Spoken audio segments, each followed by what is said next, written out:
dare I accuse her daughters of stealing, and she tried to snatch the bag away. Chase opened it and there were the missing toys plus a few more. I was absolutely furious.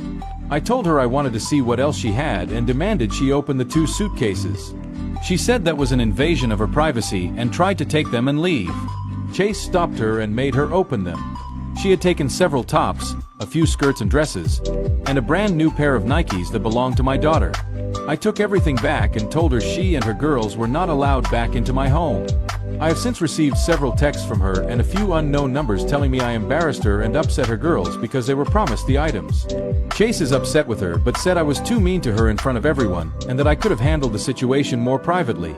I do feel awful that her girls left crying, but am I the a-hole for how I handled the situation? Edited to add, answers to a few questions I keep getting. I am not sure who promised the girls the items. She would not elaborate, but I'm assuming it was her. She wanted me to pull her aside into a different room away from Chase and the kids to talk the situation out.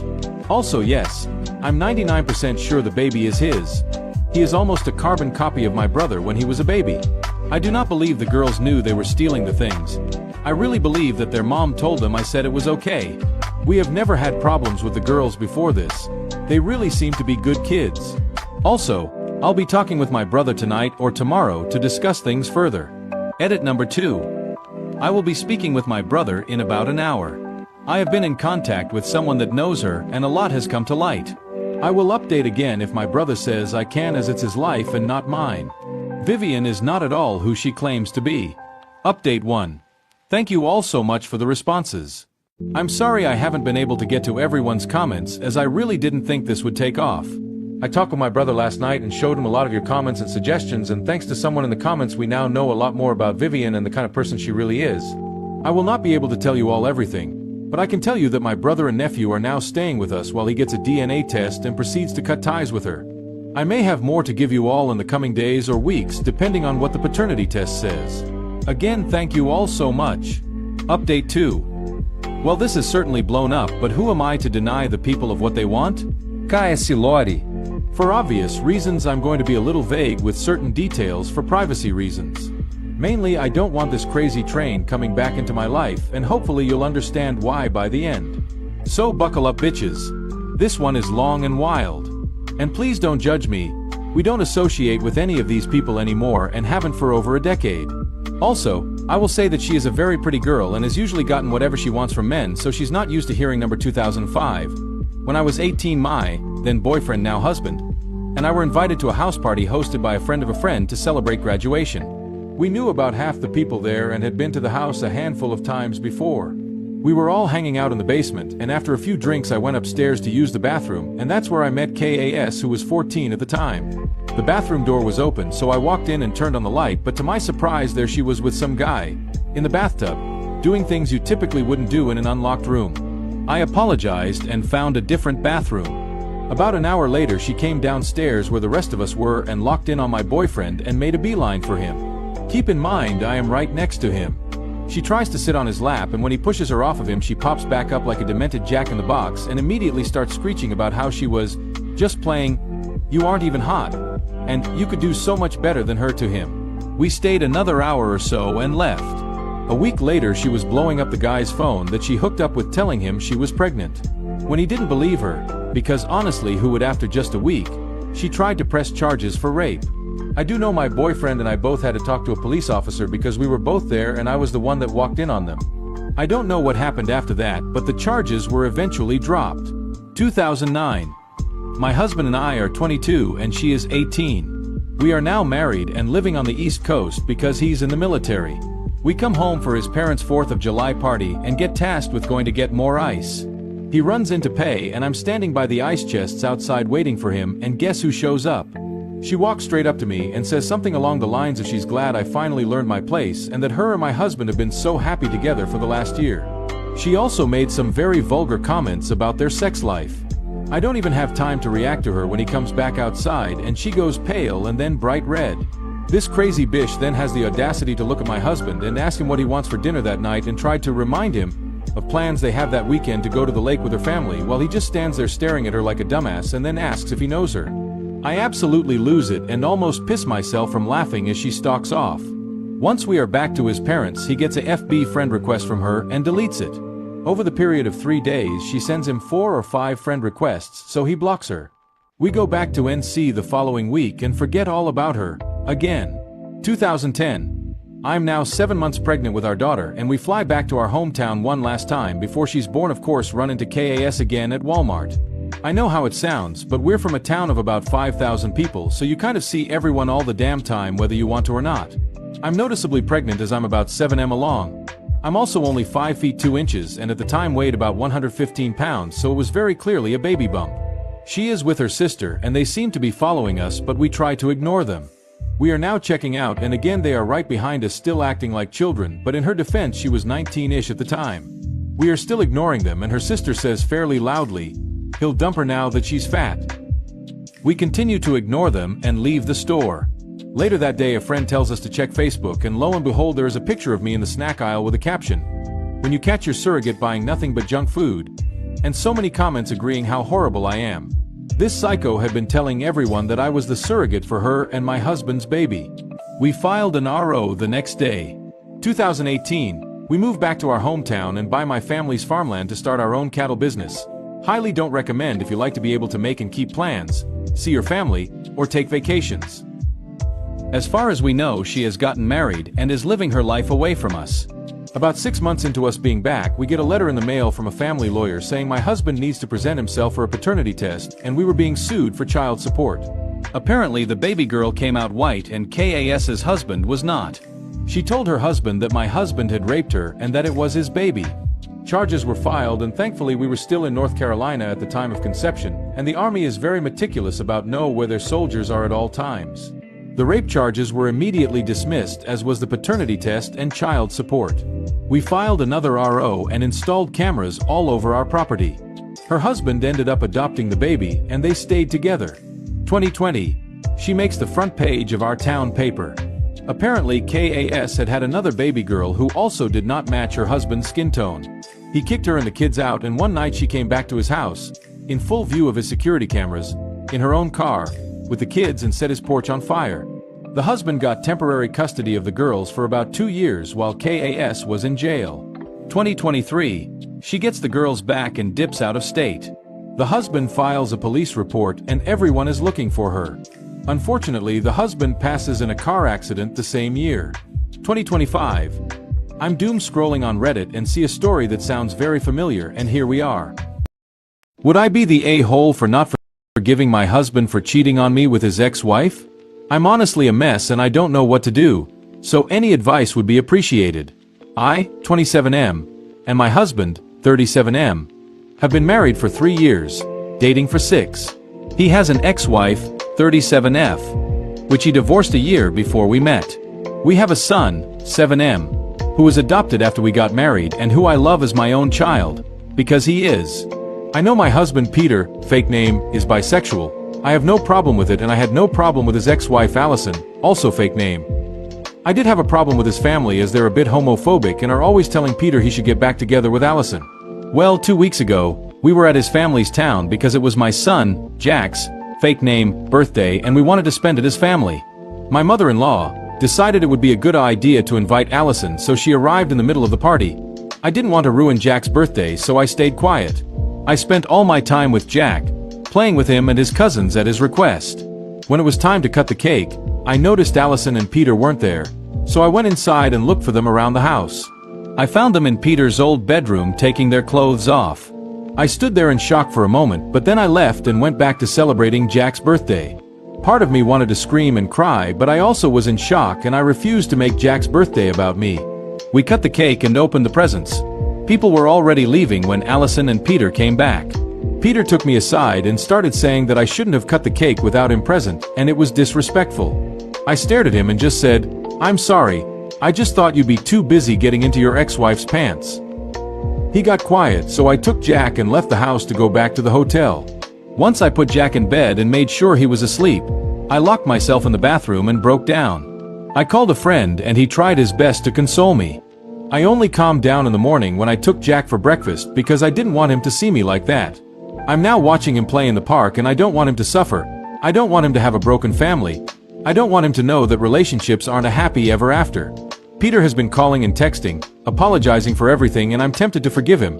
I'm tempted to just have my family back, and all my friends are saying that it was just a mistake, that he was vulnerable and Allison is his ex-wife. So what am I supposed to do now? I need the advice from people who don't know my husband or me personally. Please, any advice is helpful. Relevant comments. Commenter 1. Teach your son that his future partners has to respect him and their relationship by not being a cheating bastard. Op. I do want to teach him this stuff, but he's too young and I'm just scared that he'll get a bad view of relationships if he sees his parents divorce. Op on collecting evidence on his husband's cheating and if the husband has done this before. Op. From what I've been able to gather from the messages and calls, it has happened twice, including the time that I caught them. I hadn't thought about STIs, so thank you, I'll get tested.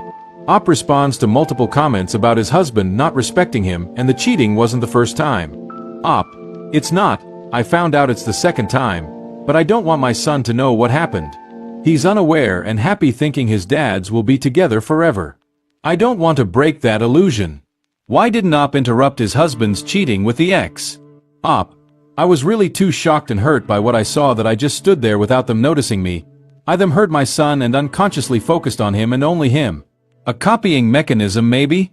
I don't know. I was mostly in autopilot. Commenter. Not the a-hole, but you should leave. I know it won't be easy, but if you stay, think of it as showing Jack that it's okay for your husband or wife to treat you badly. If you want him to know about happily ever after, you need to show him that it's okay to not settle and you work hard for your goals no matter what they are, and work towards them with kindness, honesty, and integrity.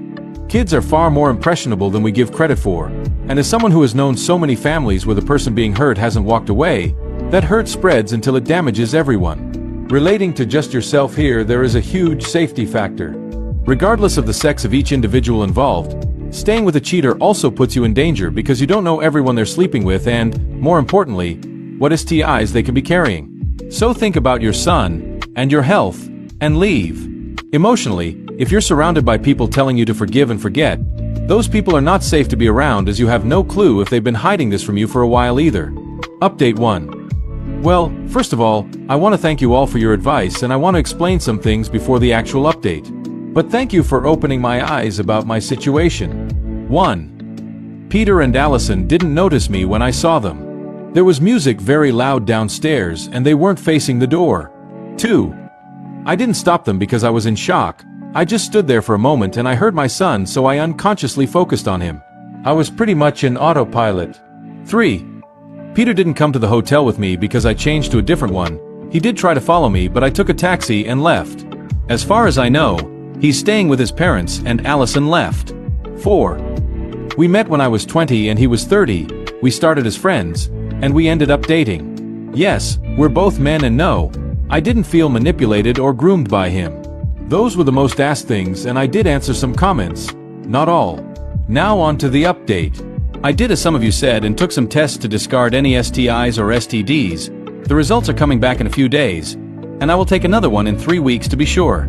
My son is having a sleepover with a friend and I decided to speak with my husband. He came by our house after a few minutes. I texted him. He asked about Jack and I told him where he was. Then we sat on the couch and started talking. I started crying after a few minutes and he followed after. I asked some simple questions: when? Why? How many chimis? Among others, and this is what I could figure out by all the things he said. It happened for the first time when he visited his parents alone 2 years ago. They invited her, they both got drunk. He was feeling lonely as I had been more attention to Jack since we adopted him, and they slept together. Nothing happened again until our son's birthday party. He said his mother pressured him a bit and he caved in. I don't believe he did it for that reason, but I don't know. He said he doesn't love her and I believe him, but it doesn't negate the fact of what he did. After talking for a while, I told him that I wanted a divorce. He started sobbing and begging for another chance, but I told him that I can't give him another chance because I wouldn't be able to trust him again, and I don't want that in a relationship. He kept crying and begging for another 30 minutes until I told him that we have to think about Jack and his well-being, that we could stay friends DS and co-parent him. He got mad, really mad. He started yelling that it was all Jack's fault, that we shouldn't have adopted him, that he's the one who's getting between us. I was crying and really scared. I had never seen him this angry. He hit the table and stormed out of the house. I called the house where Jack is staying at and told them if Peter shows up there, they can't open the door. After the little episode, I was scared that Peter would try to hurt Jack. I called my friend again, Thomas, and told him everything that happened. He came by and is staying with me until I'm better. Right now, I'm trying to figure out what to do and how to go on with the divorce. Comments. Commenter. You are absolutely not wrong for not forgiving your husband. His reaction to the news of divorce, blaming your adopted son, is alarming and shows his true colors. Stay strong and prioritize your and Jack's safety. Commenter 2. Sorry you are going through this. On the bright side, it seems that you will have no problem getting a full custody. It is better to have one loving parent than two co-parents, where one is resenting you for mere existence. Commenter 3. I can't believe that he is taking no accountability for his actions and blaming your completely innocent son. Every time you start missing your soon-to-be ex, I want you to please remember what he said about your son. It will be painful, but it will strengthen your heart and mind to move on from that toxic man. You are definitely not the a-hole. Keep striving for a healthy, happy new relationship for you and your son. Update 2. Hi again. Sorry for taking so long to update, but it's been a chaotic week and I'm pretty shaken up, but I'll try to summarize it.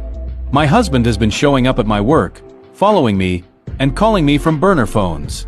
I was afraid he'd go after Jack like many of you said he would, but he didn't. He said a lot of stuff, but I'll try to write the important things.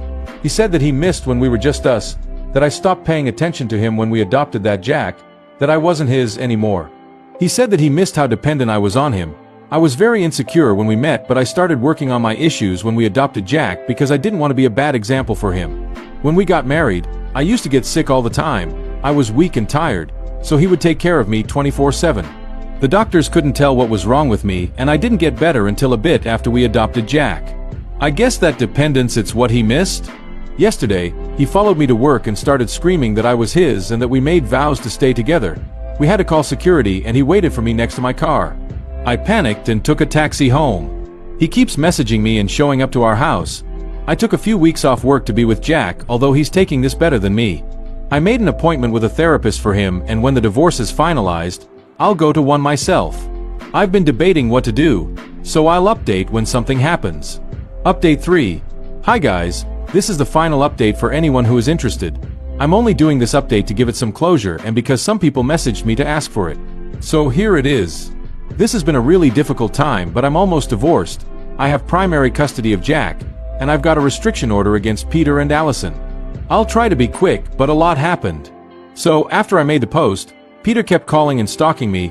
I didn't know what to do until I started packing Peter's stuff and I found a box of pictures of me before we met, like 3 or 4 years before we met, while he was still married to Allison.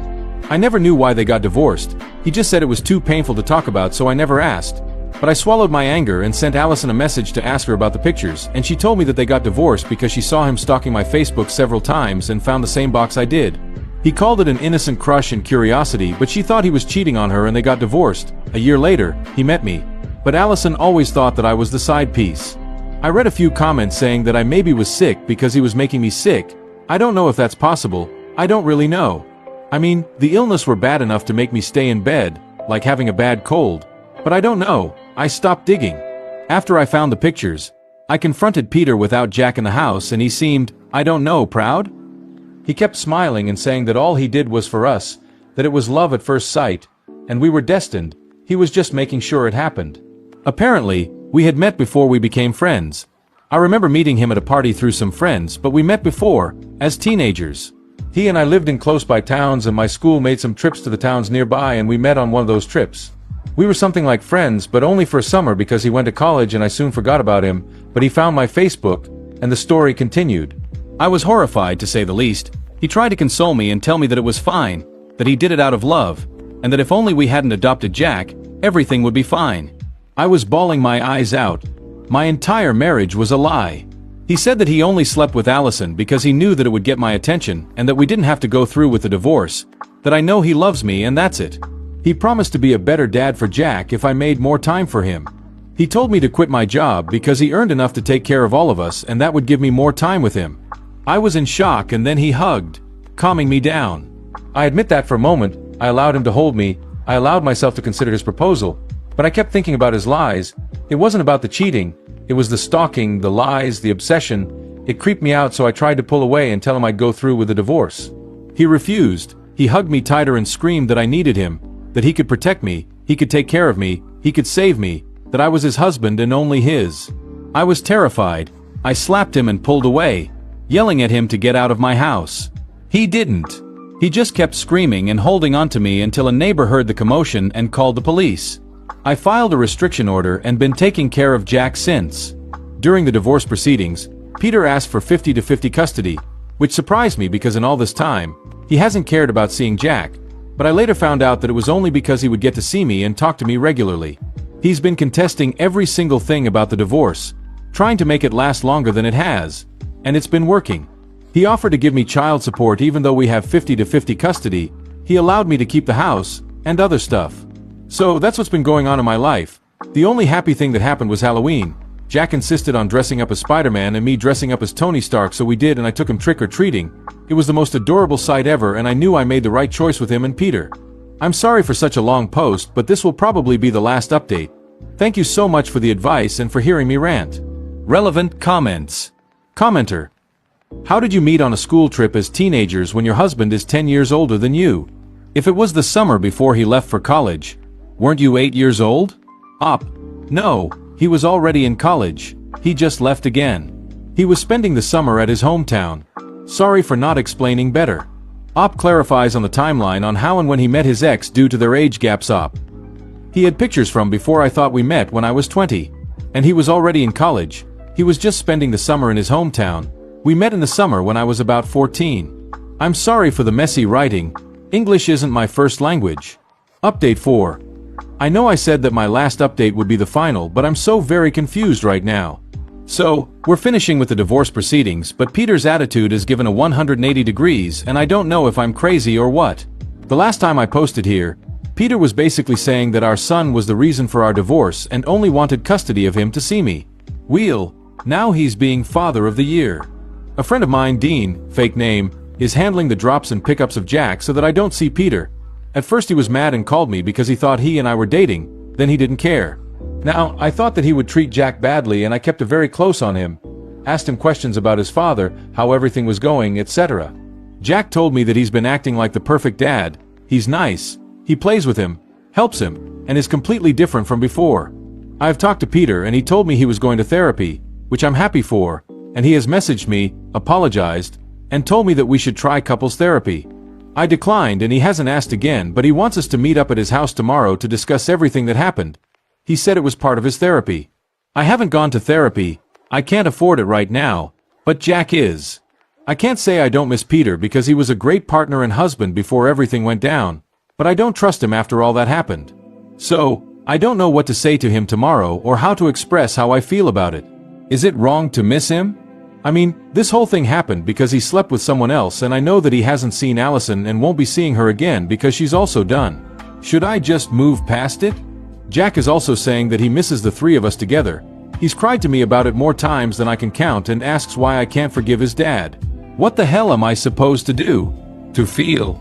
It's a short update. I guess that I'm just trying to vent without judgment from the people I know and give an update to those who asked it.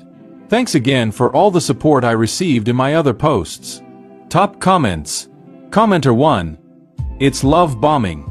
He knows your child is your priority, and so that's what he's targeting. My ex cheated and was a diagnosed sociopath/sex addict. To prove he'd changed, he joined Sex Addicts Anon to show he had changed. Even sent me a photo of his 1-month chip. I told him I'd never take him back regardless. So he never went back again, and told me that he'd wished he'd given me an STD, I was pregnant, so that I'd have a effed up kid, so that no one would ever want me. Love bombing isn't sending gifts, it's knowing so done so well that you can target them to get what you want. Commenter 2. I would be very careful right now, he's acting like father of the year, which is out of character for him. He knows what you value and it's Jack. So he's doing everything to win you back by being the best dad to Jack. He even has Jack asking you why you can't forgive his father. I would be wary that he's coaching Jack in small ways to try to win you back. This is either genuine or a master plan. The way he acted before about you being his makes me think it may not be genuine. I would stay the line you're currently in and just monitor the situation, because the last thing you want to do is cave only to realize it was all fake. He even told you before that he cheated because you were not paying enough attention to him, so what happens if he feels like that again? Green light for him to sleep with someone else? I wish you all the best. Commenter 3. Please don't go back. You are scared. He followed you. You feared what he would do to your child. You feared your safety. My ex did a lot of the same stuff, and it's been 10 years and he didn't get better. And no, not the cheating. The obsession. The creepy. Once I was gone for over a year, more and more kept happening, or becoming clearer. How old were you when you first met, or in the photos? Because that's insane. Am I the a-hole for kicking out my husband after he went to go see and comfort his ex-girlfriend? I, 32F, and my husband, 38M, have been married for 3 years. Our relationship has had its ups and downs, but we're a relatively happy couple. Though, in the beginning of our relationship, he was also dating Angela, 24F, 5 years ago. I was unaware of this other relationship, but when I found out, I confronted him and he told me that since we weren't officially dating that he didn't know we were exclusive. I told him that if he didn't cut off this relationship with Angela, that I was going to break it off. We left it at that and we didn't talk for a while when he came to my apartment unexpectedly weeks later saying it was over with Angela and that he wanted to try again and asked me to be his girlfriend. Ever since then we have been a pretty normal couple. We have our moments, but our relationship is going good and I believe he is my soulmate. Recently there's been an issue in our relationship though. Angela. 3 weeks ago, we were out running errands and went to a small boba shop that just opened up next to our local grocery store. As we were off to the side looking at the menu, from the corner of my eye, I see a woman that looks similar to Angela walk in. I do a double take and sure enough it's her. I feel an intense amount of dread and hope that hubby doesn't see her. As I'm internally panicking, I hear a woman's voice call for my husband. And as you might have guessed, it was Angela. My husband turns around and they have a small but awkward conversation. The whole time I just disassociate and stare off to the distance until she asks my husband, "Is that your wife?" To which he just nods and holds my hand. I pretty much just awkwardly smile and prayed this encounter would end the whole time. Eventually she gets in line and we wait behind her. I felt so embarrassed. I immediately got out drinks and leave. That was that. Until 2 weeks ago when I saw my husband's phone light up to a Facebook Messenger notification. I asked him who it was from as he never uses Messenger. He said it was from an old friend. I asked who and he said I wouldn't know. I became suspicious but wasn't necessarily worried because I just assumed it was a friend. Until a few days later when he got another Facebook Messenger notification while I was ordering food off his phone. It was from Angela. I was shocked and confused. I went to their messages and everything seemed friendly and casual, though because of their history, I felt very uncomfortable with them talking. I went up to him and confronted him about the texts and asked why she was texting him. He told me that after running into her she friended him on Facebook and they began talking. He assured me it was all casual, but I still told him I didn't want him talking to her. He assured me he would stop. I told him to unfriend her, to which he hesitated to, but eventually did. There was no issue or word from Angela until last night, to which from my knowledge she spammed messaged my husband, and even called him crying telling him that her mother was sick. I guess he knew her mother and felt sympathy towards her. Angela vented to him about how she had no one and she just needed someone to comfort her. She asked my husband if he could come and be there for her, to which he said yes. I had no idea he was doing this until I saw him putting his shoes on near the door. I asked him where he was going and he told me the story of Angela's mom and that she needed someone to be with her. I told him to not go, and we had a small argument. He was rushing out the door. So I blocked him in and said that if he was going to go see and comfort his ex-girlfriend, that he wasn't allowed back in. He scoffed and pushed past me. I watched as he left. I went back inside, poured a few drinks while I tried my hardest to not cry and blow up his phone. Eventually, 3 hours passed and he came back home. I sat on the couch during this, and as he came in I told him that he wasn't allowed to sleep here. He was shocked, and we got into another argument, and to cut it short, he told me he had nowhere to go, so I told him that maybe he should go to Angela as they seem to help each other a lot. He then left again and I haven't heard anything from him. I'm currently staying up and have had a few drinks. I decided to post this on Reddit as I feel like I might have overreacted and been in a holy. I just need advice on how to handle this whole situation as I'm barely able to process what to do. I'm sorry if this was long. I needed to vent. Edit. Hi everyone. Goodness, so many of you. Thank you everyone for commenting and your support. I'm going to respond to some comments right now. Small update. I eventually went to sleep and sent a text that I was sick and wasn't coming into work today. It's currently 2 p.m. where I live and I've just been napping and kind of out of it. I haven't heard from him at all and he hasn't came back home. I'm kind of worried as I don't know where he's at. His location has been off since yesterday. I might send him a text later to make sure he's okay. I don't know if this is a good idea as I'm not in the best mindset right now and have been in zombie mode. As of now, I'm trying to process what even happened as it went by so fast. I'll keep you all updated if anything happens. Thank you all again. Relevant comments. Commenter 1, note de arrow. Girl, he really pulled the "she has no one else" card like that's your problem? That's an ex, not a charity case. The fact that he hesitated to unfriend her in the first place was already suspect, but running to her the second she calls? In the middle of the night? Nah. You didn't overreact, you just set a boundary, and he sprinted right past it like it was the finish line of a marathon. Stay strong, because he's acting real comfortable disrespecting you. Op, thank you for your reassurance. I want to confide in some friends and family, but I feel like they'd make me feel invalidated.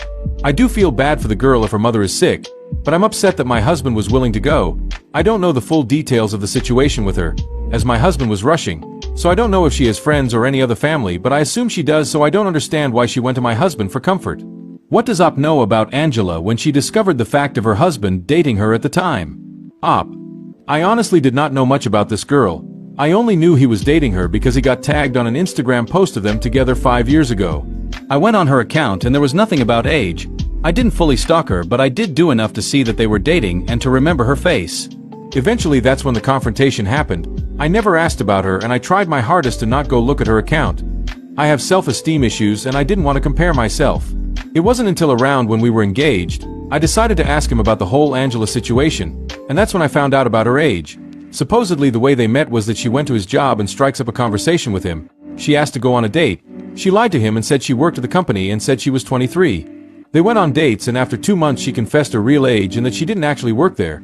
She was 19 turning 20 and that she had actually found him by going on apps like LinkedIn to find guys with higher paying jobs.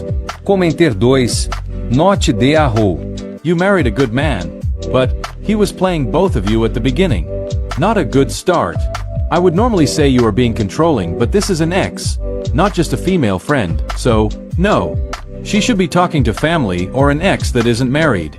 Op, thank you, and possibly, I haven't thought much about our past as it's best to not think about things you can't go back and change, but I'm slowly processing that might have been the case. I personally don't find myself too controlling. Some in the comments seem to think I am, but this was at night and he was meeting her at her home. She's also an ex. And not just an ex, but a girl he was with the same time I was with him. Update 1. Hi everyone. It's been 8 days since I posted my original post, and I finally have an update for you all. I'm sorry it took long, but I've been sick. This is going to be long, so I apologize as I have to address a few things. I want to first say thank you to those that gave helpful and supportive comments, and to those that said I drove my husband straight to another woman's arms or I was hostile and controlling. First, if my husband was willing to go to another woman when in an argument with his wife, then is he really my husband? I mean, I have some standards to not marry an awful person. Second, to those that said I was controlling and hostile towards Angela, if you have a partner and are okay with them doing something like this, then that's something within your boundaries, not mine. I don't like having contact with exes or having my husband be in contact with his exes. Finally, the age gap. I explained the story of how they met and such on a comment, but to sum it up, she had originally lied about her age. I didn't know her age or anything about her until I was engaged. Okay, on to what happened. He eventually came home later than day. I was watching TV on the couch when he walked in. We looked at each other and didn't say anything. He went to our room, took a shower and fell asleep.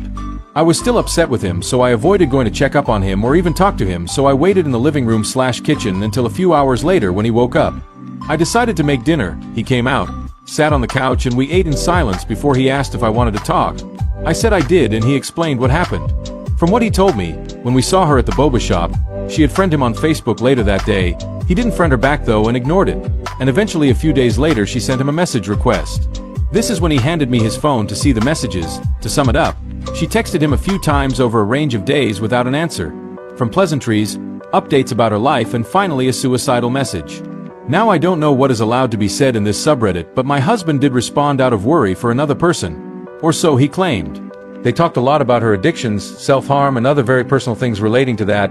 Through reading I did find out she had a boyfriend, and that he was actually 51 years old. My husband calmed her down and they stopped talking for a few days, when she reached out again and the same thing happened. This repeated again, where he wouldn't respond until she guilted him to. When I had found out and told him to block her, he actually didn't block her out of fear, but he didn't respond to her messages until that night. She actually sent very concerning messages beforehand and called him on Messenger. He answered and he said that she was wailing and screaming in pain. Now I don't want to say too much, but she had told him she attempted by taking a bunch of pills because of her mother, which is why he rushed to her. When he got there, he told me she was acting strangely and almost pretending to have done what she did. He tried to get her to the hospital, to which she refused. After pleading for a while, he was getting ready to call 911 when she confessed she didn't actually take any pills. He was confused and asked why she said she did. She couldn't give him a clear answer. My husband was going to leave when she begged him to let her explain again. She said her mom is the only person who cares about her, and that she needed somebody with her after she found out she was sick, and that she had no one but my husband, and my husband wouldn't come otherwise if it wasn't urgent. My husband wasn't buying it, so he asked if her mom was even sick, to which she denied it but seemed to be lying. My husband then left. He told me he just stayed in his car for a while before coming back home, and that's when the confrontation happened. He said he was very tired and felt horrible, so he wasn't in the right headspace to explain right then and there. He also told me he didn't go back to Angela's but instead just stayed in his car, got food and pretty much wandered town until he got home later that day. After this, I felt very overwhelmed. I usually like to take time to myself to process things before making a decision or response, so I told him I needed time. I didn't interact with him until the next morning and told him I needed more time before talking to him again and was going to stay with my parents for a few days. And now we're here. A few days actually turned into a week because as soon as I got here, I got sick. So I haven't felt good enough to even drive back home, much less process or think much. I secretly don't even know how or what to do. Like, how do we just go back to normal? I still feel betrayed, and even though he didn't cheat, I don't trust him, and I don't even know if he's telling the truth. I mean, divorce is extreme for something so minor, but I don't know. I have to go back home tomorrow as I feel a bit better, and I can't hide out here forever, and I have responsibilities. Even though it's been a nice escape and being with my family has been great. I haven't talked much to my husband except through texts, so tomorrow will be our first face-to-face conversation in a week. So that's the update. What actually reminded me to do this update was I got a random message request on Instagram a few hours ago from a burner account.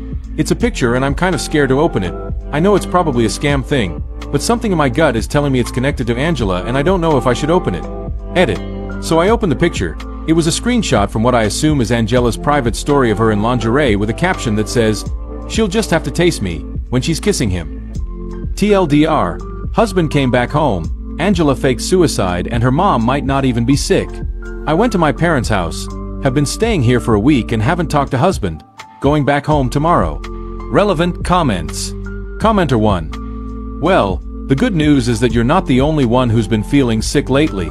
The bad news is that it's not just physical, it's also emotional after reading this update. Hang in there, op. Yes, sadly, curse you germs. But I feel like emotionally, I've been struggling a lot as I don't really know what to do or how to process this. I want to go to my husband and ask for his help like always, but I know I can't. Especially if I can't even trust his word, and I don't know if I'll even have my husband soon. I'm very lost. I'm dreading going back home and facing the music. Commenter 2. Send him the picture and ask what that's all about. Op. I saved the photo and I'm planning on doing so later tonight. I'm very anxious when it comes to this kind of stuff, so I'm trying to calm my nerves first. Commenter 3. He eventually came home later than day. I was watching TV on the couch when he walked in. We looked at each other and didn't say anything. He went to our room, took a shower and fell asleep. Is it normal for him to walk in the house and take a shower in the early afternoonish, I guess based on your timeline? Op. No, it isn't. He usually showers at night, but he hadn't the night prior, so I just assume he showered because of that. Update 2. Hi everyone. It's been a while and I know an update has been overdue, and I feel like I can finally now give you guys one. It's been a few weeks and a lot of stressful things have happened, so I apologize for not updating sooner. I finally have a minute to update, and I'm going to try to summarize events as a lot has happened, so I'm sorry if details seem to be missing. When I went back home, my husband wasn't there, he was at work. I contemplated a ton and was very nervous to confront him as I dislike confrontation and what comes out of it. I was also sick and feeling weak, so I just decided to go to sleep and confront him the next morning. The next morning came and we did talk. At first it was awkward small talk over breakfast. He was being extra sweet though since he bought me coffee before I woke up. It was nice. I didn't want to make a huge deal out of it, so I just mentioned the picture. He was somehow offended and asked to see it. I showed him and he said something like, "Oh, it's just song lyrics and means nothing." We went back and forth on this. Don't fully remember what was said, but ultimately I just let it go. I went back to work the next day. and for the next few days me and him would argue about Angela almost every day. The only times we didn't argue is when we would ignore each other, which was done 90% of the time. I know this was childish of us to do, but I was mad at him and just didn't feel ready to try and repair things. Getting a divorce or separating also felt extreme at the time, as I had no evidence of him cheating, and it was just a theory. Work was honestly like an escape, as I had my friends/co-workers there and was able to just be away. For reference, I worked at a small independently owned office as a receptionist. I've worked there for 5 years and it was my favorite job. Our boss was great, pay was good. I had friends there and benefits were amazing, and despite occasionally being yelled at over the phone, it was honestly the best job I've ever worked at. Then randomly at work we started to get prank calls. Now it's not totally unusual, but these ones would happen every day. It would usually be someone just screaming and then hanging up. We were instructed to wait for the other person to speak first during this.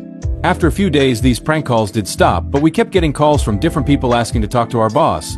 Which was odd, because rarely would we get this request. This happened multiple times a day for a few days. My boss usually sends these calls to voicemail as he's busy, so a few days later I'm about to leave when he asks if I can stay for a bit and talk to him in his office. I did, and this is where he showed me the voicemails and asked if I knew these people. They were all complaints about me. I didn't recognize any of the voices, so I said no. My boss assumed these weren't real, but to try and find out who these people might be. Because of this, when someone would call and ask to talk to our boss, we had to ask for a phone number and name.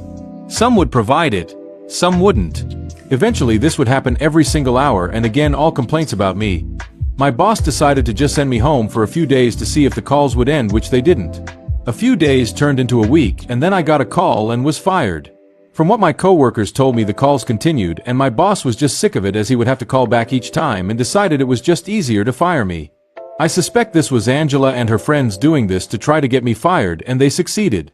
During the week I was home, it was driving me crazy, as sometimes I would have to be home with my husband and all I wanted to do was just argue. Though no issues until I caught him stalking Angela's Instagram. He would sleep on the couch and I would sleep in the room. I caught him when I saw him on his phone from the hallway. I honestly was just tired from it all, so I did blow up at him. His excuse was he just wanted to check up on her. When I told him I was fired and that I suspected it was Angela, he basically called me crazy and said she would never do anything like that. I was so drained that I didn't even argue. In fact, I didn't even talk to him anymore, which is probably why he felt it was okay to come home late one night, drunk with faded lipstick on and glitter. We had another argument and he left. He didn't come back for days and sent flowers and my favorite food to me with a note that said, "I'm sorry, I love you." He came home later that day and he looked pretty distraught and wanted to explain. I let him. His reasoning was that he felt awful about how our relationship was and needed to de-stress from it. He went out with a few friends for drinks and some girl kissed him and was dancing up on him. He said he rejected her immediately and felt disgusted. I don't know if I believe that still. I asked about Angela and if he was still talking to her, to which he said no, but she did reach out a few times and he did see her once. I asked if they ever slept with each other and he said no, but she kissed him and he rejected her. I asked a whole bunch of other questions about our relationship and some of the answers did hurt. I told him I wanted to separate just for a little bit. He broke down crying and begged me not to leave him. I apologized and packed most of my things as he was on his knees next to me apologizing. I ignored him and left. For the last 2 weeks I've been at my parents' house. I finally told them what happened and they despise him. He's been up here almost daily trying to talk to me and my parents refuse to let him see me. My parents live in the next town over. He sent me food, flowers, gift cards, literally anything you can DoorDash, he sent. I've gotten spam calls and messages from him, and I've blocked him. Yet he's gotten his family and some of my distant relatives to do the same. Honestly, I'm tired of him and have begged him to stop trying to contact me. Obviously hasn't worked much. For my next moves I'm thinking of divorce, but I'm just not ready yet. None of this feels real. I just need to take time and heal a little before making that decision. I have a feeling divorce is going to be hard, so I just can't handle that yet, or another option is therapy and try to reconcile. I'm currently trying to find a job in my parents' town, and I plan to stay here for a while until I'm able to move on fully. Also, I know I didn't talk about her much, but as for Angela, I have no idea if he's talking to her still or anything about her, and I want to keep it that way. I don't think there is going to be another update since our relationship is pretty much over. Thank you to those who checked up on me and commented advice. I'm forever grateful. Top comments. Commenter 1. With all this drama and mental anguish, and if you don't have kids, divorce sounds like the best thing for you. The trust is broken and it will truly never be back. Commenter 2. You're better off without him and his crazy ex-girlfriend, Op. Ask your boss if you can't get a list of the numbers that called in and left messages about you.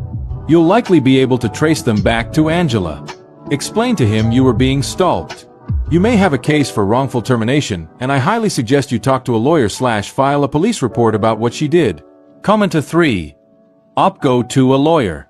The time to develop self-respect was months ago, but you can start now. Don't talk to him. Don't respond.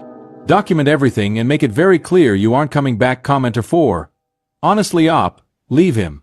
If he's stalking her page, he talking to her or wants to. You got fired from your job, and it sounds like he doesn't care at all. 5 years is a long-ass time. I wouldn't dare deal with a man like that disrespects you. You literally told him no multiple times and still saw her.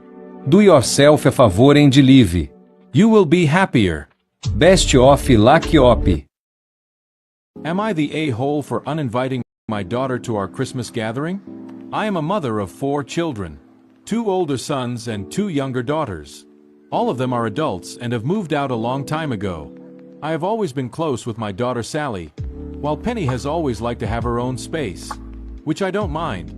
They're both beautiful, talented young women that I thought I couldn't be more proud of. We're having early Christmas this year. First week of December I was inviting everyone around for Christmas dinner, gift giving, and the lot. When I phoned Penny yesterday to clarify a few things, she mentioned that she and her husband would not be coming. When I asked, she said that they had separated for now as he had cheated. I said that it was surely better to spend time with family if this was the case, and maybe she should come home for some time. She ammed and ahed, but then eventually she told me he had an affair with Stinkbug, my nickname for Sally, and they had been seeing each other for the past 2 years. I felt sick. For the past 6 months in our talks, Sally has alluded that she had been seeing someone and was typically girl in love. I uninvited Sally to the Christmas gathering and blocked her. I don't know if I'm able to deal with her before Christmas, but this is family time and family can't hurt each other like that. I'm at a loss in all honesty. Penny is now coming, which is good because at this time she needs stability of people who love her imo. The problem is that Sally naturally thinks I'm in the wrong. It's none of my business, and as her mother I can't block her and remove her from the family.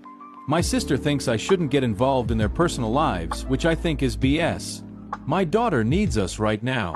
But then she tells me, I have 2 daughters to think about. Which I think isn't true. Sally has forfeited that right ATM. Thankfully my husband is liaising with Sally ATM, but he is also in solidarity with me. So are we in the wrong for inviting a daughter for Christmas? Edit. My husband showed me that this had gotten a lot responses. Too many for us to answer them all, but we will be reading through before bed. A small update. Penny's meal found out. While me and her have only spoken a few times, she did dote on Penny, and I know Penny got along well with her. I haven't spoken to her personally, but I know she phoned my daughter and was really supportive and crying. My sister said that if Sally isn't invited then she isn't going either. Which is fine by me. She wasn't invited in the first place due to the pandemic. Otherwise I've been working and doing some crochet, so it's been quiet. Update 1. Hello all. My Christmas gathering was yesterday, and my son and husband wondered if I would post an update for you all. It's been rather uneventful, but I've been equally surrounded by warmth and love while also feeling heartbroken and lonely. So first of all, since my post, my husband has been teaching me to use Reddit. I've really enjoyed being in some craft communities. My daughter Penny has been staying with us. She works from home. My husband and eldest went to get some more of her stuff from her old house. Penny's mother-in-law, Jane, was there and was very helpful and sweet. She also bought some mint hot chocolate for our Penny and Christmas candles. I know they're her favorite. From what Penny has told me, Jane is having similar feelings to me. A lot of guilt over our children's decision to hurt people we love. I think at this point we have to accept that we did our best raising them, but they're adults now, so we can't beat ourselves up. Penny and Jane are going to stay in touch. I think Jane truly does think of Penny as a daughter/friend onto some more negative things. I wrote my letter to Sally during this time. I expressed that I was extremely disappointed and also disgusted. While I will continue to have a relationship with her, she won't be welcome to any family gatherings with Penny present unless Penny has met a point in her life where she feels comfortable. I told her what some of you had said, that not taking a side would be a side, and that she had, for all intents and purposes, already uninvited herself when she was so cruel to her sister. Sally had apparently come up on Friday and knocked on the door. I was out shopping at the time. My husband spoke to her. Apparently, Sally and Michael, my son-in-law, are going to continue their relationship. I will not support it in any way or form. She may be my daughter, but that man is not welcome. I am supporting Penny through the divorce, and if Sally ever expects money for the wedding or a house, then she's a very naive girl. My husband sent her away, after which Sally said we'd have to get over it someday. Otherwise, the Christmas gathering was lovely. It was strange not getting drunk and playing board games due to COVID, but still a pleasant time. My hip hurts from the cooking, but husband and Penny did the cleaning up, so who's the real winner? I hope you all have a wonderful day. Thank you very much for your kind words when I last spoke to you. Update 2. I hope this message finds you well. A lot has changed since I last spoke with you all, so I would like to update you because I'm finding things a bit difficult right now. First of all, Penny is doing well. She met someone new about a year ago. They're incredibly supportive and sweet, and they made such an effort in getting to know me and my husband. Penny was still living with me when she started seeing them, so I got to watch their relationship develop. And although Penny is a grown woman, I couldn't help but be reminded of when she was a child and having crushes. It was very endearing, and I'm glad I got to witness firsthand the smile her new partner gives her. Penny also got a new job and has moved to Ireland with her partner. Sally and Michael have continued their relationship. I don't have a lot of love to give Michael. I am civil enough, but frankly, it is difficult for me to become invested in their relationship at all. Michael recently asked my permission to marry Sally, which was disrespectful, to say the least. Penny still lived with me last Christmas, so again they were not invited. I am not hosting this Christmas and am instead going to go visit my eldest son. He and his wife had a little boy at the beginning of this year. They've asked me to stay with them for a little while so I can help with the cooking and cleaning, as they have been struggling a little bit. Finally, my husband passed away 9 months ago. He fell while on a walk and hit his head, and was there for some hours before someone found him. It's been a difficult transition, to put it mildly. Being a little bit on the older side, I've lost a fair few people in my life, and while I did grieve, I always had the strength to continue. Losing my husband made me realize how much I relied on him. Not just to take the bins out, or pick me up from choir practice, but all the times I was angry, sad, and overwhelmed, and he was there for me. When other people passed away, at least you get moments of respite in the grief, where you just sort of forget they've passed. With my husband, there are only reminders. Every time I wake up alone, when I now have to take the bins out, when I have to cook a meal just for one person, there's not really a moment of peace in this grief, and I have found it very difficult to deal with.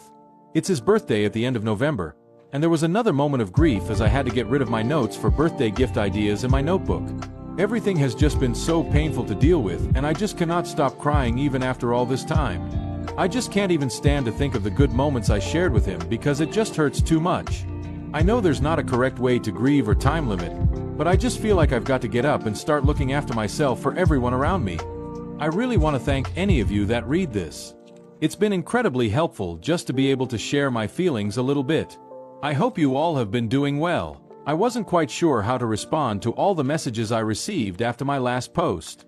It seemed like a mighty task to reply to you all individually, so although I appreciate the well wishes, you'll have to settle for sharing the thank you message. So, thank you all for the advice and care you've shown since that one Christmas so many years ago. Smiley face. When my husband passed, I could not see another way to live my life. We had shared and created so much together, and I suppose I never imagined a life without him because I never wanted it. That being said, my husband, quite selfishly, died, and so after a year of stagnation it was time to live a life without him. I have moved closer to my eldest son and wife to help raise my grandchildren. It was difficult at first because, although the children keep me busy and gave me joy and purpose, I did sometimes wish to talk to someone my own age about my own interests and not just Bluey. Serendipitously, I ran into an old friend of mine at the leisure center about a half year ago, and she is also widowed. It feels like a light in my life has been switched back on. We reconnected almost instantly, and it's a blessing to have someone I can rely on again. We are living together, and she is pretty much considered co-grandmother. While I do still wake up alone, I now know that the kettle is already boiling downstairs. Smiley face. Penny is doing well. She has now moved to the Netherlands for work, and she and her partner are still together. They've just recently gone back home after visiting for the week. Sally is also doing well. I know for some that will be disappointing to hear, including myself sometimes. On one hand, as a mother, I'm glad she's happy. On the other hand, equally as a mother, I can't forgive her for hurting Penny. I also have some deeper resentments as my husband passed while he was also hurting because of the decisions she had made. Sometimes it feels unfair to hold that against her.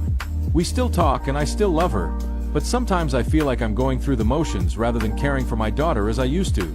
It's also a really hard thing to talk about to other people. There's a lot of guilt and shame involved when sharing that sometimes I feel quite ambivalent towards my daughter. All in all, the last couple of years have been a bit eventful. I would give everything to turn back time, but I can't, and so I spend my time appreciating everything I still have.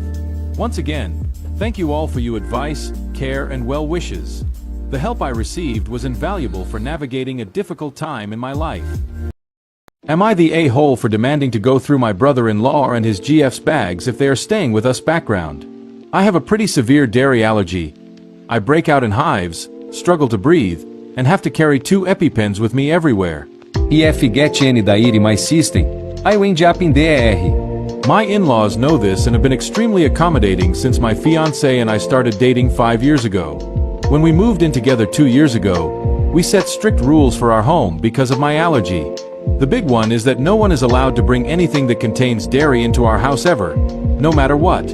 On to the current story. My BIL started dating his girlfriend a year and a half ago. They came to visit us together for the first time a year ago. My fiancé made sure my BIL explained my allergy to his girlfriend, and our no dairy rule. 2 days into their stay, she bought dairy products and cooked lunch for herself when we weren't home. I ended up in the ER because of cross-contamination.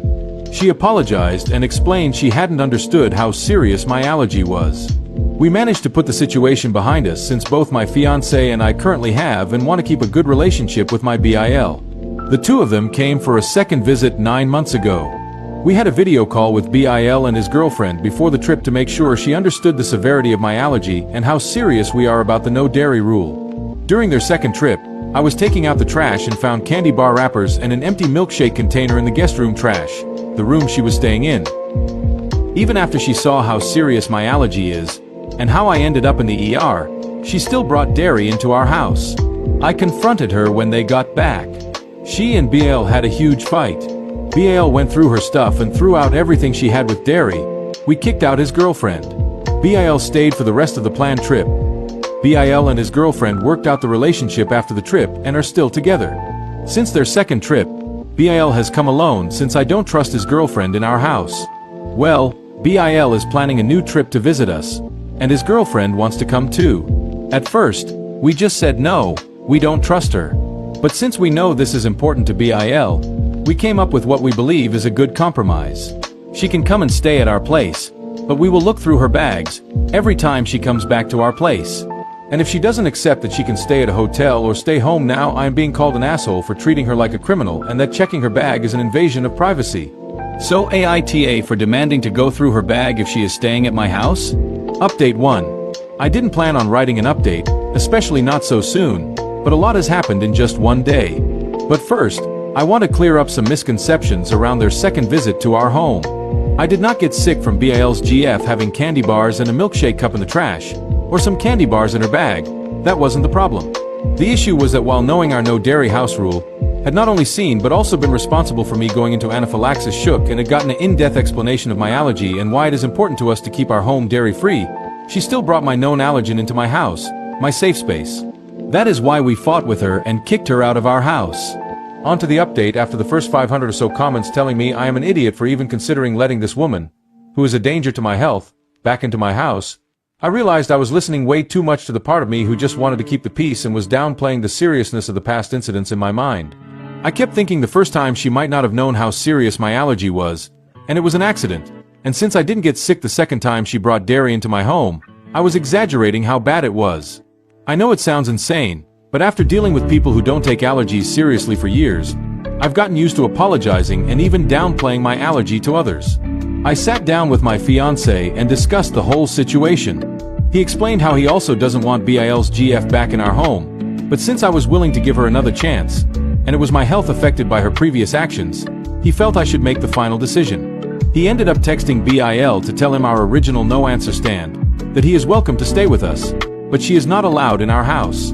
Especially since she hasn't even apologized for breaking our rule again, after she sent me to the ER the first time they visited, and I'm his family, and my health and well-being are more important to him than BL visiting. I wasn't here for this part, but this is what my fiancé told me happened. After he sent that message, BIL called him and they talked. Turns out BL's GF had told him that she reached out after their second trip, that we talked, and I forgave her, but wasn't ready to have her back in my house yet. She has asked him to come with every time he has visited us. BL always told her no, and that she would only be allowed to come with when I told him I was ready to have her back in my house. He only asked if she could come since it had been 9 months, and as far as he knew, I had forgiven her. According to my fiancé, BIL was extremely apologetic. I haven't had time to talk directly with him yet, but we have planned a video chat to get everything worked out tomorrow.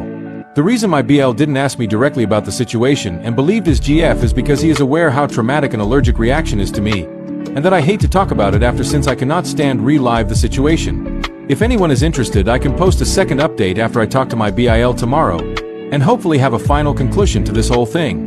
Update 2. AITA for demanding to go through my BIL and his GF's bags if they are staying with us, so I have talked to my BIL. We had a long and emotional conversation.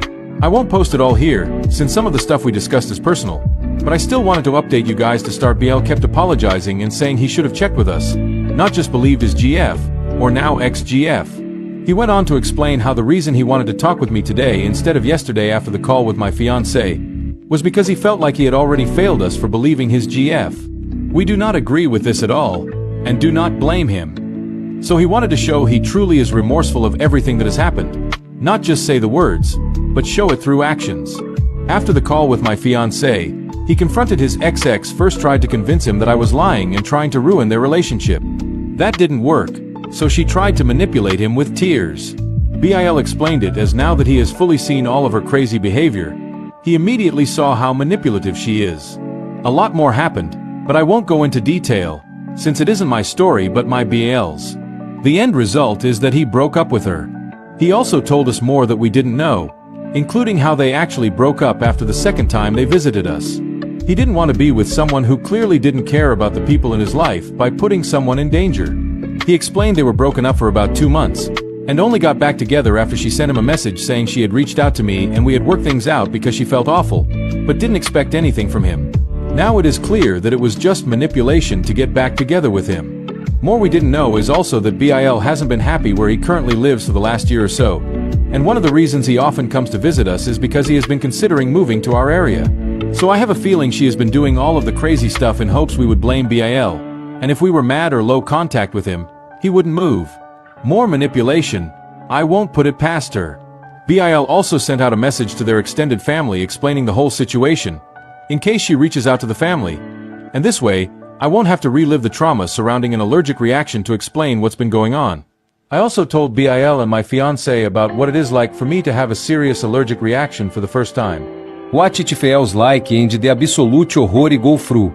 That was definitely the hardest part of the conversation for me.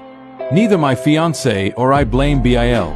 The way I see it, he is a good guy who sees the best in people and who has been manipulated by his ex. He is still more than welcome to stay with us, and with everything he told us about how he has been feeling lately, we are excited to have him stay with us, and hopefully be able to help him out with everything going on. A lot more was said and talked about, but I think these are the important parts for the update. If I have forgotten anything, I will add an edit here. Also, thank you to everyone who commented and helped me with the situation. Hopefully, this is the last part, and we can go back to focusing on our wedding. Story 2. My F21 boyfriend, M24, opened our relationship. Now that 4 finally found someone, he wants to close it. I come from a small town where everyone knows each other. I was raised in a very strict Catholic household. I had a pretty sheltered life growing up, no dating, no parties, none of that stuff. So when I moved to the city for college, it was a whole new world for me. I had total freedom. That's when I met my boyfriend. He's a little older, and honestly, the most amazing person I had ever met. He taught me so much about life and love and made everything feel exciting. I was completely over the moon when we became a couple. We've been together for 3.5 years now. I had so many firsts with him. Naturally, I assumed we would get married. He was my one and only. Then about 8 months ago, he sat me down and told me he felt like our relationship was losing its spark. I was shocked because I thought we were doing really good. For a second, I thought he was about to break up with me. But instead, he said we should open up the relationship and explore polyamory. He said it's more normal now, and that it could actually help bring us closer. I was hurt. Like, really hurt. I couldn't believe he'd even ask me that. But I loved him too much. He's my first love. I didn't want to lose him. So I said yes. He made some rules like, no bringing other people into our beds, we live separately anyway, and to keep things away from places we'd usually go. But honestly, I didn't care about the rules. I couldn't even imagine being with someone else. I only wanted him. But that first month, things didn't get better. I saw him less and less. He was always busy. I checked his social media and saw he started hanging out with some girl. She posted him all the time. I was burning with jealousy, but I didn't say anything. When I did see him, he was sweet like always, but it started to feel like he was just trying to make up for not being around. I felt like I was the one doing all the work planning stuff, texting first, chasing after him, holding on so tight while he felt far away. Then a few months ago, we were supposed to see a movie together, but he bailed on me last minute. I went anyway. While I was there, I ran into one of my friends, and she was with her older brother. We ended up watching the film together, Nosferatu, if you're wondering. Afterward, we grabbed some drinks and I started noticing how attractive and funny he was.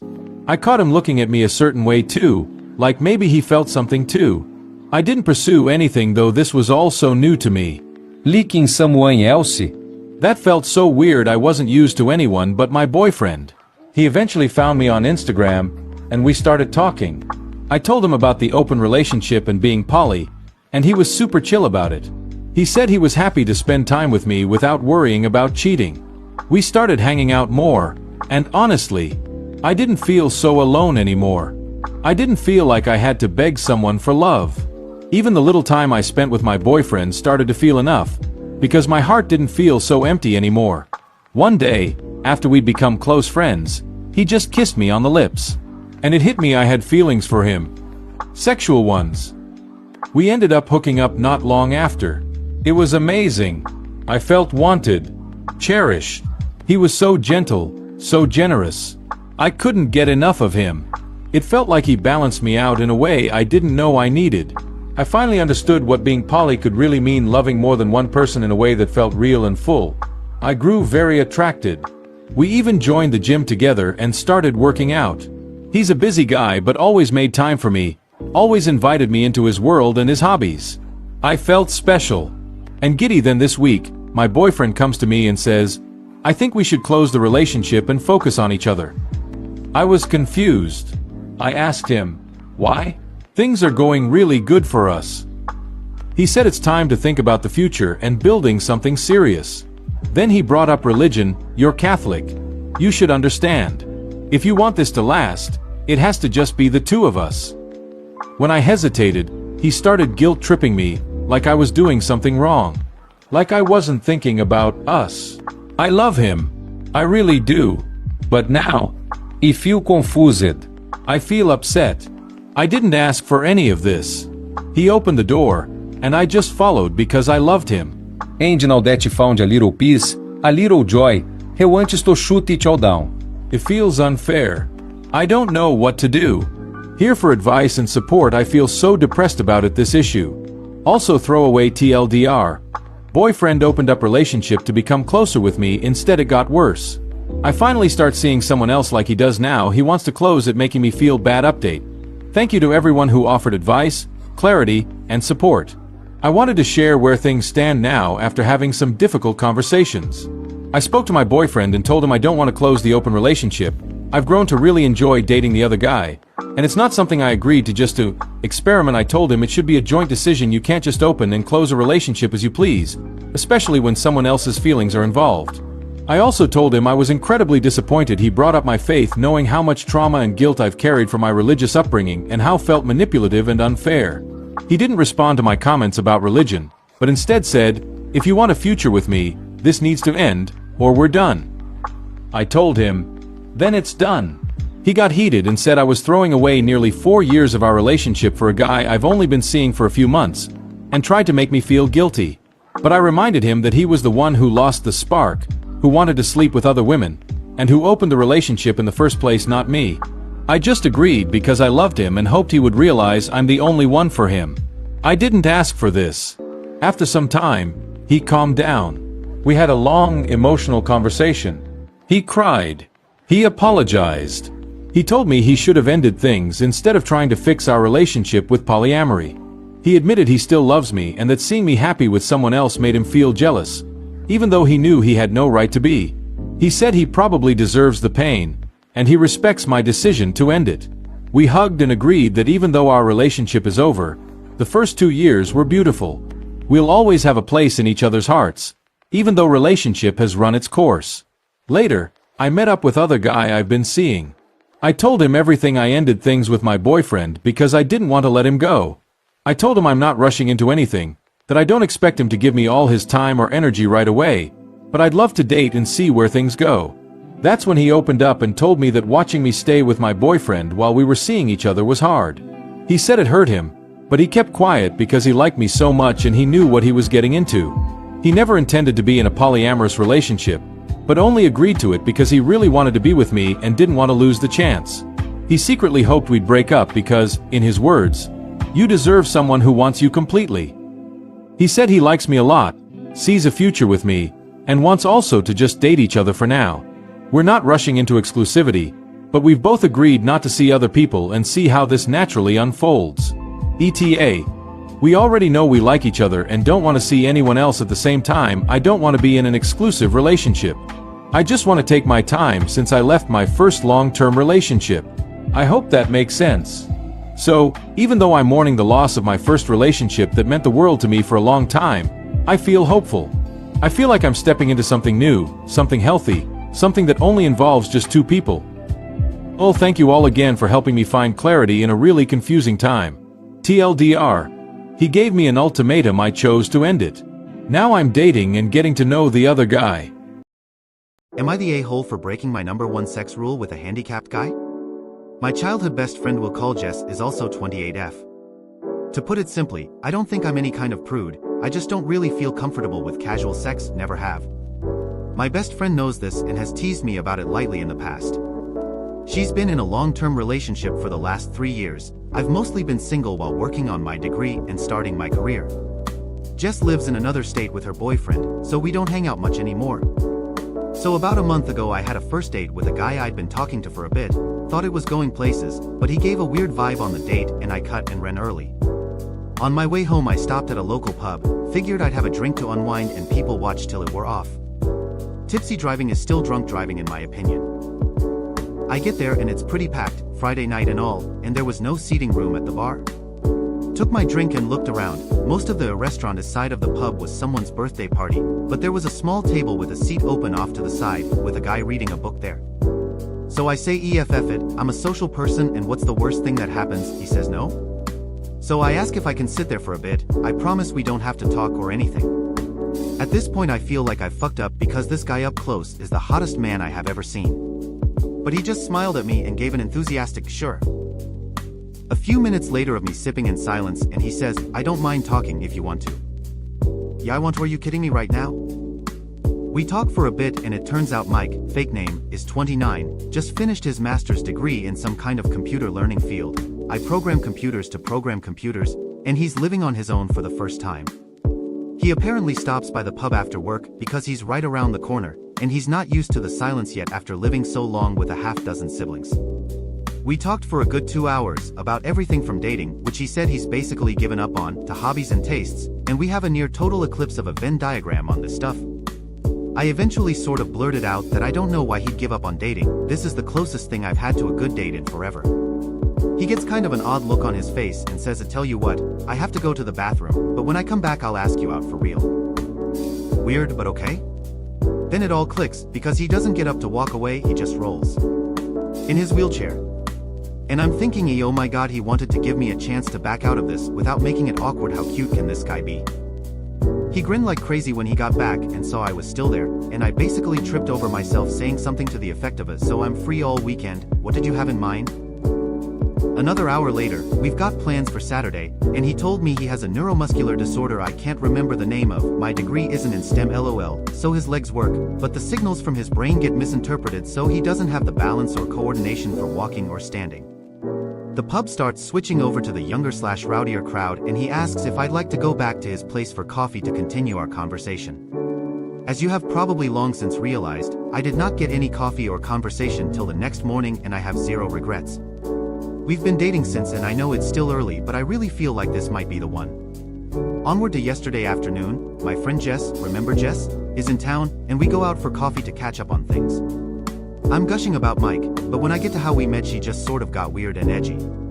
I don't remember any exact words but she essentially said that I must have a fetish for the handicapped since I broke my #1 rule and it's the best physical relationship I've ever been in. Like it's good for me because he uses a wheelchair, not because the guy puts in effort in bed. She said I've changed as a person and left without even saying goodbye. 15 years of friendship and I've never seen her like that. So here I am, asking the most objective people online if I'm an asshole or weird for being super attracted to a guy who uses a wheelchair and basically putting out immediately. Update 1, so if you were hoping for some terrible drama, I hate to break it to you that I don't roll like that. No pun intended. So I do have an update on Jess and shit finally makes perfect sense. And I have a slightly NSFW but funny story about Mike, because this guy is just the best, y'all. Okay, so first, I finally messaged Jess yesterday and said basically, I'm still hurt by what you said, but after 15 years of friendship I'd never forgive you if I didn't at least ask why you snapped at me like that. She replied immediately, I'm so fucking sorry, I didn't mean any of that, can we have a do-over on lunch? So I agreed cautiously and took a half day to meet with her today. Turns out that those of you who said she was jealous, and that she might have something else going on, and especially the person who said something might be going on in her relationship. Gold stars. She's in town because she's job hunting, because she's moving back in with her parents for a while since her relationship ended. Apparently they have been having a ton of small problems adding up, but the biggest one? Sex. The guy she's been with was apparently never great, but it's gotten to the point where he makes no effort at all for her to enjoy herself and then gets pissed when she isn't in the mood. She tried talking with him about it, making suggestions, but he told her recently that it's emasculating and being given sex advice by a woman. The straw that broke the metaphorical camel's back, however, was that her boyfriend has always had a thing for Asian women. She's Caucasian, but she does have long black hair. After weeks of fighting over their sex life, he suggested that they spice things up, by her dressing in a kimono and pretending to be Asian. She lost it on him and is absolutely disgusted by the racist fetishism and ended it right then. So she had all of this bottled up and was hoping to talk to me and finally be able to put it down. And I missed every hint that she had something big to discuss because I was gushing about Mike. So to her it felt like I was just twisting the knife by bragging about how great our sex was. She snapped, and somewhere between what I was saying and what she wanted to talk about some wires got crossed and she said something incredibly dumb. She left without saying goodbye because she was mortified and ashamed as well as irrationally mad at me. Something to know about Jess, she's an awful liar and she and I were the co-founders of our high school's Foot and Mouth Society, so I do believe her. I told her I forgive her and I'm sorry I didn't realize she wanted to talk about something bothering her, and she said I was too stupidly nice and have nothing to apologize for, so I think we'll be okay. For the time being I'm not ready for her and Mike to meet, because I don't want to make things feel worse, and she agrees. But she's really happy for me. Hopefully this is just a funny story we can look back on someday. So, onto how Mike almost killed me, lol. Last night we were talking about the Reddit post and he gets this funny expression that I'm starting to recognize. And he goes, how do we know you don't have a fetish if we haven't at least tried it in the chair? And I'm like, are you serious, lol? He said he's never attempted it, because, cue tears, he's never felt so comfortable with a partner before. Well, his chair has what is essentially like a parking brake thing. Or it should, it's unfortunately broken and apparently getting them fixed is an expensive pain in the ass. He doesn't use it that often so he hasn't made it a priority. And there's this thing called Newton's third law, you know how every action has an equal and opposite reaction? As it happens, when you're trying to get the motion of the ocean going, in a chair with wheels that aren't locked, there's a sort of counter motion that starts and fucks it all up. So we were going nowhere fast except for inching along the floor in his bedroom. And laughing at the silliness, which isn't helping. Eventually he just stops and says maybe we can get some of those wooden block things they use to keep little planes from rolling away, like in Indiana Jones, you know? I absolutely lost it. Like laughing so hard I'm in tears, he's giggling half at the situation and half at my reaction, and everything just keeps setting me off again. Finally I get it under control, doing some deep breathing exercises and shit, and I look at him again. And he pulls the straightest face he can and says, "For the love of God, a golly. This sure is uncomfortable." Folks, if I had asthma I would have fucking died right there. I laughed so hard I think I pulled a rib. Like wheezing and not even laughing anymore so much as weeping and making this awful hee-bee noise when I could catch my breath. While he's laughing and rubbing my back and saying he's sorry, he couldn't resist. So yeah, confirmed, no fetish here, and this magnificent bastard's comedic timing might actually kill me. Update 2. So first up, you know what people, at least me, don't think about when dating a guy who's always sitting? Height. I know he's taller than me because we cuddle a lot, and he's taller sitting on the couch, but I didn't really get it. So we drive up Friday night after work, actually south and west, lol, but to my brain it's always up in his vehicle, which is modified to be driven entirely using his hands. Neat, right? He's a really good driver too. One more green flag. We get to the house and it's huge, you guys, lol, like not a mansion, just kind of a sprawling one-floor rancher. Real estate was wild back in the day. Anyway, we get out and I meet his mom. I'd like to point out I am no slouch, I'm 5'7". His mom is towering over me. But she was the nicest lady ever. We go inside and I meet his dad, who funny enough is apparently the only short one in this family, and his youngest sister, who is living there with his 1-year-old niece. She gets up to hug me and she is also really tall. It's already a bit late then, so we eat and head to bed. I get to see his cute as shit room from when he was a teenager, and I casually ask, "Hey, so I don't know how this works and stuff, but how tall are you?" And Mike is all, "Oh, I dunno, like a bit over 6 feet 4 inches? Been a while since I checked." A bit over 6 feet 4 inches. So, is everyone in your family tall? Kinda? We met the Nordic basketball team he calls a family properly the next day. Actually they're Irish, but they're blonde and tall, so it conveys the idea better. The only one of reasonable height and still taller than me was his oldest sister, lol. They are also loud. Like not really shouting or anything usually, just present. Mike is a lot different around them, but in the cutest way, like he just beams all the time and you can see how happy he is to be home.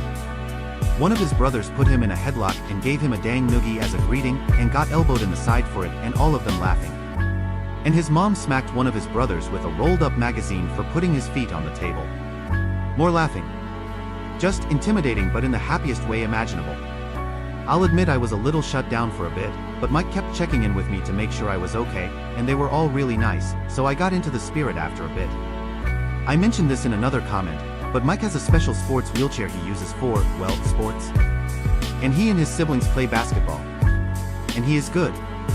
Apart from just having a hell of an arm, he's quick as hell. And this magnificent bastard that I love will absolutely, purposefully, gleefully run someone's toes over. He AMS for it. They all have this yank back the foot maneuver that's hysterical to watch. So it was this crazy day of loud people playing and having a blast, nieces and nephews running around, and just noise. My ears are still ringing. The food was catered in advance because his mom had 7 babies. All I make on Mother's Day is margaritas. They also have a pool. It's a bit chilly still, but the pool is heated, so we actually all got to swim, which was a lot of fun because I got to show off that I too am athletic. I can do a backward somersault off a diving board.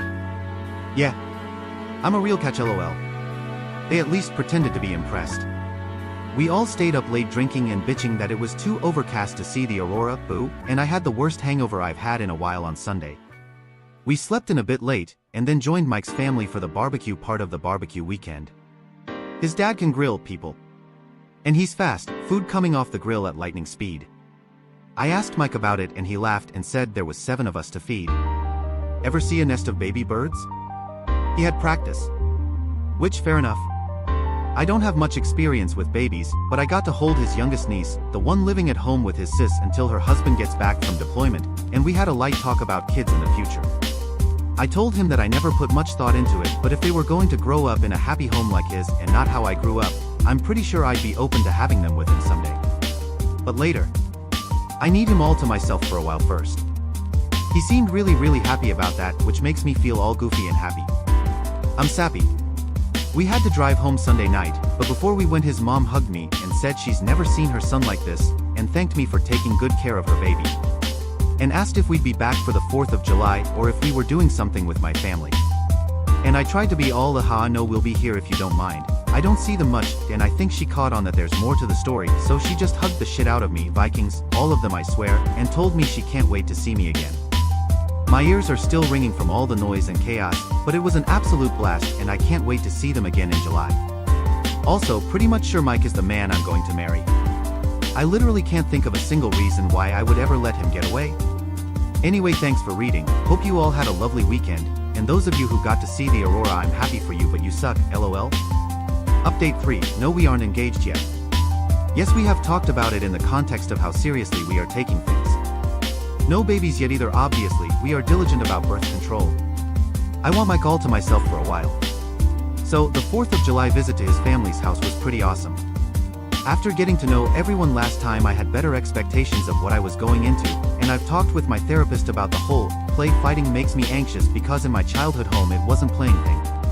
I don't want them to ever curb how they act to cater to me, and instead I guess I'll consider it immersion therapy. I think Mike mentioned it anyway because I didn't see much of it this time, though there were cheerful threats of doom lobbed about which I didn't mind at all. His mom is amazing, I'd like to point out. Even if she moms so hard it makes me weepy. So, background info, I have a really common sounding name spelled really uncommonly. Think Danielle or Jessica. Because in addition to everything else, my parents decided to be creative when they named me. So, although I do sort of like my name, that meant I was that kid who never saw their name personalized on anything. Mike's family, on the other hand, had like a million kids and they all got traditional names, so personalized stuff was huge for them. It kept them from fighting over stuff, I guess. One of the things in their house, because they have a pool, is that each of the kids, adults now, has their own personalized beach towel that lives at the house. So we get to their place and it's been a hot drive there, so right after we get in, Mike suggests I go to his room to get changed into a swimsuit so we can have a dip in the pool. I'm thinking that sounds perfect, right? Some of you may already know where this is going. I get to his room and there is a towel on the bed. In my favorite color. With my fucking stupid ass spelled name embroidered into it. So here I am crying over a goddamn towel and he's in the doorway watching and grinning like he just pranked me or some shit. Turns out it was her idea, but she checked with Mike to make sure it was spelled right. So now I have a towel for when we visit because apparently I'm welcome. If I sound cranky, it's just because I'm better at self-depreciation than I am expressing emotions in a direct way. I really am blown away and touched by how much these people have welcomed me. Mike has already sort of learned to decode the way I talk and joke, which is nice, but the first time he gently said, "That's not humor, that's just putting yourself down, babe," I definitely wanted to go hide under the table. He doesn't let me be mean to me. That's a thing good partners do, I guess? I wouldn't know. Again, yes, I am in therapy, I am working on myself. It's not his responsibility to put me back together, it's just something he does naturally. I literally told him one night that I was sorry, I'm kind of broken, and he snorted and said, "At least you can walk," in the most disgusted voice ever, and made me laugh. I digress. So the food was once again amazing, and I kept my promise to teach his mom how to make my cinnamon bun bread pudding, so I felt like I contributed. Insert Ralph Wiggum, I'm helping me. I learned to play Yahtzee, and as it turns out I am very good at it. They do a lot of board games things at night when everyone is staying for the week. These people have a lot of board games. And puzzles. Whole damn storage closet of the things. They also drink like fucking fish and can hold it, so I am learning to pace myself. Mike doesn't drink much when we aren't there, so I'm not worried that it's a red flag. Only red flag of his that I've found was a Red Sox pennant in his room. Now I realize I might be talking him up a lot, but he isn't perfect. He snores, he has a habit of arguing with people on the TV when they make stupid decisions, he sometimes starts talking about things I don't understand and just goes and goes until he realizes he lost me like 15 minutes ago, and he is fastidiously tidy, which makes me feel guilty because I have bad habits to lose. I'm not used to the clutter means I can't move through an area, but I'm really trying. I barely spend any time at my own place anymore, and we're definitely looking to move in together sooner than later. Yeah, so, not that much of an update, no one burned themselves on a firework or anything super exciting. I'm just in an ongoing relationship with a great guy who has a great family and things continue to look up for us. We head home tonight so we can spend some alone time Sunday. Hope everyone else had a safe and happy holiday. Update 4, this is not an exciting update. Not engaged. No babies on the way, not even freakishly tall ones like some of you are hexing me with. But Jess finally met Mike. Jess and I have this friend, who I will call Meg and not Tallulah despite both Jess and Mike thinking would be hilarious. Meg was planning to have a birthday party, the big 3OH, and she and Jess are close and both presently single. They chose a local bar with outside seating, and Jess did a wait, let's check their accessibility because I have been bitching to her for the last month. And LOL and be fucking hold after calling the place, they didn't have a ramp for the balcony/outside seating area. As I have been told, Jess said, nope, I am meeting Mr. Thrower_Jess, come on, and so they found another place that's a damn hike from everyone. But it has a great outside area with accessibility. And then we got the invite through Facebook because we are all basic, I guess? And Mike was stoked because they have this awesome beer selection, full stop, I hate hops soup. Then Meg told us that, no, I am not using Tallulah for the 15% of you going go, but that was such a better name, they chose it because Jess wanted Mike to feel welcome. So hats off to Jess for making the comeback impression of the century, I guess. The birthday was fun and silly, and everyone in my immediate friend group met Mike and loved him. Tons of laughter, everyone drank way too much, but fortunately we had enough heads up for a planned motel stay. Why yes, I do own a UV flashlight, why do you ask? So we and a bunch of other people didn't drive home. We actually had brunch in the bar the next day, it was absolutely awesome and I am ruined for pancakes because fluffy. Once again I digress. Jess and Mike hit it off and she told him literally every story. I didn't want her to over brunch, and it all was great apart from the persistent hangover. I crashed at Mike's again. And then he asked what it would cost to break my lease, because he hates the mornings he wakes up and I'm not there. So the next upcoming week and a half or so is going to be insane while I pack up my whole damn life and shove half into a storage unit and the other half into his apartment, and then we'll be living together. I know it's too soon. He does too. We've decided we're idiots and just going for it. My landlord is a lady who is a bit on the older side and isn't charging me for breaking the lease as long as I leave the place ready for a new renter, so I may respond to comments for a bit right away but expect a lot of silence for a while after. Update 5. Hey. I get a lot of messages asking how things are going, but I kinda hate when people update every 5 minutes with the "my neighbor looked at me sideways" updates after 3 paragraphs of recapping drama. So for those not invested, still with Mike. He's amazing. I will marry him. We live together now. It's been trying. As in he is trying not to laugh at how inept I am at cohabitation. I am really good at not leaving stuff out now, so there's improvement. He doesn't infantilize me at all, but he definitely gives me the grace to an absolute idiot. I appreciate it. We are not engaged, guys, it's been half a year, come on. I'm writing a book about our relationship. It starts with "my name is A" and the rest is just notes. Don't hold your breath. Jess moved into my old apartment. Yes, my former landlord is the GOAT. Jess is also seeing a guy. I think it is too soon. She agrees. But she has reasons. A girl, we all have needs, and who am I to judge? And I was recently in kind of a serious car accident. I am fine, I have great health insurance, great car insurance, and am recovering just fine. No-go funds here, though if you want to help just find a reputable charity for helping victims of drunk drivers and give them your money. So I was on my way home from working overtime and some dude clipped my car and I ended up in a ditch while he just sort of spun out. But I wear my seatbelt because I have a brain and I got really lucky. Everything is fine, my medical deductible was already paid up for the year, and the worst I had was some bruises, a cracked femur fibula, whiplash, and a totaled car. The silver lining is that Mike is great at caretaking? Another check mark in the having kids category. Also his mom brought us like a million homemade frozen dinners in Costco serving trays and we had nowhere to put them, so she bought us a fucking chest freezer. Guys, I don't even know with this family. They are amazing.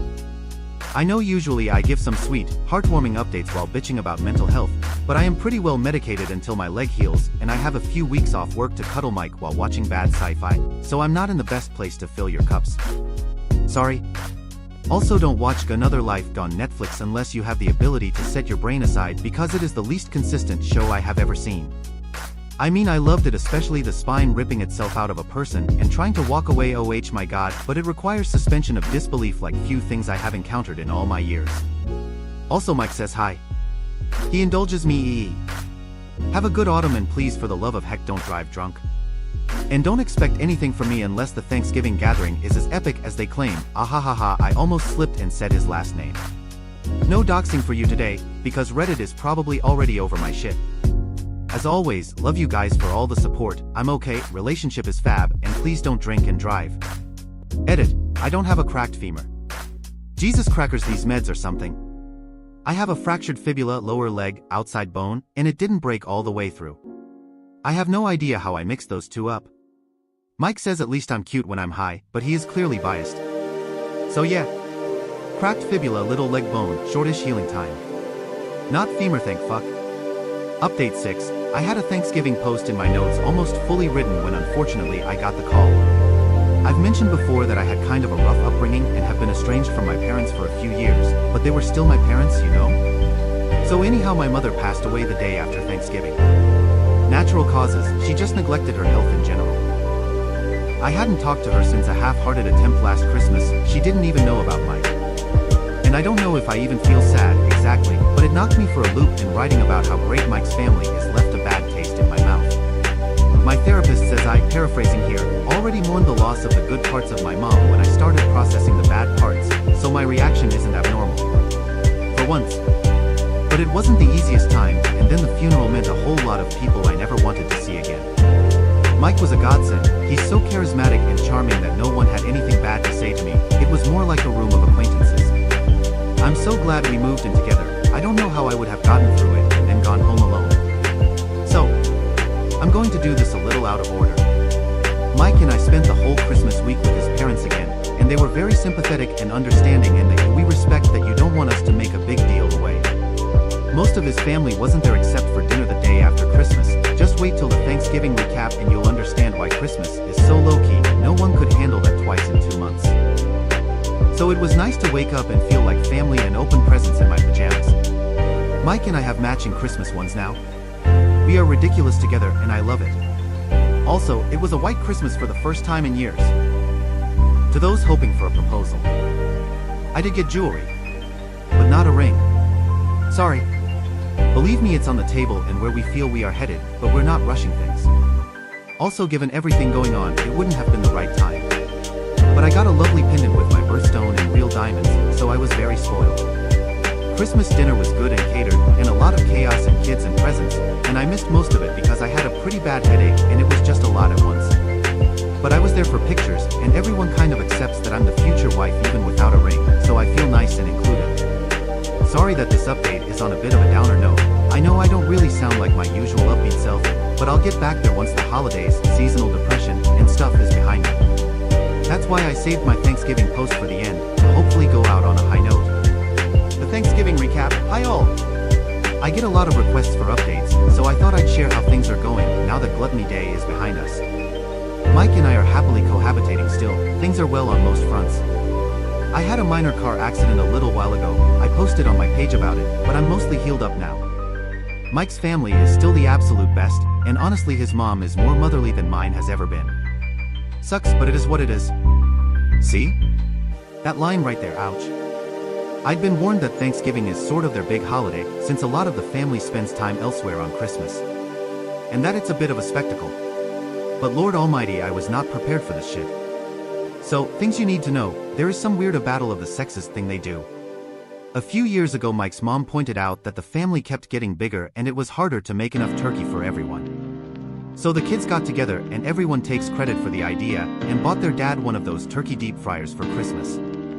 So Thanksgiving rolls around again. I so wish I'd met Mike sooner to see it myself, and thanks to the combination of beer and, I'm sure we can figure this out, apparently their dad set fire to the lawn. At least no one was hurt apart from pride. But after that there was sober practice, and now mom's turkey versus dad's turkey is this whole thing. Like there is literally shit talk the whole day. People are set up into camps. I joked we needed team shirts, and I think they actually want to do that next year. It was all pretty hilarious and casual, and they had like 3 damn tables set up. Don't worry, Reddit. I made sure no teenagers were being parentified or unlike in-laws were being forced to sit at the kids' table. Actually, I was low-key jealous. They got crayons and coloring books. The food was all amazing and all hands on deck except for me because his mom refused to have me on my feet even though my leg is basically fine now. Mike kept bringing me stuff. It was so cute, y'all. I can't even put into words how much golden retriever energy this boy has. If you're wondering who made the better turkey? Oh man, it's hard. Mike's mom does a brine, Alton Brown is the goat, but there is something about fried turkey skin that is just next level. So I'd say it's a tie, and that's not just me being diplomatic. I ate so much that I barely had room for dessert. It was fantastic. I never fall asleep in the car, but I was passed out on the drive home. We had kind of a second Thanksgiving at home the next day from the leftovers, and I probably just put on 50 pounds. No regrets. Anyway, I'm off to sleep the bird off. I hope you all had a wonderful turkey day and a great Christmas coming up. Final update. I am officially slated to be Mrs. Mike with the Wheels sometime in the next year or so. I will absolutely give you the deets, but first a little on why I haven't updated or responded much lately. I absolutely love the comments, well wishes, and private messages telling me how much our story has moved them. I can't believe how many strangers I feel so close to because you've gone through similar tough or lonely childhoods, or have had in-laws that aren't amazing. I don't usually respond, shockingly. This isn't my regular Reddit account, but I read them and appreciate you. On the other side, I've gotten some toxicity too, though fortunately not nearly as much as you might expect with the internet these days. A lot of people ask for pictures and stuff, and I'm sorry, but that's not happening. I've already given enough details, and this has spread far enough that someone doxed me. They were nice enough and young, and didn't realize just how absolutely weird and invasive that was, but it definitely made me step back a little. I don't mind sharing updates into our life when there's something to talk about, but I'm still a real person with a real life, and I don't want to be some kind of influencer or whatever. You also won't see any kind of GoFundMe or panhandling. I'm not broke, student loans are being paid down, and Mike is rocking his career too. We have enough to be comfortable. If you want to contribute in some positive way to our lives, I recommend making a donation to the Wheelchair Foundation. They do great work, and not every family is like Mike's and could afford a good chair when he was a kid. And please don't dox me, it's already weird enough having Jess laughing at me while playing a TikTok of someone reading my writing. So back to the mushy crap. Mike and I have been pretty upfront about the idea that we both want marriage and think this is the real deal, but aside from that, there wasn't a timeline. Our anniversary was on a different day of the week, and we did take out, but the next Saturday he suggested we go to the same bar we met at and recreate our first date. I thought it was the cutest idea for a date night. Yes, I am an idiot. He brought a book and everything. So, things are stupidly cute, and I'm feeling silly and giddy. And then he tells me about this book he's reading. Would I like to see? And I'm like, of course. The cover wasn't important. What was? This boy ordered some Etsy-made hollow book. And there it is, the ring and Will You Marry Me on the inside cover. Y'all, the way I went from bubbly to sobbing. I had no idea it would hit me like that. I guess even with talking about it somehow I just didn't expect it. He came over and called me sappy, and I babbled something about yes obviously and so now there's a ring on my left hand. We don't have a date set, but I'm thinking something in the fall, probably.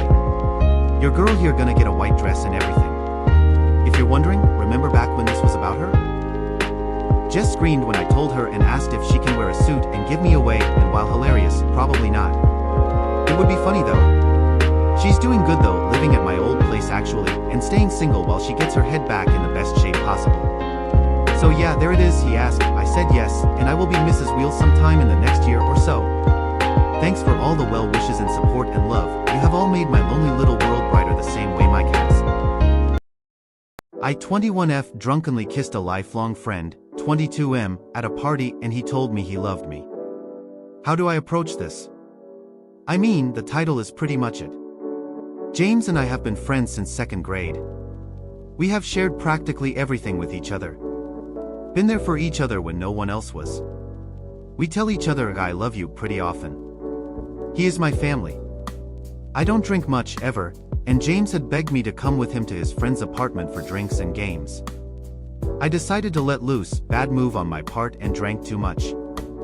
He had a bit to drink as well, but not nearly as much. He saw I was warm and loopy, so he took me out for some fresh air. Honestly, this bit is pretty fuzzy. I just remember laughing and going to kiss his cheek like I would my mother, but it didn't end that way. I missed and kinda hit the corner of his mouth, and he took that as an invitation to really kiss me. We kind of made out?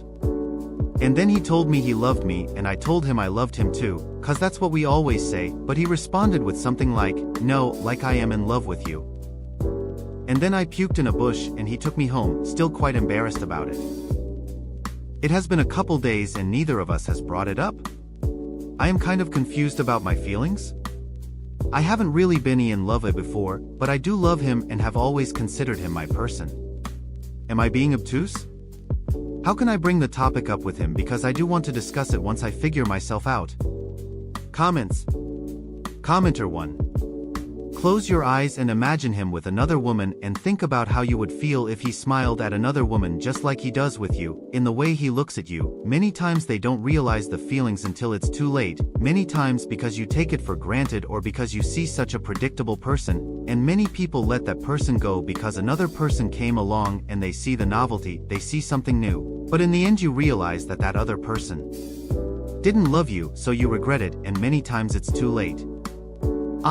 Well, we have grown up together and have seen each other through different phases of life. We have each dated other people. Whenever he has had a girlfriend, I have never felt jealous or unhappy. He seemed happy, which made me happy, and I always got along with his GF. That being said, we have always had our special inside jokes and secret handshakes. I never felt pushed aside, so maybe that was why I was so okay? Commenter 2. I had a BFF woman when I was younger.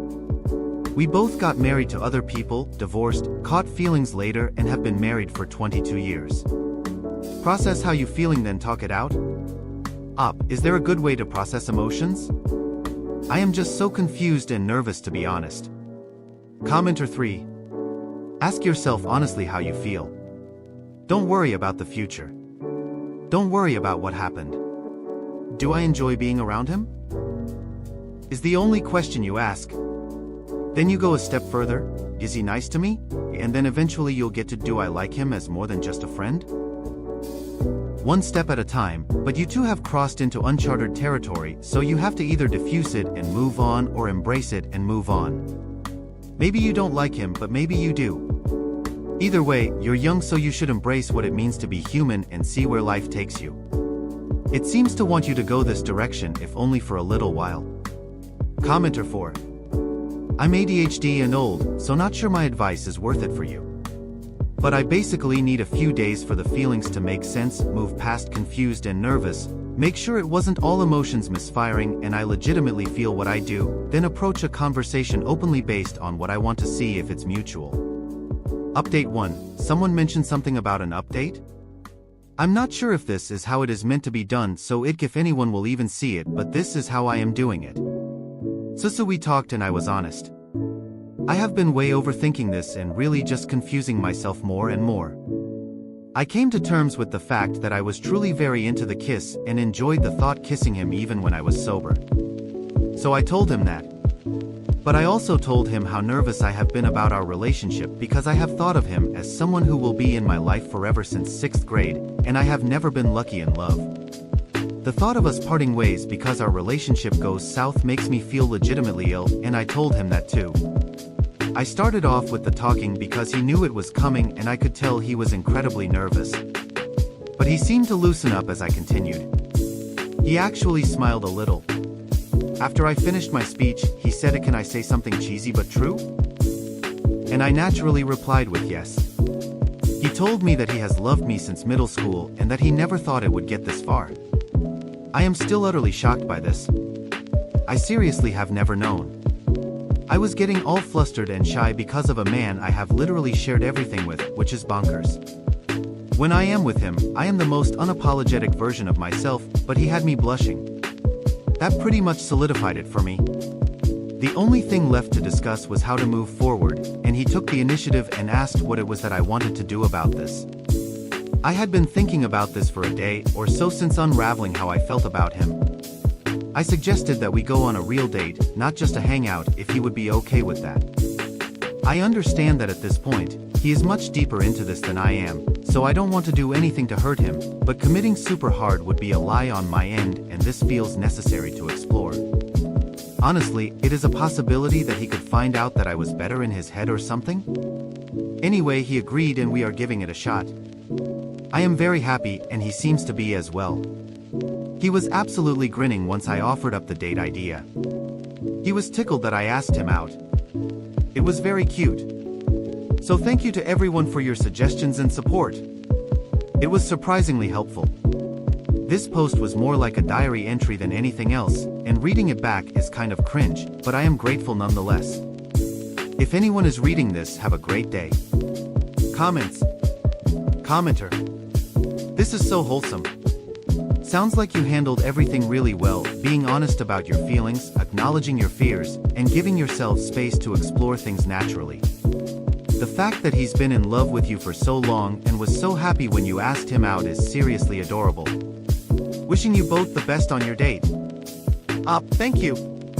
Keep your fingers crossed for me, lol. Update 2. Hey everyone. I really didn't think I would ever do another update, but so many of you have asked for one that it feels evil holding on to this information, haha. Just a summary of my last 2 posts. James and I drunkenly made out and he said he was in love with me. I freaked out and questioned how I felt about him cause we have been best friends since 2nd grade. I came to the conclusion that I enjoyed kissing him and we talked it out and decided to try out a real date. If you want more details, just read the other posts, lol. James and I are exclusively dating and have been since that first date, which went well. I thought that I would be the nervous one and he would be chill, since I had been overthinking about how our dynamic will change since day 1 and he kept saying he was so excited for the date. But when he picked me up and brought me flowers like the gentleman he is, my brain went a quiet calm and everything just felt like it clicked into place for me. He, on the other hand, was sweating bullets. Incredibly nervous. He was chivalrous and cheesy, opening the car door for me and making a show of it. It was really adorable. Also, this felt entirely new. I wondered if our date would feel like a regular hangout, but it didn't. It felt special and my cheeks were warm and tired from smiling the entire night. The car ride was kind of awkward at first just because he was so stiff, but he explained that this is something that he had been dreaming of for years now and was really scared to mess up.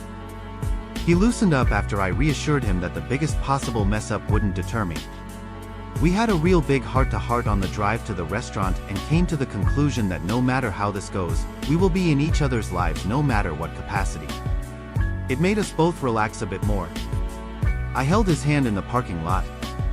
Because we already know each other like no one else, we fell into our conversational habits, but it still felt like I was unlocking parts of him that weren't available to me before and that he was doing the same to me. I really thought I would be freaked out, but it is so natural and we have such a deep trust that has been established over the years that I don't even feel slightly stressed. Sometimes it is a little weird but nice.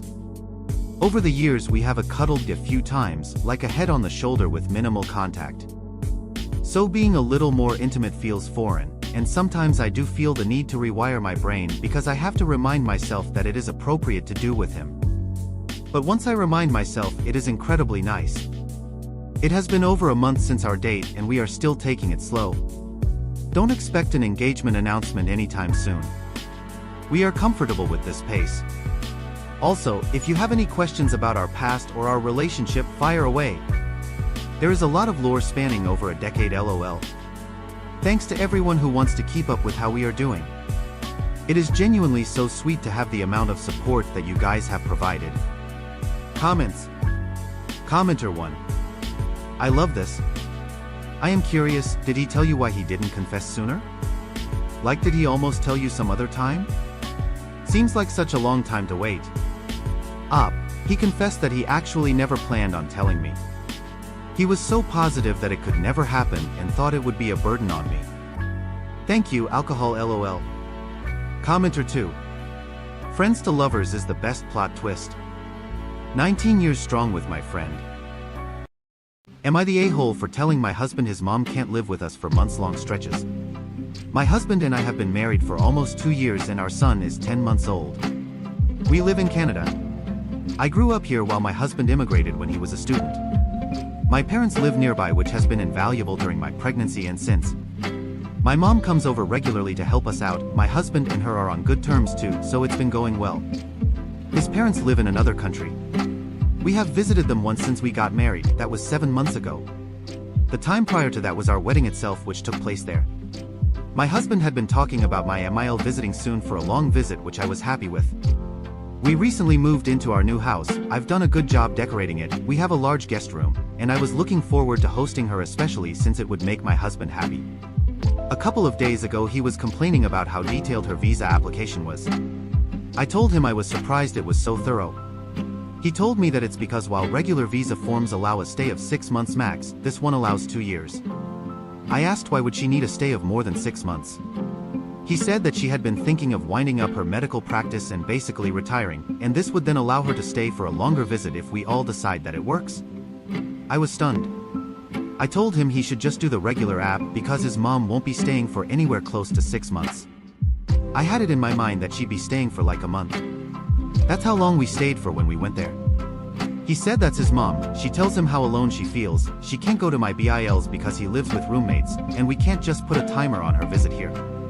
He said she's been looking forward to helping us out with our son. I told him we don't need help, we manage fine on our own and with my mom's help. I wanted to host his mom as a guest, not as a part of our household. He complained that how was it fair that my parents could visit whenever they wanted while his can't. I was hurt by that because my parents have helped us out a lot, and I asked him if he wants us to limit how often my mom comes to visit. He said no, that's not what he meant, that he likes her but it wasn't fair to his parents. My reply was that when my mom comes, she goes at the end of the day. That wouldn't be the case with his. I ended it by saying he should look into the easier regular form because she can't be thinking of staying for that long. He chose to sleep on the couch that night and has been cold with me since. I hate that. We've never been cold to each other like this. I talked to my mom too. She said that having his mom live with us for long stretches would definitely affect me. That this is worth fighting for. I haven't seen him working on the application since. Last night he went out when his mom called. When he came back I asked him how she took it. He told me he had told her he's looking into what application best suits her. He asked me if I'd changed my mind. I said no. He just shook his head and started watching TV. Am I the a-hole? Relevant comments. Comment 1. Consider offering to work with the month-long stay as a test to see how you blend. Tell your husband it's 1 month for the first visit, period. You'll both want to see how it feels for that first visit to have her there, then how it feels once she's gone again. Op. A lot of what you said has been on my mind too. Like the big picture changes are daunting in themselves, but the small changes, like having to be more discreet with our intimacy, also seem suffocating. Regarding your idea of suggesting 1 month, I honestly already know I won't be able to deal with more than that. Would putting it out there just to say no again later be an a-hole move? Comment 2. Not the a-hole. I have a sneaky feeling your husband is trying to sponsor his mother to stay permanently in Canada. This could well have been his plans all along. You need to make it clear to your husband his mother is not to stay with you for a long period of time, definitely not permanently. Op. He said he's just doing it to keep options open if we all decide we're good with a longer stay. I made it clear that I don't see myself ever being okay with that, so it was a moot point. That's where I might have overstepped because he's been cold to me since then. Even today he had breakfast before I woke up. I hate this entire situation. Comment 3. If she is already feeling lonely, how is she going to feel after retiring and spending up to 6 months in another country? What is her plan for when she returns? It almost sounds like he wants her to permanently move in with you. Have you discussed that in the past? Is that an expectation in their culture? Op. No, we have never discussed her or his dad moving in. Honestly, some of my extended family in Pakistan do have this arrangement where families live together, but this was never something that was on the cards for us because his parents are well established there. Comment 4. I'm curious, Op, you say his parents but only talk about his mom and you say she's lonely. Is his dad still alive? Are they still together? If she stays for a year, will dad eventually come too? Op. Yeah, my father-in-law is alive and yes, they're together. I don't think he has plans for coming for a long stay like her, maybe shorter ones. Update 1. Thank you for the feedback in the original post. Yesterday when he came back from work I tried to start the conversation again. He had been giving me the cold shoulder since all this started. I told him I'm his wife of 2 years and the mother of his child. This isn't how we're going to communicate. We started talking after that. I held my ground that his mom staying with us for so long wasn't tenable. If she wanted to visit Canada for longer than a couple of months, she would have to live in her own apartment, learn how to drive or use public transport. She's used to being driven by a hired driver in Pakistan, and a whole bunch of other changes that she'd need to get used to. That I don't see myself changing my mind on this, so he needs to be honest with her and himself and not go down the "we'll keep our options open" route. He said that he knows her living with us for an extended stay would require some changes on our part, but he was asking me to do this as a favor to him, that I claim to love him and yet can't do him this favor for his mom. I actually started sobbing when he said this. It was so hurtful that he was using this as a litmus test for our love. I said her being around for years would ruin our parenthood with our first child, that I want us to raise our child the way we see fit, not his mom. Also, all the intimate moments we have, our sex life, everything would suffer. My parents are Pakistani too, I know this will happen. He again asked me to just not shut the door completely, that he'll tell his mom the stay can only be for a month or so, and I can let him know if I think the change wasn't too much. And we landed on a compromise that for now they'll do the regular visa app that only allows a max stay of 6 months. If I change my mind, he'll do the super visa. He then had a long call with his mom, which his older sister also joined. It actually lasted an hour and a half.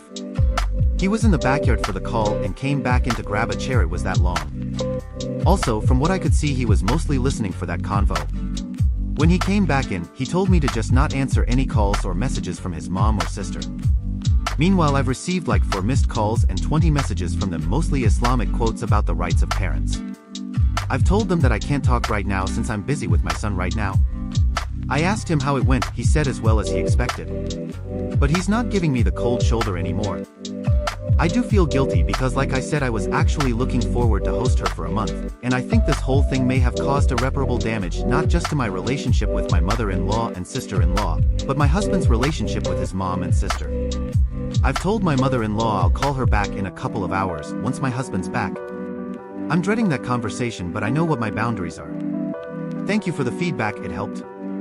Edit. Also, one thing that I had to clarify a few times last post. A lot of people were like, this is what happens when you marry outside your culture. My husband and I are both of Pakistani descent. Just that I was born here, while he immigrated here as a student. But he's been here for like a decade now too. Relevant comments. Comment 1. She is not your son's parent and has zero rights to him. Op. I think those Islamic quotes were about their rights as parents to my husband's, and by extension mine, hospitality and care. Which I mean, I get it, but I don't know if this is how those principles were supposed to be applied. Definitely not going to get into a religious debate with her. Comment 2. I honestly wouldn't even let her stay for 6 months. She'll cause trouble. Op. No, the plan is for her to stay for 1 month-ish. It's just the visa allows a max stay of 6 months. Comment 3. Good for you, Op. Do not go on that call with your mother-in-law by yourself. Your husband must be on that call and he better not cave to what she wants. Op. Oh? I was just going to stick with the 1 month-ish plan in the call. Why do you think I shouldn't talk to her alone?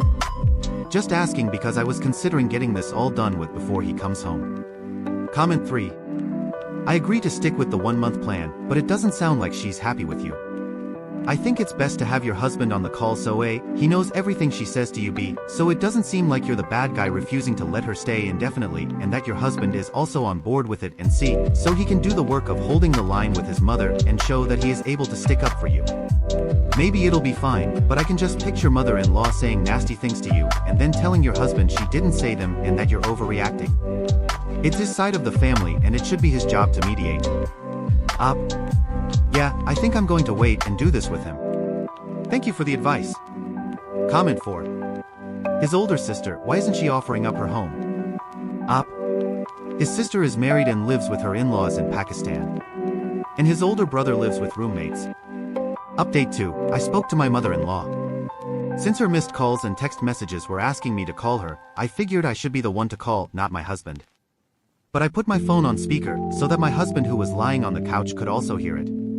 She said that my husband had told her he thought it'd be best if she restricts her trip to 1 month, since it was her first time in Canada, and because we were really busy with my son.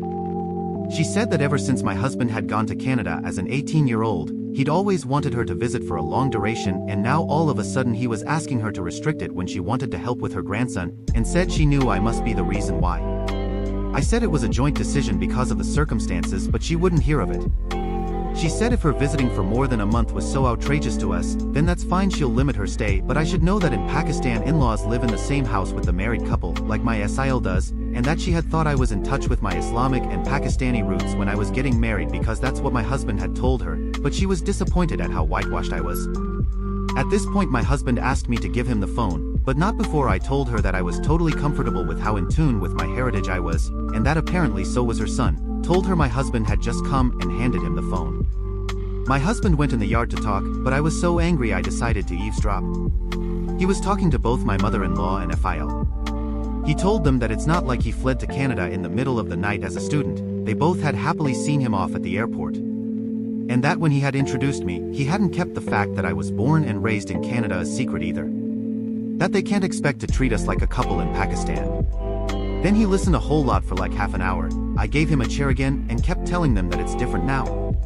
They ended the call with him saying that we were both really looking forward to her visit, that we'll make sure it's a great 30 or so days with us and her grandson. He apologized to me on behalf of his mom and asked me to please let her lecture go and still be on board with the 1-month plan. I'm looking forward to it much less than I was, but I said fine. Thanks a lot again for the advice. Along with my mother, I was able to get good advice from here too, and I think I've managed to resolve this issue. I know myself, I know my mother-in-law staying over for years wasn't something I could deal with, and knowing a lot of people agreed was really helpful. Comments. Comment 1. What if she stays longer than a month? I honestly don't know. She said she'll visit for a month but was really upset about the fact that she had to. I'm just going to assume everyone keeps to their word for now. It's Ramadan and Eid soon as well, our first Eid with our son to look forward to. I don't want to think about what happens if she decides to stay longer. Comment 2. My family is from the same country as you and I'm Canadian born. Have your mom come over every day? Let her speak to Emile matriarch to matriarch. Have your dad come as well if she starts to act out. She will absolutely try to shit on you every chance she gets, but she will not risk offending your parents. With any luck, your mom can also send a little spice back her way. My parents will be hosting her for dinner and all, of course. After hearing about everything that happened, my mom thinks she should come around too. I'm just conflicted if seeing my mom coming around so easily would reinforce my Emile's sense of injustice. My mom left that decision to me. She told me she'll be 5 minutes away whenever I need her. Comment 3. I want to add to this, and I know it sounds paranoid as hell, but after all the just no-mill stories, I strongly suggest cameras in the areas that baby will be in, so it's not looked at a weird or invasive. The only reason is the passive-aggressive actions and controlling behavior. She may try to break up the marriage by saying you did something when hubby walked out of the room or something of that ilk. Keep a record of things only if you have the energy to keep track of things. To me, this isn't just culture. This is a woman who expects full control and may try to take it however she can. Take it or leave it, but that's my suggestion. I honestly think I'm going to do this. As icky as it feels to think she would want to deliberately do something like that, her comment about me being untrue to my heritage is still ringing in my ears. Thank you for the suggestion. Comment 4. I agree to stick with the 1-month plan, but it doesn't sound like she's happy with you.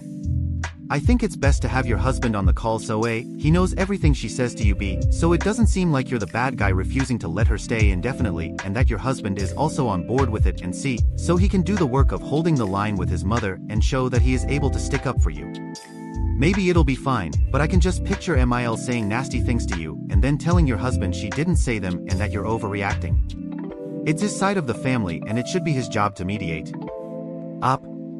Yeah, I think I'm going to wait and do this with him. Thank you for the advice. Comment 5. You and your husband will still need to set boundaries. You know she blames you for the fact that she's not getting what she wants. She is already blaming you for the fact that her son is not giving in to her demands. If she's going to stay with you in your home, she needs to respect the fact that it is not just her son's home. It's your home too. It's not just your husband's son. It's your son too. She does not get to control or judge your connection to your heritage. If she wants to be welcome in your home, she needs to treat you with respect, and she needs to avoid interfering with your marriage. Your husband needs to be fully prepared to rein her in if she puts even one toe out of line. He needs to be responsible for protecting you from any disrespect from her. Good luck, and I hope you'll be able to come back and let us know it went well. I thought about this more overnight. About what my boundaries/consequences are. First of all, I'm going to let my husband know it's not going to be a month or so.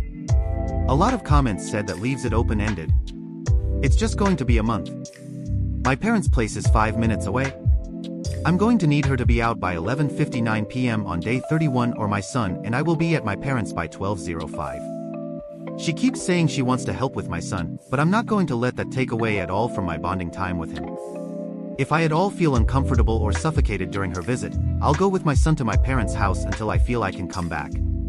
Also, the rules regarding intimacy won't be the way they were when we visited Pakistan. In Pakistan, it would have been scandalous for my husband and I to give each other a kiss or cuddle in front of a TV if my in-laws were there. But I'm not going to have those rules imposed on us while she's at our house. I don't know if these boundaries seem petty, but after her remarks yesterday I've soured on her quite a bit.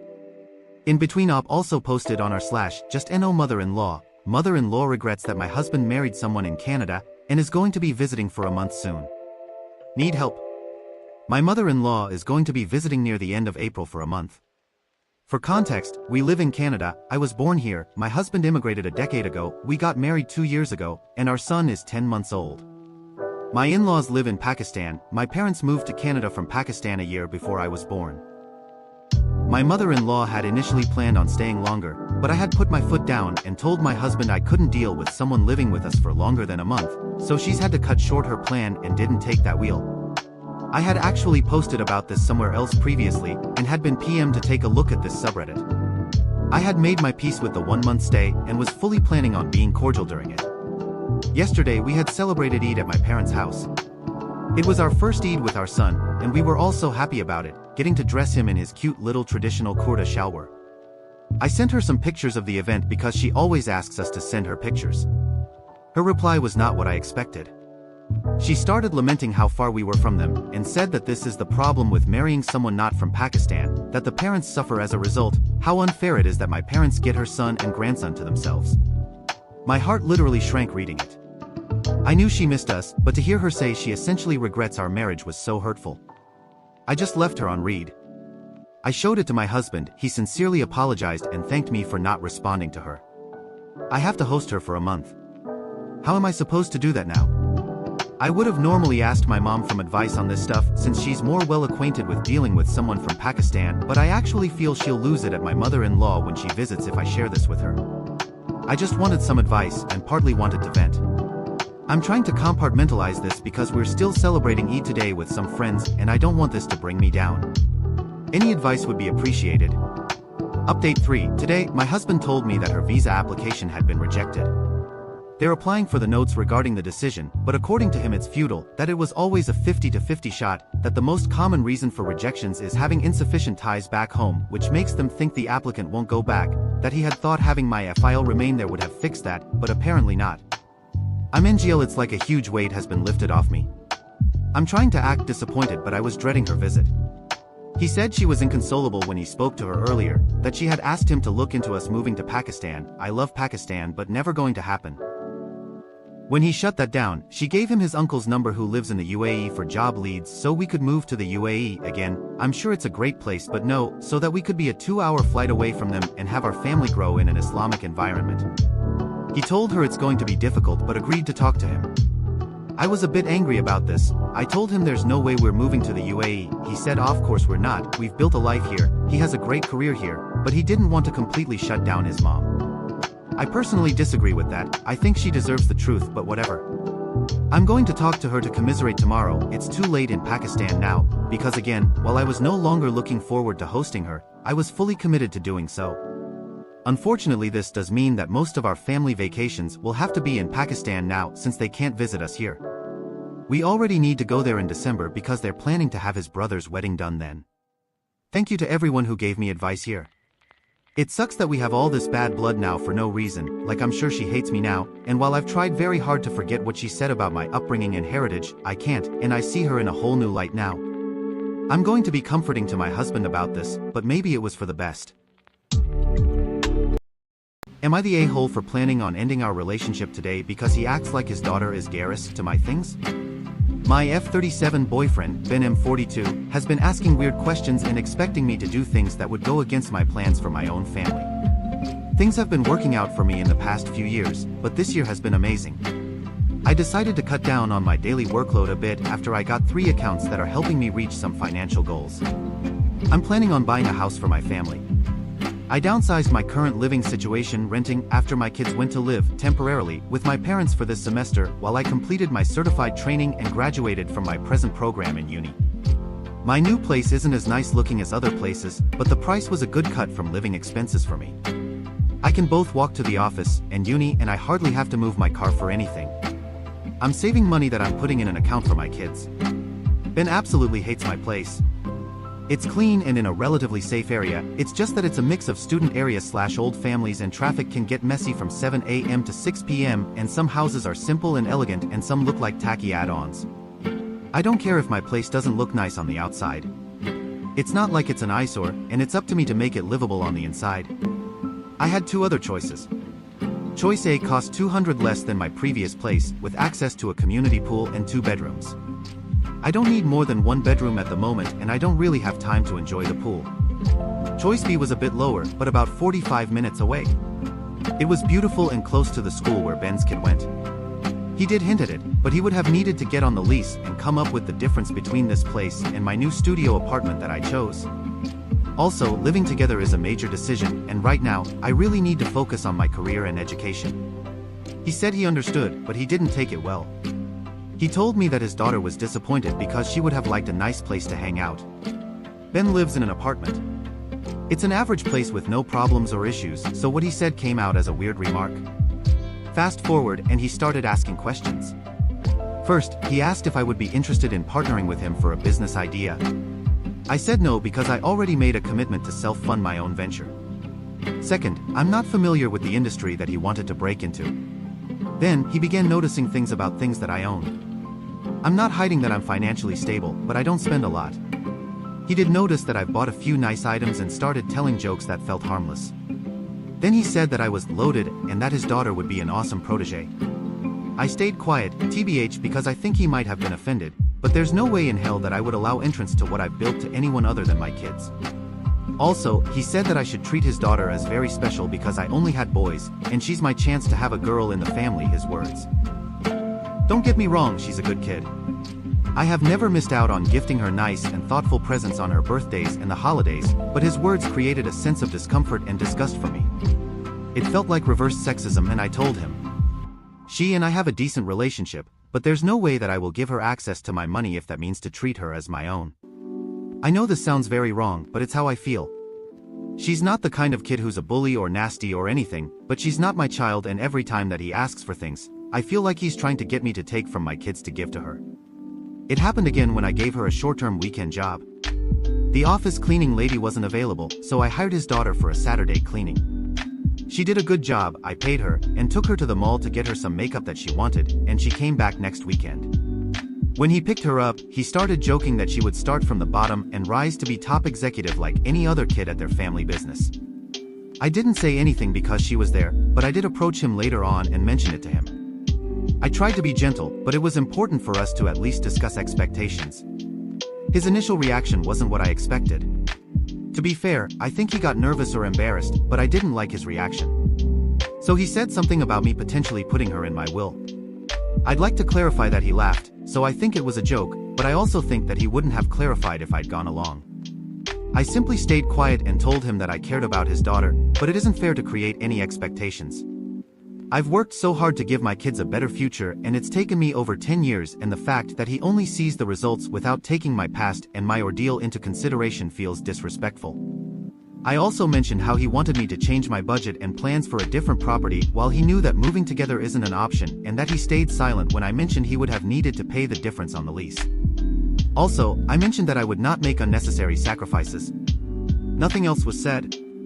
He stormed out of my car and, this is why I feel like the asshole here, started walking with his hand in his pocket and a weak smirk.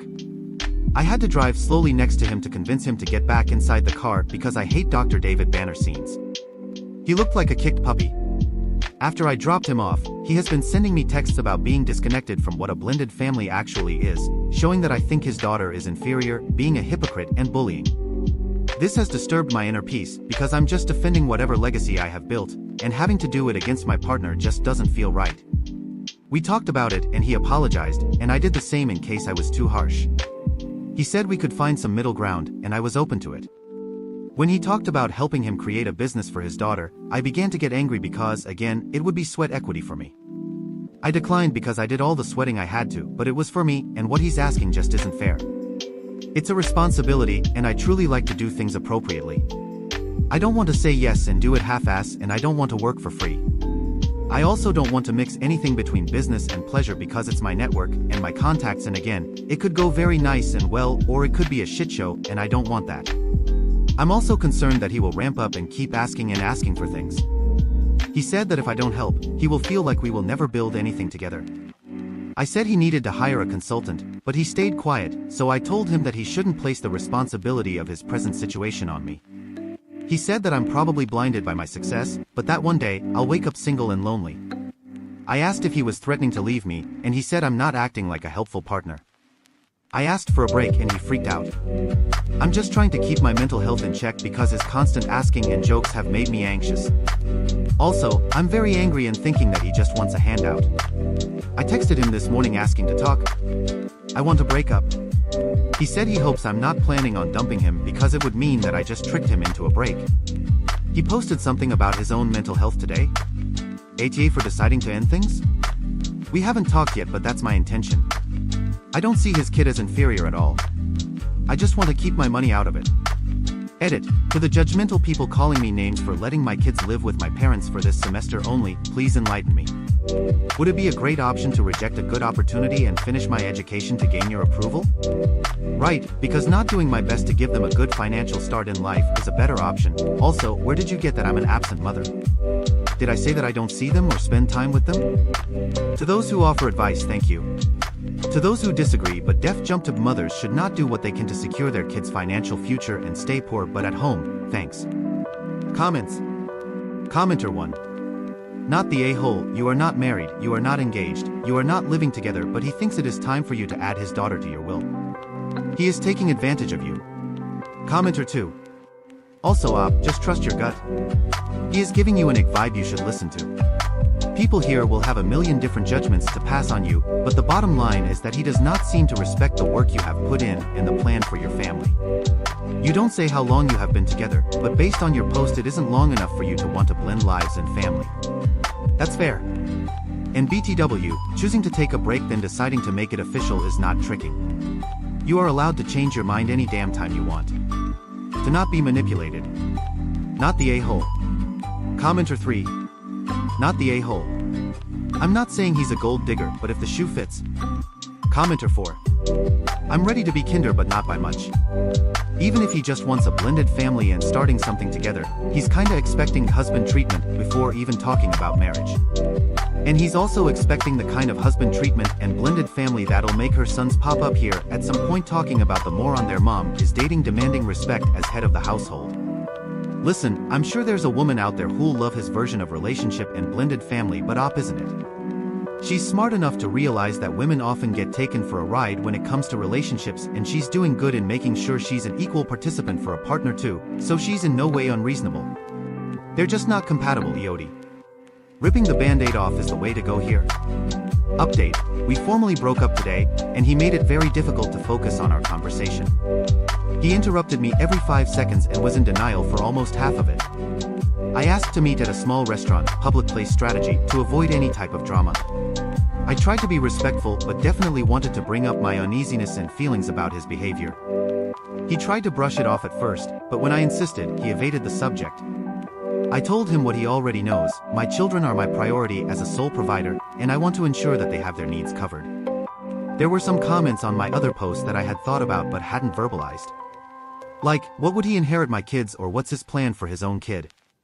I know he doesn't have much, but that's no excuse. When I established the comparison between what he wanted for his kid versus what he would give to mine, his face changed, like I was greedy and he was insulted. He said my kids don't have a dad and that he can provide a paternal figure. This triggered me so much that I had to try and keep my volume in check. My thought is that being there like a piece of furniture in exchange for financial benefits for his own kid is acceptable to him. I would have loved for my kids to have a decent dad, but that's just not in the cards, and right now, I'm better off alone than with Ben. I was so angry that he kept asking me to calm down. He said he's leaving his daughter good knowledge on life in general because there are things that only he can offer since her mom is too secular, whatever that means, and I didn't ask him. I said that we needed to break up and he immediately got upset and left our table. I thought he was gone, but he came back later and claimed he only went to use the restroom. I told him that I can't share any part of my life with him after he behaved like a gold digger, and that even if I was able to get past this, I would never even consider getting back together because his intentions are entitled and dishonest. All in all, I'm just glad that we weren't alone. He has high blood pressure issues, real, I've seen the medication, and sometimes, I've suspected some types of mental health issues, going from 0 to 100 for things that seemed incongruent. He said he was truly sorry if he offended me and said that he felt tricked and betrayed. That breaks are meant for introspection and to seek improvement and not to abandon a relationship. That my actions will have an impact on his daughter because she really likes me. I offered to have a last call/text with her if he agreed, but his answer was no, fuck you don't get to say anything to her. He said that I'm caught up in my new mainstream life, whatever that means. It's fucking offensive considering that I've worked for my financial stability after a few years of things not being great. He told me to go suck on my colleagues' CKs but immediately apologized. I told him I'm not surprised at his behavior, since it shows me that he seems to think sex can solve anything. I also said that since he was being gross and vulgar, I'm learning just now that men like him are unfuckable, homosexual, handout seekers and insincere. And that I will never date someone who is not financially stable ever again, because this is a huge lesson. I wish that I could say that I had left him sitting alone at the table, but he left first. When I was about to get my handbag to pay for my food, he rushed to get his backpack and walked off really quick. I blocked him everywhere, but I already changed my locks. He never had a key nor did he stay over, but I'm just being cautious.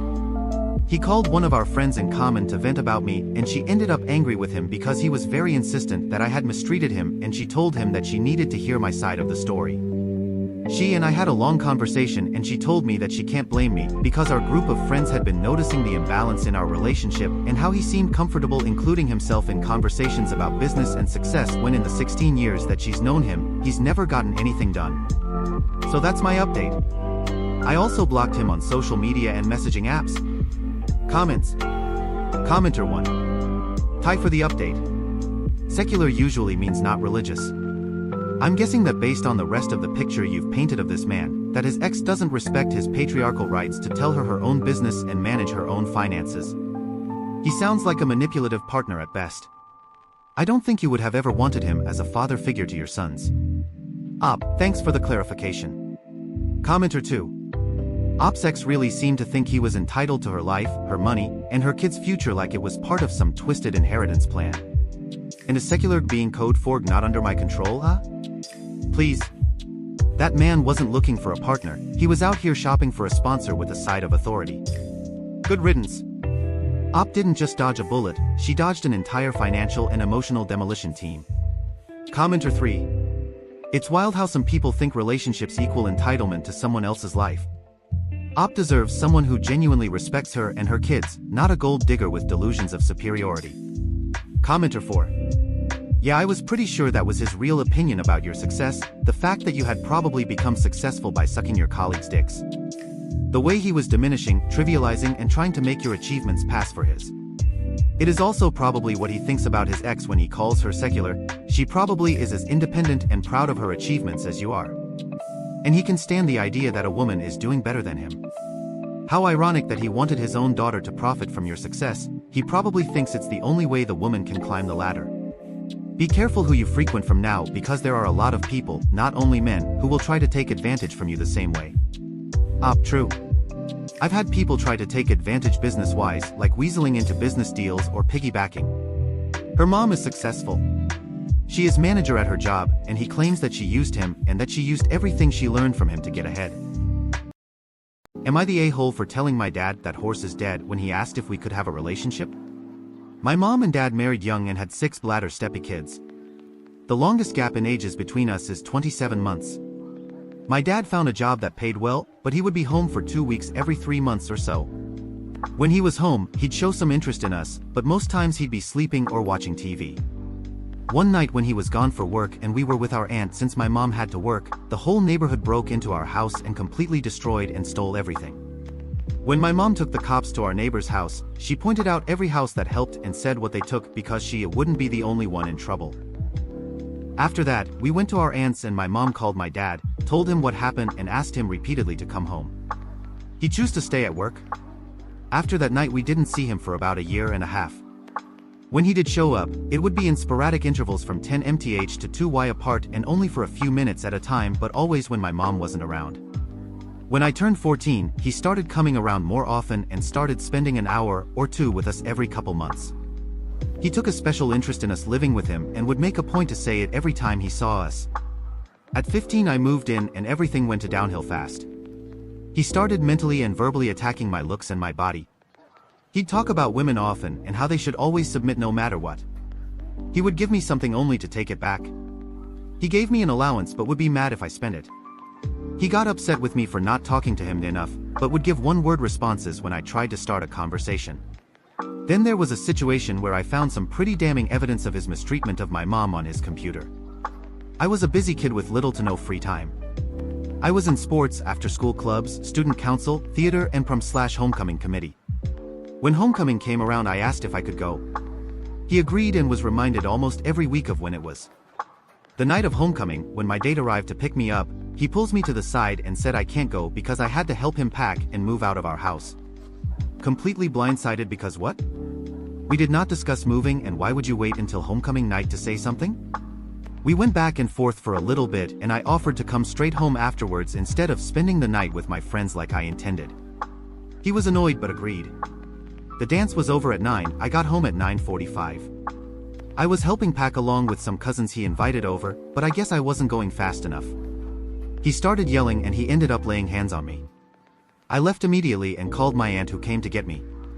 He started flooding my phone with texts and calls saying how ungrateful I am, how I cost him so much money, how bad of a person I am, etc. I didn't respond to any of it. After about 2 months, I started reaching out to him about my clothes and belongings, asking if we could talk, etc.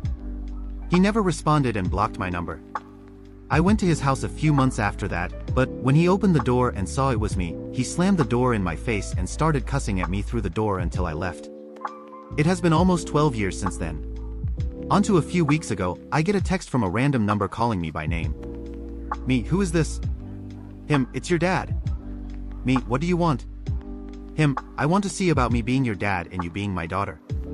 A wave of confusion, disbelief and finally rage washed over me all at once. I responded that horse is dead. He waited a few minutes and replied, it's not dead, just on life support, but with some work, it can get better. I blocked him and called my mom. She said, that's still your dad. You need to let that hurt go and talk to him. Her response is what has me second-guessing the way I handled this situation and has me thinking that maybe I was a little too harsh. Maybe trying to explore a relationship with him is something I should do. However, if this were a random person doing these things, it would be cut and dry to never speak to them again, so why should I give him another chance just because we are related? Why should I do the work on his terms when he wasn't willing to meet me or speak to me on mine? Why do I feel like the bad guy for making a stance for my own mental well-being? Why is it okay for him to mistreat everyone and only when he's ready is when it will be resolved? Should I listen to my mom instead and just talk to him anyway? Am I the a-hole? Comments. Commenter 1. Not the a-hole. He wants something. He's not calling for your benefit, only his own. You aren't obligated to let anyone into your life, regardless of relationship. But it's family. Nope. Tell any flying monkeys that they're welcome to have a relationship with them if they choose. You are choosing not to, and they will find themselves on the list as dear old dad if they keep pushing the issue. Commenter 2. Probably needs a kidney or bone marrow transplant. Commenter 3. This is going to be blunt, but both of your parents are very abusive and dysfunctional. Your dad is just straight up an abusive jerk, and he's contacting you because he wants something: money, a maid, a kidney, a babysitter for a new family, who knows. But this is not coming from a place of love, just a place of greed. And your mom, well, she's telling you that abusers who are related to you should be allowed to keep abusing you. That's wrong, and she's a brainwashed enabler. I'm sorry, because she's also an abuse victim, but she's enabling an abuser. Bury the horse and walk away? You will not regret it. Update 1. Hello everyone, I wanted to start by thanking everyone who commented. I don't know how to do an edit, so in posting answering some questions and addressing some comments I feel need clarification. I will update in a separate post because this might get long, so apologies in advance. I'm long-winded, deal with it. LOL. My mother, for all the people downing on my mother. Just know. Find somewhere else to dump your trauma. My mother is a hard worker and giver and has been all her life. She graduated HS at 16, was a regional manager by 20, and purchased her first house in cash by 22. Needless to say, she was and still is doing well for herself. She volunteers to feeding programs, clothes/shoe giveaways, she donates money to charity, buys strangers food and clothes, babysits kids of struggling parents, or helps them financially, take meals and clothes to senior citizens, even gives what she has right off her back. She has always been a giver and has a big heart for everyone. Even the people talking bad about her, she would still see that your needs are met. Sometimes a little kindness goes a long way. The break-in, some people saying it's fake, I wish it was. We were terrified and I hope that never happens to anyone. Like I said, my mother was well off, but we lived in a not so well off neighborhood. The kids in the house behind us would steal our stuff often.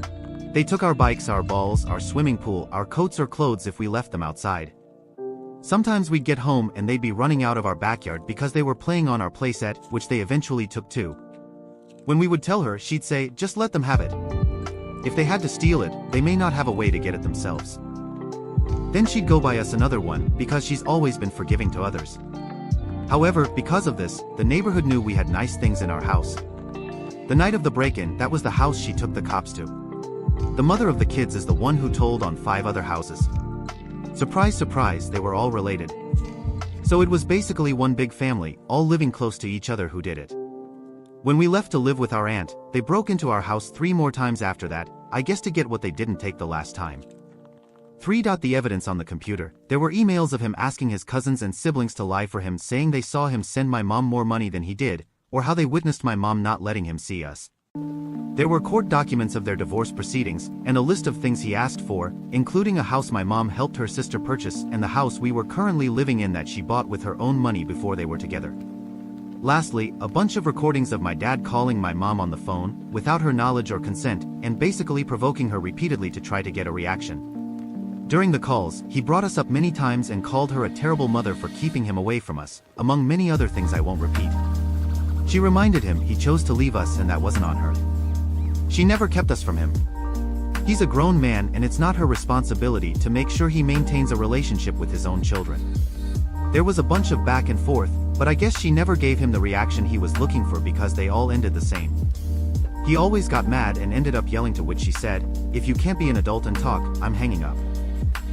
While most of these were sort of old, there were a few that were recent at the time, like really recent. The last recording I listened to was 2 weeks after I moved in. He told her that he finally got me to move in with him because I told him I hated her since she's a bad mom. That was the one that broke her. She started crying and basically told him he can say whatever he wanted to say, but that wouldn't change anything. She would be praying for him to find peace in his soul so he won't have to put others down just to feel powerful. To this he laughed, told her she's being emotional, then said, "Oh, whatever. Here we go with your fake tears. Are you done?" and hung up laughing.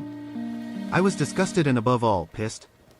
This whole time he's been telling me how much he missed us, how it's not his fault he doesn't see us more often, and how he's always wanted us. Reality hit me and turns out it was just lies. I never told him she was a bad parent or that I hated her. He was absolutely using me just to get under her skin. Using his own child like a pawn in his ultimate get-back game to hurt the mother of his kids after essentially trying to make us homeless in court. I realized that's why he had been adamant about asking every time he saw us to move in, and why he always made it seem like a dream to live with him. He wanted his court case to be stronger so he could legally steal from her. He coerced and manipulated me, and like a dummy, I fell for it, and I started to hate him for it. Towards the end of our relationship, I absolutely became distant, stopped talking to him unless I had to, and barely ate. I was a busy kid because I didn't want to be home. I figured if I drowned myself in sports, after-school programs or volunteer work, it would be less time I'd have to be around him, so that's what I did. For the conversation with my mom, of course the conversation was a lot longer than the 4 words I shared on my post, and her comment I shared was not the end of the conversation. We talked for about an hour and a half about it. At first she was listening, asking a question every now and again, and overall letting me vent. She made the comment I shared, and when I voiced the same concerns I voiced on here, she heard me out. She said I should forgive him, not for him, but for me, because she doesn't want me holding on to hate in my heart, and not to have regrets about not pursuing a relationship if he were to pass away. She never pressured me or made me think that was the only option I had. At the end of the conversation, she said it was my decision and she'd support me in whatever choice I made. She is the furthest from a doormat, an enabler, or weak like some of you said. She is the strongest person I know, because who among you can look at someone who did all that, but still forgive them? Comments. Commenter 1. It sounds like you've got an awesome mom. She's given you a great example of how to be a good person and how to approach the world with love. It takes time to learn and nobody is perfect at it all the time, but trying definitely counts. It's true, forgiveness isn't for the forgiven, but for the peace it can bring to the forgiver. However, sometimes we're just not in a place to be able to forgive yet, and that's okay, too. Don't dwell on it too much, you'll get there in your own time. You also don't have to have a relationship with him, even if, when forgiveness happens. That's completely up to you. Commenter 2. Your mother is a good role model and it sounds as if you are going to be more like her than you realize. She's shown you hard work, true love and even forgiveness when not deserved. I would put your efforts into your relationship with your mother and aunts and whoever else is worth your effort. Lastly, forgive yourself. You were manipulated by a narcissist and narcissism isn't a fatal diagnosis. If a narcissist wants to change they can with a lot of therapy and hard work. I don't feel confident your father will change, so you need to set your boundaries. Update 2. Hello all. Before the update I wanted to say thanks for showing love and support. The sheer amount of comments on my post was a bit overwhelming since I wasn't expecting it to blow up the way it did. Thanks to everyone who sent words of affirmation and shared your own stories. That probably wasn't the easiest thing for you to do, and I appreciate your bravery, honesty, and vulnerability. On to the update. A few days after I blocked my dad, my siblings randomly started asking about him and if I had spoken to or wanted to hang out with him. This was weird for several reasons since 1. We never talk about him at all, and 2. They knew from past conversations I don't want to have a relationship with him. So if they do talk about him, it's never with me. At first I was brushing it off, but after a few times, I started inquiring why they kept asking. They'd either changed the subject or made an excuse like, no reason, or I was just curious. About 3 weeks ago, I was talking to my older brother and he mentioned having to run an errand. I offered to go with him. He hesitated, changed the subject and tried to leave. I asked what he was going to do since I had stuff to do also. That's when he said to fix a truck. He said he won't be long, so I asked whose truck he was going to go look at and if he needed my help again. That's when he finally said it was our dad's truck. Confused, I asked how long he'd been talking to our dad for him to feel comfortable to go help him fix his truck. Apparently this isn't new news. My brother has been seeing and helping our dad for years. From that conversation, I found out all of my siblings had been talking to and meeting up with our dad. They'd go to his house, dinners, shopping, shows, etc. Side note, no, I haven't told my siblings about the things I found on his computer, or about the things he said to me while I was living with him. I don't think that will do anything but cause more confusion or strife. If they choose to be around him and he is being a dad to them, then great for them. Anyway, after I blocked him, I guess he asked them to ask me why I wouldn't speak with him. I was kind of upset with them because none of them had the decency to just be honest with me about their intentions and why they kept bringing it up, but I was more upset with our dad because why aren't you respecting my answer? I started to be a bit distant from my siblings because of this, and my oldest sister noticed. She came to me about a week ago and asked if I wanted to join them for a family dinner. I said no thanks, so she left it alone. A few days later, she asked again. My answer hadn't changed, so she said I should just try it. She assured me she'd sit beside me or in between us if my only option was to sit by our dad. She said I didn't have to talk to him if I didn't want to and could just talk to her, but she wanted me to be there too. Maybe because I wanted answers from him. Maybe to get her to leave me alone about it. Maybe just to see what I would feel like being around him after all this time. Maybe it was none of these or all of them at once. I think I was just over the whole thing, so I agreed to go. And oh boy, did it go. So 2 nights ago we all met up at a restaurant. When I pulled up, my dad was waiting outside the building. I sat in the car until the rest of my siblings got there and we all walked up together. When our dad saw me, he went to hug me, but I walked past him. He moved to the front of me as we were walking so he could hold the door open for me. I just gave an awkward side eye and walked in the door.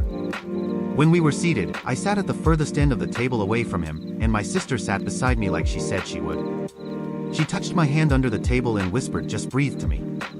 I hadn't realized how tense I was until she said that because I could physically feel my body relax then get really hot after I exhaled. At first, my dad tried to talk to me and ask questions about life, but I only gave 1 or 2 word responses or a head nod.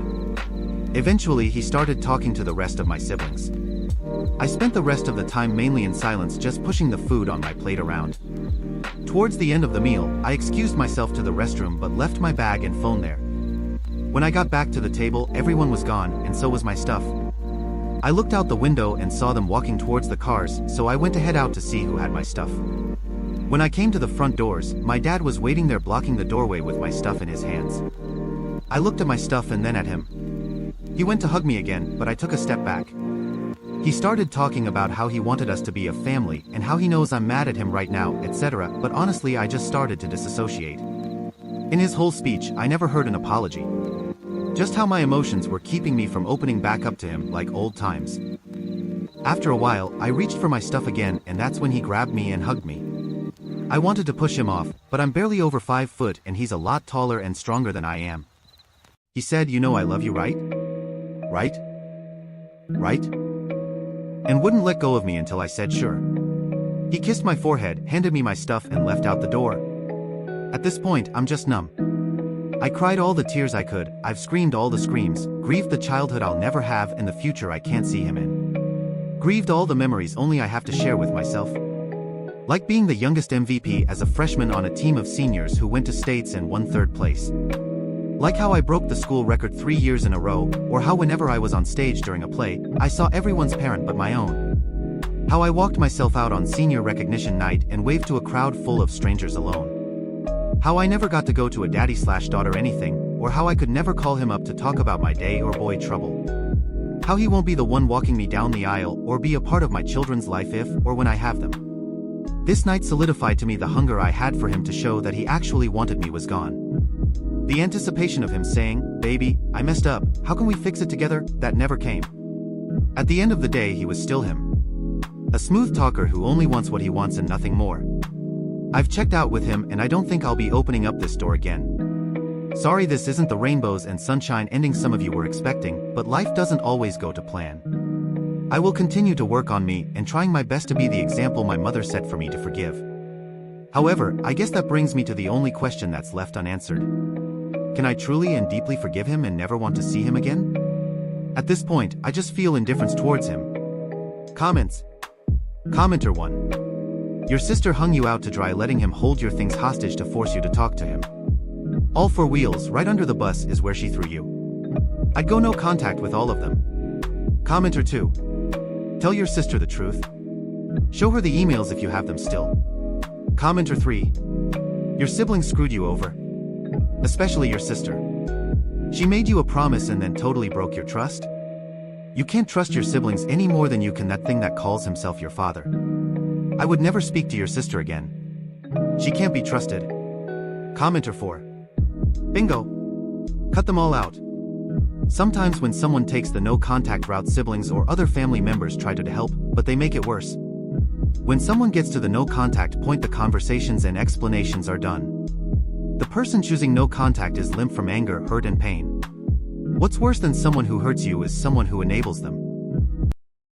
I just found out my father is not my biological parent after taking a DNA test results. I'd always read posts like this, but never thought I would be writing one myself at 35 years old. I'm sharing my story in hopes of connecting with others who might understand what I'm going through. If you do read this all, please know that I experienced a lot of denial at the beginning of this process. As someone who believes in science and data, it's painful to realize how hard I fought against accepting the truth. If you knew right away in a similar situation, please know I just wasn't capable of that, at least not initially. I was doing the best I could. Just over a week ago, on Halloween night, I was about to go to sleep at around 2 a.m. when I got an email that my ancestry DNA results were ready. Eager to see the results, I decided to take a quick look. I was excited because this was a project I had been working on with my father. When his mother, my closest grandparent, passed a few years ago, we were happy to bond over carrying on her genealogy research to discover and explore our extended family tree. But upon opening the regions page, I was immediately confused. 3 of my grandparents, now all deceased, had strong Ashkenazi backgrounds, which has always been a huge part of my identity. While my living family is not strictly religious, we have always been very connected ethnically and culturally to our Judaism. But when I looked at my results, they showed that I was only 34% Ashkenazi, a stark difference from my brother's 80% from when he took the test a few years ago. I convinced myself that maybe he'd inherited the maximum amount of those genetics while I received the minimum. Regions appeared that I had never heard my family speak of and I had never seen in any of my research: French, Basque, Finnish. I dismissed this as well, recalling posts I have seen about people's DNA results shifting after recent ancestry platform updates. Then I moved to regions by parent and I saw that all my Ashkenazi ancestry came from parent 1, while all these unexpected regions were from parent 2. I felt a pang of panic but quickly assigned parent 1 to my father, who had 2 Ashkenazi parents, and parent 2 to my mother, who had 1 Ashkenazi parent. I kept reassuring myself that this was just an extreme genetic distribution and nothing more. Then I opened the DNA matches section and saw my brother listed. This was no surprise to me, as I knew he had taken a test years ago, but then I saw that he was listed as my half-brother. I quickly changed the label to full brother, ignoring pop-up warnings encouraging against it.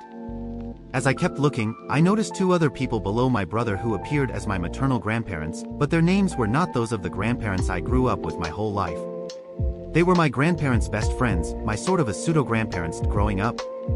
I gasped and clung to the idea that my mother had been adopted by her parents and that both families had stayed close through it all. After sitting with this for a few hours, I called my dad. Even though he and my mom had been divorced for 15 years, and I never made it a habit to involve them in each other's affairs, I just needed reassurance, and I've always called my dad when I needed help. When I asked if he knew whether my mom had been adopted, he laughed, assuring me she wasn't. I took him through what I'd found, leaving out details I thought were irrelevant. My dad was quiet as I explained, but he patiently walked me through my theory. The more we talked, the more inconsistencies we uncovered, and I grew increasingly frustrated. Then, to my shock, my dad suggested that he might be questioning his paternity to me. I laughed it off, even grew angry with him, trying to steer the conversation back to my mom's adoption. But while he looked up his own 23andMe results, I went back to my DNA matches section to find my closest relative on my paternal side. I clicked into family trees expecting to see familiar names. And they were familiar, just not paternally. The trees showed my mother's relatives her tree. It hit me then, I had misassigned my parents. Parent 1 was my mother and parent 2 was my father. With the correct assignments, my biological grandparents shifted to my paternal side. As I was confirming this for my father, he protested, telling me this still didn't line up 100% because my brother had shown up as fully related to me. I then confessed that I had changed my brother's relation to me, thinking it was a mistake at first. When I reverted my brother's status to its default, it read, half-brother, maternal side only, and at that moment, after 2 hours of frustration, I finally broke down. The man who'd been my father all my life and my closest family were not biologically related to me. By 5 a.m., I was beyond exhausted, ashamed for clinging so desperately to denial. My dad told me he'd known from the first result I'd shared that he likely wasn't my biological father, not because he ever suspected it, but because he trusted the science. He said the hardest part of finding out with me was watching me struggle so hard to rewrite the truth. The next 24 hours, sleepless and emotionally raw, were filled with some of the most heart-wrenching conversations of my life. My mother shared with me that, early in her marriage to my father, she had a very brief affair. It was only one time. She believed she'd taken all precautions, and, with no reason to suspect otherwise, she put that chapter behind her. She went on to have 3 children, all resembling my father, and there was never a hint of doubt from anyone in our family. If not for this test, this hidden piece of our history would have remained forever unknown. This past week has been extremely challenging, and the first few days were damn near paralyzing, but I'm choosing to approach this journey with forgiveness and understanding, hoping to find some positive takeaway from it all. My father and I agreed that, although unexpected, learning this truth together over the phone was perhaps the best way it could have unfolded. Our bond is unshaken, and we both know this revelation doesn't change anything between us. As for my relationship with my mom, we haven't always been very close, but over the last 7 years, we've grown to understand each other in ways I never thought possible. She married at 20 and had me at 21, navigating a difficult past and a very limited opportunity to explore her identity before starting a family. As our bond deepened over the years, I often found myself wishing I could go back in time, befriend my younger mother, and show her another life. One similar to the one I am currently living and loving, largely thanks to her. I understand that she made a mistake at a young age, but nothing in me feels anger towards her. I realize that in many ways, I'm luckier than most in this situation. I have a supportive family, my siblings included, who have been incredibly reassuring and are fully behind whatever decision I make about reaching out to my biological father. I've connected with an NP, non-paternal event therapist, and my first session is this Tuesday. I've also ordered a few books written by others who've been through similar experiences, hoping they offer some guidance. My friends have rallied around me, and their support has been a huge comfort. Sharing this year feels like an important part of processing everything, a way to connect with a community who can truly relate. I know there are still many choices ahead, deciding whether to reach out to my biological father, figuring out what to say if I do, and finding a way to rekindle my joy for exploring my ancestry. I want to get to a place where I can carry on my grandmother's legacy, learning to appreciate each branch of my family tree, even if my connection to each one is now so different. Thank you for giving me a space to share my story. Comments. Commenter 1. As someone who believes in science and data, it's painful to realize how hard I fought against accepting the truth. If you knew right away in a similar situation, please know I just wasn't capable of that, at least not initially. I was doing the best I could. When I read that, I thought you'd have been in denial for months if not years, not 2 hours. This is at the root of who you are and what you believed in your whole life, so be gentle with yourself. I can't relate from personal experience, but I can imagine what it must be like. It's a relief that everyone is understanding and supportive. I wish you the best going forward. Maybe in time you could come back and update us on which decisions you made and how everything turned out. Take care. I was still trying to find some random excuses for a few days, but I have fully accepted it now. I just wasn't sure if people would think, how could she not believe the science? It's right there, lol. Maybe that is just me still being hard on myself, so thank you for the reminder to be gentle. Commenter 2. You were basically walking yourself through the 5 stages of grief. The first is denial, which is totally normal when facing such a shocking revelation. It is a type of loss to learn this info. Be kind to yourself for sure. A week is no time at all to grapple with this. Good point. Yes, the denial was strong, but I'm onto a new stage now. Thank you so much for the reminder. Update. I want to thank everyone who read and commented on my last post. The past 4 months have been an absolute whirlwind, and so much has happened. I promised a few of you an update, so here it is. Since Halloween of last year, I've been very intentional about my NP journey. In November, I started seeing a therapist who specializes in NP experiences, and she's been incredible. I feel incredibly fortunate. Not only did I find a therapist who's a great fit for me, but she has also been through the exact same experience I had back in 2018. She's helped me navigate both the emotional impact and the logistical aspects of my discovery. As for reaching out to my biological father, I ultimately had my mom deliver the news to him and gauge his reaction. For context, I actually grew up around my biological father and half-siblings without knowing our connection. None of us did. His parents, my biological grandparents, were best friends with my grandparents, my mom's parents, and he and my mom grew up together. Though he wasn't technically a stranger, we hadn't spoken in years. When my mom told him the truth, he was completely shocked but also happy and immediately expressed a strong desire to talk on my terms. A few days later, I called him and explained how I discovered the truth. We caught up a bit, but mostly, he cried and expressed deep shame for what had happened, particularly what he had done to my dad. He told me he wanted to speak with my dad to make amends. And he did. My bio dad reached out and they had a few conversations. He expressed his regret and reassured my dad that he would never and could never replace him. Despite the pain, my dad has shown an incredible amount of grace and has been open to having a relationship with my bio dad. It's not entirely surprising, given that they were actually friends long ago, before and during my parents' marriage. Though they hadn't spoken in years, they were never truly strangers. I've made it clear to both of them that whatever relationship they choose to have is entirely up to them. Their journey of forgiveness is separate from mine, and I support whatever path they take. After Christmas, I saw my bio dad in person. While home for the holidays, they drove a few hours to come see me and my mother. The reunion was a bit last minute, but I knew they were eager, and I realized that dragging it out would only make me more anxious.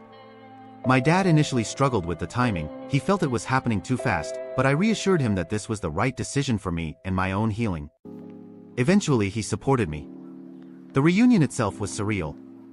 I saw my bio dad, his wife, whom he met long after I was conceived, my 2 half-siblings, and my bio grandparents. Though I had known them as a teenager, the dynamic was, understandably, different. They all cried, hugged me, and expressed how happy they were to have me in their lives. We ate, drank, and tried to keep things as natural as possible. We even went out to dinner and toasted to everyone's strength in handling this news. The last toast was to my dad, which completely choked me up. I cried when they left. One thing that came up when I shared my regional DNA results is that my bio dad got confirmation that his grandpa was not his father's father. Their family had been speculating for a while that there was a DNA discrepancy, and my results just proved it and allowed my bio dad to tell his dad that his father was not biologically related to him. That's a whole other story that has come undone because of my discovery. Since the visit, my bio dad and I have spoken a few times, but everything has been very low pressure. After such an emotional and intense November and December, we all felt the need to settle into our new reality. The start of the year has been about finding normalcy again, and it's been refreshing to deal with everyday life while continuing to work through things with my therapist. The world is only getting weirder and weirder as time passes, and I'm trying to keep my discovery in perspective, to see it as a blip in my experience that makes me interesting and challenges me to rethink my understanding of connection, relationships, and family. With the continuous support of my friends and family, I don't think it needs to be anything more than that right now. Moving forward, I want to wait until the summertime to start digging back into my Ancestry account. My goal is to continue to help my father build out his tree, even if my DNA won't be an asset there. I will keep working on my mother's tree, and I have agreed to help my bio dad do more research on his family, since he doesn't know who his real grandfather is. I want to find ways to relate to all three trees, even if they all feel slightly different to me. In the meantime, I will work to gather health history and other info from my living bio family so that I can give my real health history for the first time to my doctors. Thanks again to everyone who has followed along and offered support. Feel free to PM if you are going through something similar and want to talk about it. Am I the a-hole for kicking my partner out after she told me to stop seeing my daughter?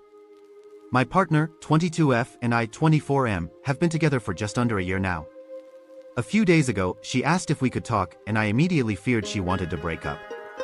However, after our conversation, it was not what I expected at all. A bit of background for this is I have two daughters aged 4 and 2.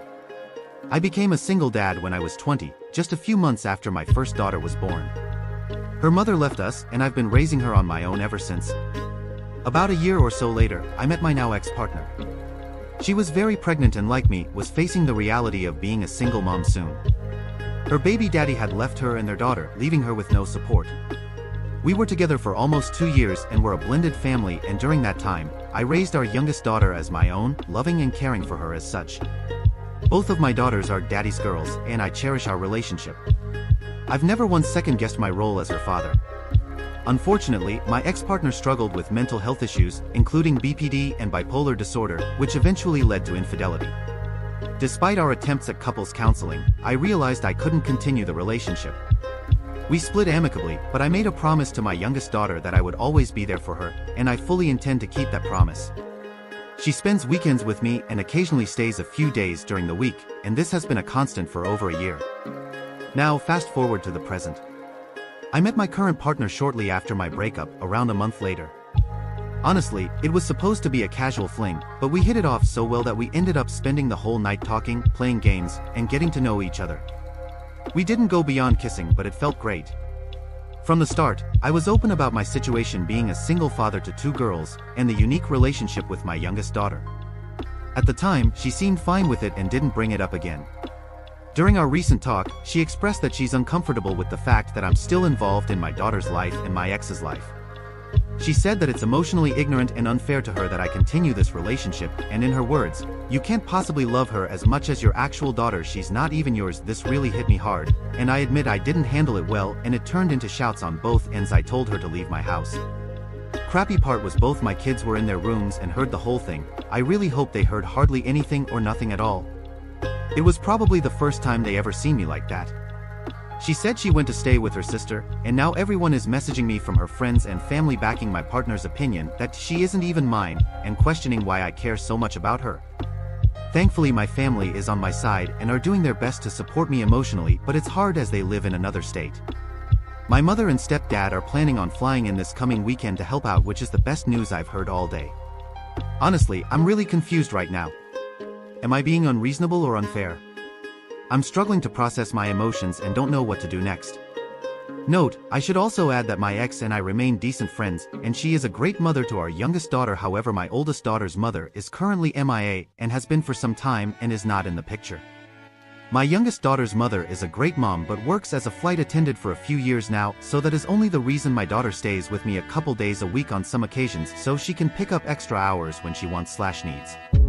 This only occurs only 3 to 4 times a month, if that. Mentally she is much better and is doing her best. We just didn't work out but continues to make sure that our daughter will always have me as her daddy. Also my GF now doesn't live with me, she does however stay a few nights out of the week over and we do go out when I find the time. I haven't heard from her since the incident, which maybe is the best. When I wrote this I was definitely trying to word my best during this, and when upset words don't really form in the best way. I do not ever plan on leaving my daughter's life. What I was more looking for in answers was if I was wrong for kicking her out. Should we have talked more about it? I also don't think I hopped into a relationship too fast after my first daughter. It was over a year later and maybe more when I met my ex, and then a month later after that my new GF, which is real fast and was probably the quickest I've ever jumped into a relationship, but I really thought we had a great connection. My first daughter's mom was my high school sweetheart and we were together for years and even was each other's first, but after our daughter was born she completely changed and just decided she had to leave. Comments. Commenter 1. Not the a-hole. Might I suggest, gently, that you pursue therapy and stay away from relationships for a bit? You're quite young and it's been a series of train wrecks. Focus on yourself and your daughters for a bit. Commenter 2. This? You said it more diplomatically than I would have. Not the a-hole op, but time to focus on raising your kids and stay out of a relationships until you seek therapy. This is not a pattern you want your daughters to emulate. Commenter 3. Exactly. You're doing the right thing by prioritizing your kids and their well-being. It's important to show them what healthy relationships and boundaries look like, so taking time to focus on them is key. Therapy could definitely help you process everything, especially since you've been through a lot with relationships and raising your daughters on your own. You don't want to repeat patterns that aren't healthy for you or them. Not the a-hole, and it's good you're taking the space to figure things out. Keep focusing on what's best for your girls. Update. A few words before the update. Also very long update. Thank you all for the incredible support after my post went viral. My girls and I are truly grateful. A special thanks to all the parents who stepped up for a child when it wasn't expected. Children often face the harsh realities of broken homes and crime, and they need our protection. They are innocent and didn't choose to be born into this world, so they need us more than we realize. As parents, we may feel we're not doing enough or wish we could change things, but the past is behind us, and all we can do is strive to be better. I have legal rights to both of my children. For my oldest, the courts granted me full custody after her mother abandoned her, and I don't receive child support nor want any from her. For my youngest, I have joint guardianship, which is different from adoption or full guardianship and visitation. Her mother suggested that since she sees me as her daughter's only father. While adoption isn't possible right now due to her age and our unmarried status, we're safe on that front. The courts typically require a stronger bond before approving adoption, even if we feel differently. During my breakup with my youngest daughter's mother, she deeply regretted her mistake and tried to make amends and wanted to continue our relationship. However, I couldn't move past it, though I still love and care for her as the mother of my child and a good friend. She has since moved on but still views me as her child's only father. Despite her mistake, I know she's worked hard to better herself, and I forgave her a long time ago. To be fair, this relationship was the quickest I've ever been in, and it was only my third one in my entire life. My first relationship lasted years, starting when we were both 14, and my second came over a year later after going through tough therapy to cope with the challenges of being a single father at such a young age. Moving forward, I plan to focus on therapy, spend time at home with my kids, and work on my small cafe business here in the valley. Now for the update. Honestly, all of this really blindsided me. Looking back, she seemed perfect. She was always doing little things for me, randomly getting me gifts, and even cooking for me when she stayed over. She'd initiate intimacy every time, and I'd get these constant steamy photos from her, so it honestly seemed like she was really happy and content with everything. I thought I'd lucked out and found someone who truly understood me and made me feel valued. But in hindsight, it's clear that people are better at hiding things than we often realize. She clearly wasn't okay with any of it, and I had no idea. It's crazy how someone can put on such a perfect front and completely seem like a different person the next day. Anyways, after my post gained some traction, that same night I sent a brief text to her saying that I am sorry for the way she feels, and that we aren't right each other, and that my daughter will always be my daughter no matter what, my love for my girls will always be greater than. Later last night I was just hanging out with my girls watching Moana 2 in my room. We all passed out in bed thinking it would be a peaceful night. But at 2 a.m., I was woken up by loud banging on my door, which sent a wave of panic through me. I immediately woke up and grabbed my piece, and went to see what was going on. It was my now ex-girlfriend, stumbling drunk and emotional, completely out of control. She was pounding on the door, yelling and crying, and honestly, it terrified me and probably my kids as well. When I opened the door, there she was, standing there, begging to talk and wanting me to hear her out some more. To make matters worse, my oldest came to the door since she too wanted to know what was happening. I quickly told her to watch over her little sister, making sure she was okay while I dealt with the situation. My oldest went into big sister mode, which made me proud in that moment.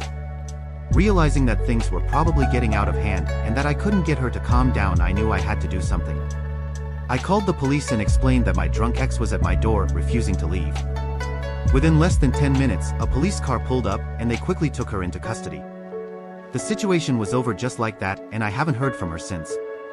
The officers suggested I file a restraining order, which I already planned to do after everything that happened. Then, just a few hours ago, I got a call from an unknown number. It was a friend of hers asking if I had seen her, and it felt so good to tell her that her friend was probably in jail and that she wasn't my responsibility anymore since she wasn't even my blood. That suggestion came from a comment on my last post, and it honestly felt so empowering to finally set that boundary. Now, things are starting to calm down, and I can focus on taking care of my kids and myself. I have blocked everyone associated with her and plan on just living for now and doing what I can to be the best dad. Maybe one day I will show my girls this post in times if they ever feel alone in this world to let them know that daddy will always have their back. To my wonderful children, I am proud of you and will always be. No matter who comes into our lives, I will always choose to be your father first and never last. I cannot wait to see what amazing things you do in this world and what amazing things you will do for others. And when my time eventually comes, know this, you will both always be my greatest achievement. I love you so much. Comments. Commenter 1. I can't tell you how much I love this. Good for you for sticking up for your daughters and yourself. I hope you all have a wonderful life ahead. Commenter 2. You did the right thing. My dad had a crazy GF who demanded he choose either her or that little bitch, referring to 3 to 4-year-old me. I didn't even understand what was happening. Just that she was yelling and then left, and my daddy was sad about it. Looking back, it makes me love him more than I thought possible. Before my husband, I knew I could call my dad and he would be there for me. It's still true, my husband is just my first go-to now. But I know beyond any doubt I can always rely on my daddy, and I'm 35 now. You did that for your kids. And they will love you all the more for it. Good job, Dad. Neighbor thinks I breed rats in my greenhouse. I've lived in the house I own with my husband for 12 years. It's a terrace built in the 1860s with lots of things like coal chutes and cellars that undercut other people's properties. We live near farmland and were told when we bought it that rats were in the area and to keep a good supply of rat wire to keep them out. There has never been any sign that there have been rats in our house, but we know others have had problems. Onto the weirdness. My neighbor and I were on decent terms until he decided not to be and called the council on us for having a compost bin, the water company for something that was found to be his fault. They ruined my 40th birthday by constantly calling round, and he tried to call the police because I laughed at another neighbor calling him a bellend. He threw a fit when we decided we would no longer communicate with him unless absolutely necessary. So he started claiming to anyone who would listen that I trap and breed rats in my greenhouse. He loudly told an exterminator he'd called after seeing one whole rat in my garden this, and I was amused and appalled. I found out when having a casual chat with another neighbor at the bus stop that he's been making these claims for over a year, and then heard it again from the man himself telling someone else. Not once has he mentioned it to us, and he will use any excuse to try to get us to talk to him. The exterminator was adamant that if I was breeding and keeping rats in a 3 by 2 meter greenhouse, then the smell and the noise would be unbearable, but the neighbor is undeterred from his delusion. His partner has been in my greenhouse when I showed her my tomato plants and asked if she wanted the excess crop, so she has been trying to tell him that he's delusional too.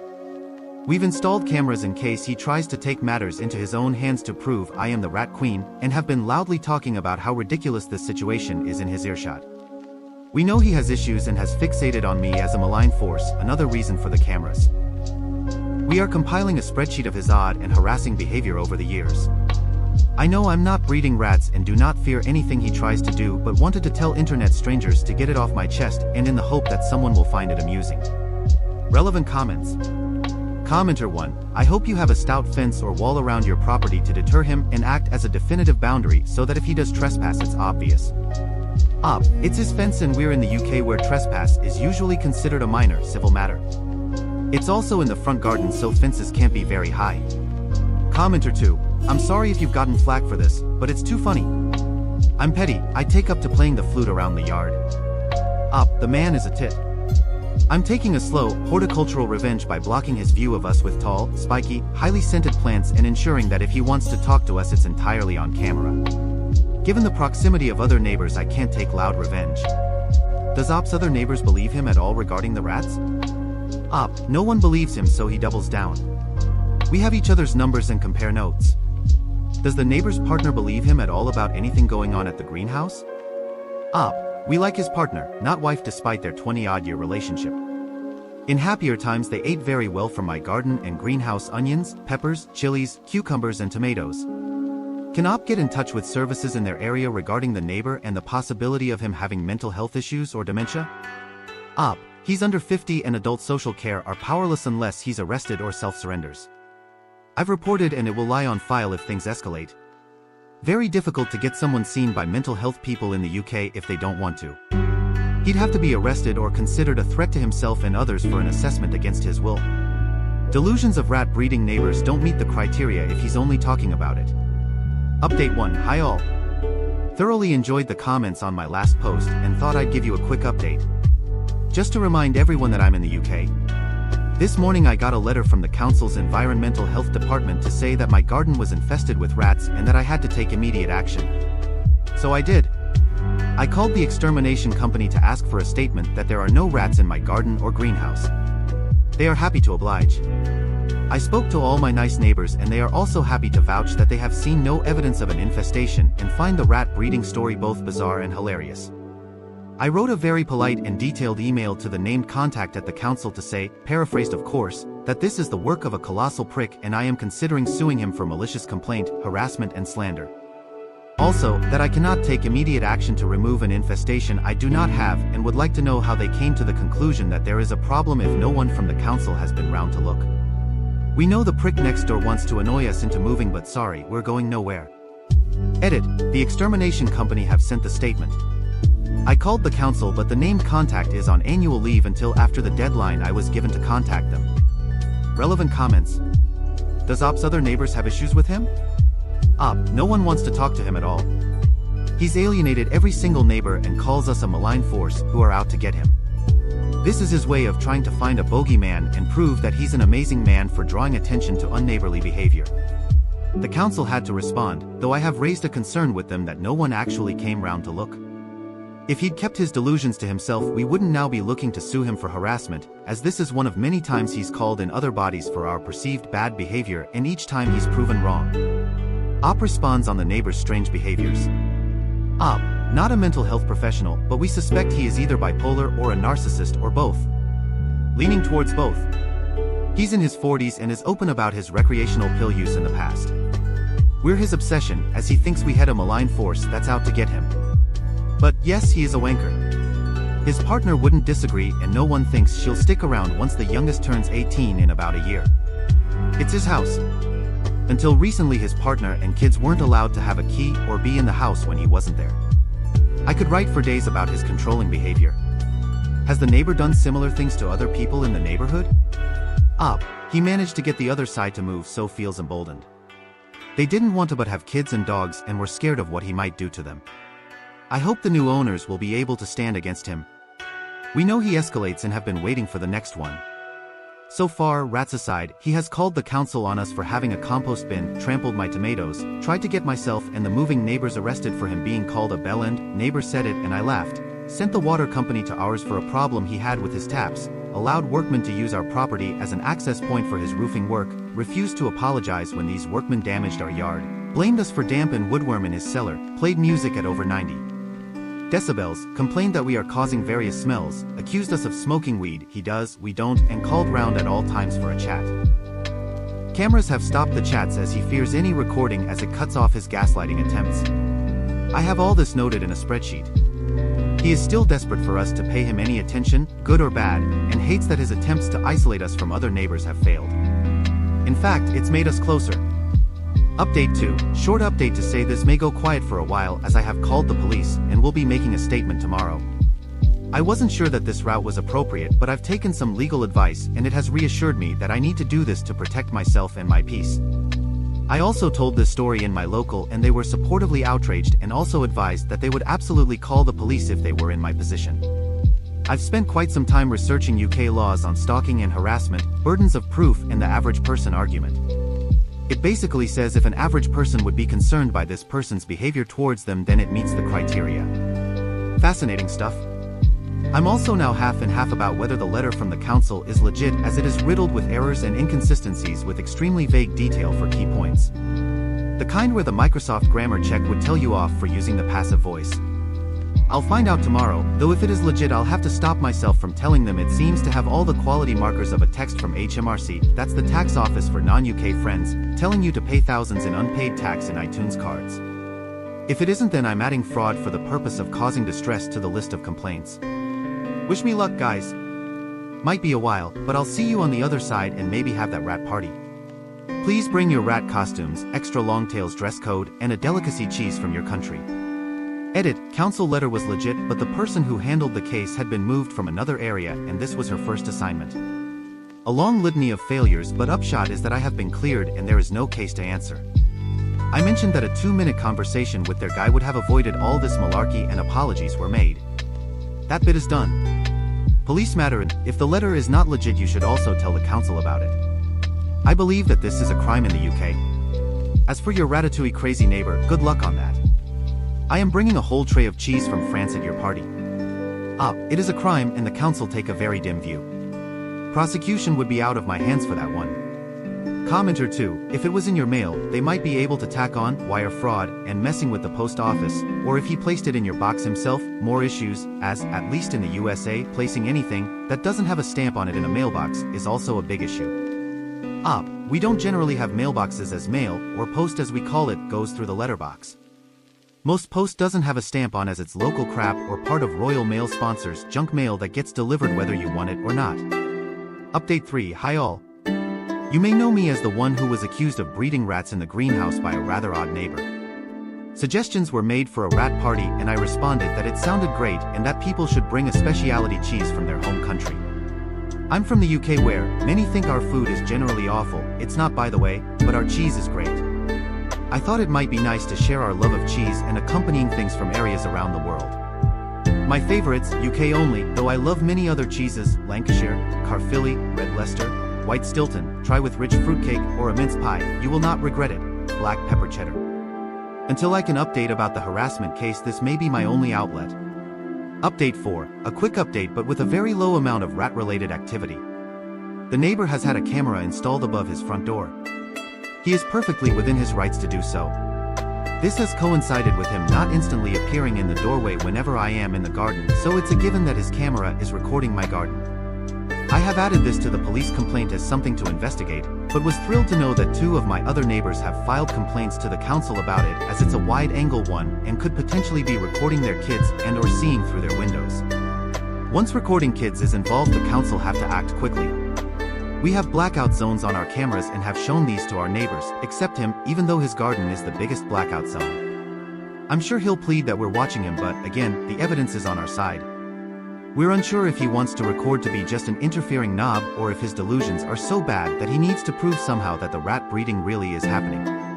Anything he records is inadmissible if it's of our property. Couple of things from comments. 1. Neighbor and his partner are not married. He refuses to marry her for many reasons that are not my story to tell but are part of his control at all costs agenda. She hates being referred to as girlfriend or wife, so I will respect that. 2. The council is local government and not any kind of HOA. Most of the UK would consider an HOA as a massive overreach and invasive to the extreme. Being told to control infestations, even if you don't have them, is fine compared to being told that your grass is 0.000067 inches too long or that your door is the wrong shade of woodland green. I know they're not all awful, but Reddit is the place for horror stories. 3. Horticultural revenge is a glorified way of saying I'm planting a hedge. This hedge will be a glorious array of colors and scents designed to be highly attractive to insects and birds whilst also being tall and thorny. Fences can't be very high, but there is no legal limit to plant height and no right to light laws. He can only prune what grows over the fence. Update 5, hi all. Some have asked for an update, so here it is. Apologies that it won't contain much as he's gone pretty quiet. Since the cameras were installed, he has stopped popping round for a chat or loitering in places he can see us. He's still annoying us by stomping around his house and the occasional short blast of crappy music, but these are fewer and further apart. I know he overheard both conversations I had with the police, and I think it's unsettled him into not exactly being a great neighbor, but not being as much of a creepy invasive bastard. His partner seems to be taking a role in managing him. Other neighbors have also noticed that she's around more, and he isn't trying to insert himself into their business as much. There were a few conversations we could hear through the walls, he's very loud, that seemed to confirm this. The slow horticultural revenge is going well. Spring is just around the corner and my plants are starting to show signs of life. I still feel the need to garden when he's not around, unless I'm in the still rat-free greenhouse, but it seems he now feels the same about me. He stopped trying to take photos of the greenhouse when he saw me watching him, and I put a small sign up reminding him that taking pictures of private property under these circumstances is illegal. Any photo he took and tried to use against us would have this visible. I debated decorating it with a rat but decided against it. He's not happy that the bird feeders are back, but can't do anything as they now have reinforced waste catchers, and as his last complaint wasn't upheld, he is on thin ice about this with the powers that be. Someone else made a complaint about his camera, but I don't know if that came to anything as it's still there. Whether it's attached to anything is another matter, as he's generally inept with technology. We're planning a retractable awning for the front of the house. Windows are full east, so the living room gets really hot in summer, and once that's installed and the plants are grown and in bloom, it will cut off any view of us. I checked fence planning laws and it seems nearly everyone on our street is breaking them, but we need to be squeaky clean or it'll be another council letter. Maybe by summer he'll be back to his old ways, but he seems a little chastened. You never know, maybe he's read my posts, recognized himself and realized that not only is he a colossal prick, but that I can prove it and will. The police case is ongoing, but as he's backed off it will just chug along in the background unless he crosses the line again. Relevant comments. Commenter 1, what a strange tale. Do you think he has some mental health issues? Perhaps dementia or some sort of nervous break? It seems suspect that he went from being friendly to full-blown douche. Hopefully for your sake he stays quiet. He changed as soon as we said no to him. He escalated, lost and keeps doubling down and losing again and again. We know he did a lot of pills in the past, and even his dad thinks he's weird. He's a douche to his dad too. Commenter 2, how old is the guy? I was reading this thinking he was elderly and perhaps senile, but you mentioning his father makes it seem like he might be younger. What exactly did you say no to? I didn't catch that in your posts.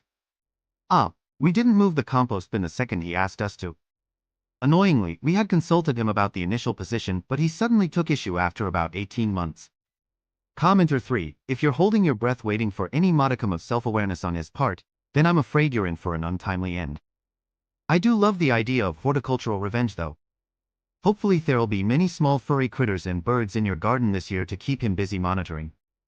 I'm not really, just hopeful that his very sensible partner is reining in the worst of his behavior. The horticultural revenge has been added to today with the addition of fast-growing, highly scented flowering annuals that I know grow well in my garden and reach dizzying heights and displays. Commenter 4, the sign that would show up in photos was a very good idea. I'm interested in this catchment for your bird feeders. My mom lives near a creek and the rats are such a problem she can't have bird feeders anymore, even though she had so many morning dives they cleaned any seeds that fell. Look into a product called Gila heat control film. It's not shiny/reflective or anything weird looking from either side of the window. You apply with glass cleaner on a clean window. We've put it up in several rooms in our house that get direct sun, and it has made the feeling in the room like 5 to 10 degrees cooler. We have a retractable awning over a sliding glass door in the one room with a high ceiling and no option for a ceiling fan, but we only have to open it about 3.5 feet, so we still feel like we get nice light in the room. But the smaller rooms and even the top of a window box that was feeling like a parabolic mirror standing in a certain spot in the kitchen. If you have double-paned windows you do need to install it on the exterior to not interfere with the window's function, and it lasts about 3 years there for us before it's less clear. Enjoy your gardening this year. I got my seed catchers online and they're under specialist feeders that block large birds, so spillage is minimal anyway. It just gives him less ammunition if I actively block feeding the big birds that can empty a feeder in seconds. We have the heat control film, but our old windows don't allow for great adhesion. Plus we have a legitimate reason to further physically block his view from multiple angles if we go for the awning, and it will make a nice outdoor seating area. I've had a lovely day gardening today. Started lots of tall fast-growing annual plants to weave amongst the shrubs and bushes, and I hope the birds, bees and butterflies appreciate the poppies, nasturtiums, honeysuckle and sweet peas. I'm maid of honor in a wedding. I love my friend.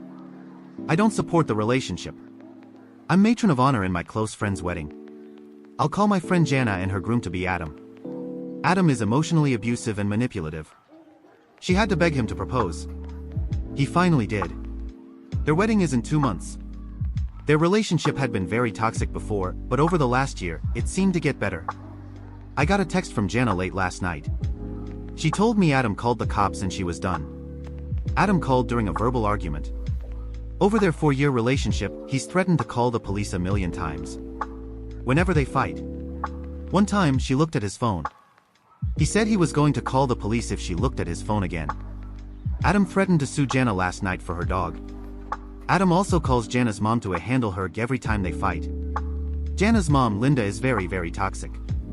Linda has since texted Jana horrible things, including, "I'm done. I'm picking up your dog because he isn't safe. I'll never talk to you again. Next time I see you will be in the morgue. You drained our retirement. You are an embarrassment." Jana has very low self-esteem. She won't leave.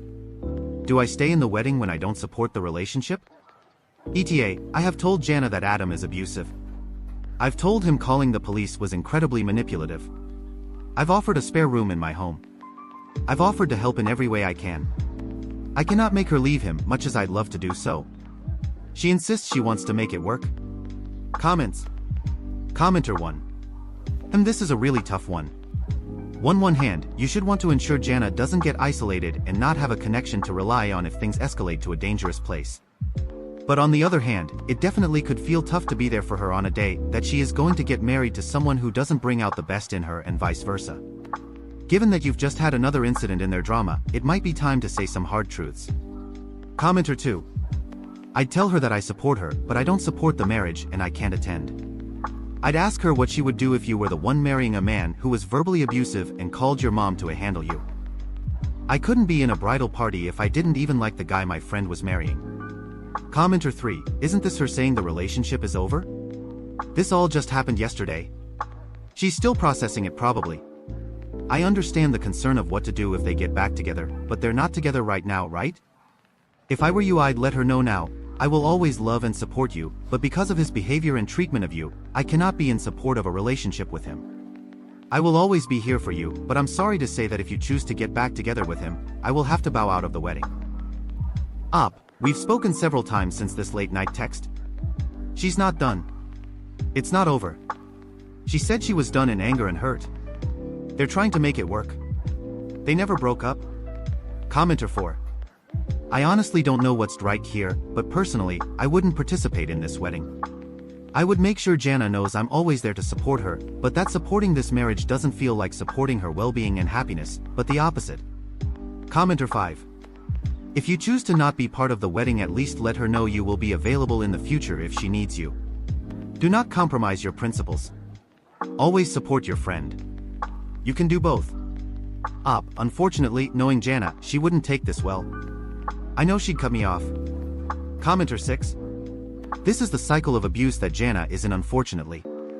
Those who refuse to support and validate the abuse get cut off, isolating her further. This is a really shitty situation and I'm very sorry that you find yourself part of it. For those who are saying just to go to the wedding because otherwise Jana will cut her out, the fact is that if it's not the wedding, it'll be something else. It's just delaying the inevitable. Update 1, I apologize in advance for the length. I am trying to make this as short as possible. I am happy to clarify anything. I posted a little over a month ago about being Jana's maid of honor and remaining in her wedding or not. I decided to commit to being in her wedding. Until last weekend. My toddler became very, very ill. He had to go to the hospital. We spent the night Friday night. Jana's bachelorette party was Saturday night. I had a very minor amount of decorations at my house for the party, a bridal sash and veil, some cups, and a banner that said last wiener to go in between her. All told, it cost me less than $50 on Amazon. On Friday, I texted Jana as I was leaving for the hospital. I said I'd try to attend, but my son was very sick. She said, "Yo, no. Okay, I'm going to order more decorations now. I hope they're here in time." An hour later, I started getting texts from a Bach party attendee who is not in the bridal party. I'll call her Lauren. Lauren said she was sorry that my son was in the hospital, but either I or my husband needed to leave and drive the decorations to Jana's house. She lives 30 minutes away. I told her I'd leave the decor on my porch, but that's all I could do. She said Jana deserved this party. I got no less than 15 texts from Lauren about this. I told Jana I was getting several texts from Lauren and couldn't deal with it. She said, no one is telling you to leave your son. To Jana's credit, after this, she did ask about my son. The party went on. On Monday, I texted Jana that I was very hurt that the decor was treated as more important than my son's life. She waited 36 hours and said she was very hurt by me acting like she didn't care about my son, but that she couldn't delay her bachelorette party and they needed these decorations for the Bach party she deserved. I replied with a screenshot of Lauren's message and Jana told me there was no group chat about it. Last night I asked Jana if she still wanted me to be in the party. She replied basically putting it on me, saying she respects my decision either way and asked if I want to be in the bridal party. I don't know what to do. Comments. Commenter 1. Lauren sounds like the bigger problem here. You asked Jana 1 week before her wedding. I don't see it as her giving you an out as much as her understanding you may have a lot on your plate with a sick child and not wanting to pressure you. If you're willing to lose the friendship, then drop out. Your post history does make it seem like you never wanted to be in it. Weddings are stressful. Sick kids are stressful. You have to decide if you want to see it through and work on it or drop out and end it. Commenter 2. Yes, it reads as though Op is placing Lauren's words and actions onto Jana. Which is not fair to Jana. Jana saying there was no group chat about it gives her saying, how can I be responsible for messages I didn't write or see? I don't know the situation beyond what is written here, but it reads like Op is triggered off of Lauren's behavior and taking it out on Jana. Commenter 3. It sounds like Lauren was the main problem here. It sounds like Jana didn't know that Lauren was saying these things. Yeah, Jana was a little self-centered, but she didn't ask you to leave your son or even to do anything with the decorations. She just ordered more to avoid inconveniencing you while you had more important things going on. I wouldn't take out your feelings over Lauren's behavior on Jana. Lauren was the main problem, absolutely. My issue is that I believe Jana at minimum does not take issue with what Lauren said. Final update, we spoke on the phone last night. This morning, I backed out of the wedding. I sent this. I have been doing a ton of thinking since our call. I'm sure you have too. I know I am not the best person to serve as your MOH. I can't do it. I'm sorry that we both have hurt feelings and that it's even come here. I truly wish you the best with your wedding. Jana replied immediately with, do not ever speak to me again. In the hour since, Jana posted to Facebook that she has a new maid of honor and new bridesmaid. Lauren is the new bridesmaid. I have blocked Jana and Lauren's number. Comments. Commenter 1. I dropped out of a wedding 7 to 8 years ago. We've never spoken again, and I've never regretted it for a second. Some people aren't lifelong friends, and it's okay to say goodbye when it's time. I hope your little one is okay. Commenter 2. I did as well and have no regrets.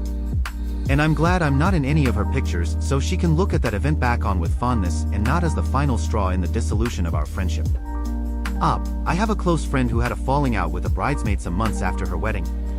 My friend says she wishes she never made that person a bridesmaid because now that person is in so many of her wedding photos.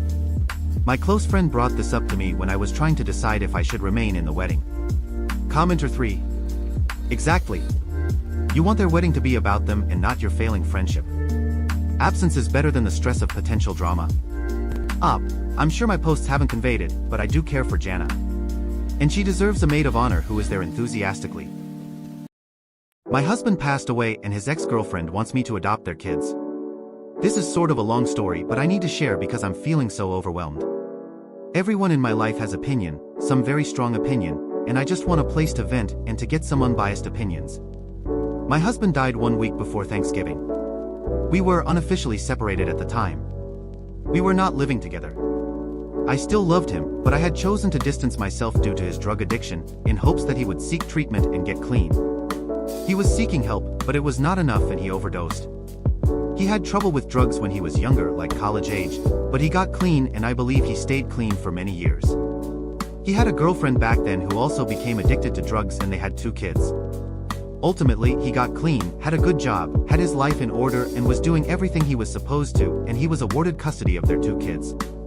I actually knew him back in elementary and middle school. We lost touch when we attended different high schools. We didn't meet again until after that first instance of addicted and recovery. He had been clean for a few years when we met. His kids were 5 and 3, and they're 10 and 8 now. Their mom had supervised visitation. I have no biological children of my own. He passed away and I'm devastated over it. I can't really accept it yet. But I feel especially crushed for his children. They haven't had an easy time over the past year or so as he's dealt with his problems, and now they've suffered the ultimate loss. I've remained in their lives even while we were separated and not living together. He moved back in with his parents and took his girls with him, but I still visited them often and remained involved in all aspects of their lives. I never called myself their mom, but I essentially was their mom on a day-to-day basis. I did all the things a mom would do. Their mom was recently arrested on a burglary-related charge and is in prison. This happened after he died. I thought she was doing better. She was at his memorial and seemed more together than many times in the last. She wrote me a very heartbreaking and heartfelt letter asking me to adopt her daughters. She basically admitted she doesn't know if she'll ever overcome her addiction, and that she doesn't want the girls to go live with relatives in either side. She wants them to stay with me because it's what they know now and she feels they're safe. She said they asked her if they can come live with me and referred to my house, our former family home, as a home. I wasn't expecting that at all. She hadn't been particularly fond of me before. She's been talking for years about how she's going to get clean for her girls and get custody of them again, and she actually had some good moments, but it never stuck. I feel like the world's worst person by not immediately saying yes. I haven't responded to her at all yet. I feel like the world's most evil person not immediately saying yes. I love those girls. I've lived with them as essentially their mom for several years. I've worried about them every single day. Yet, why do I find myself thinking, do I really want to do this? I also don't even know if it'll be possible or what kind of fight it'd be. I don't think his parents will agree so easily. I got along with his parents just fine, but they're big on family and they are absolutely destroyed by his death, so I can't imagine they'd let the girls go without a big fight. I can't help but wonder what kind of possibly lifelong mess I'd be getting myself into if I pursued this. Dealing with her, both sides of the girls' extended family, the trauma the girls will probably be dealing with forever because of their parents. I don't know that I'm strong enough to handle it all, and it makes me feel like a horrible human being.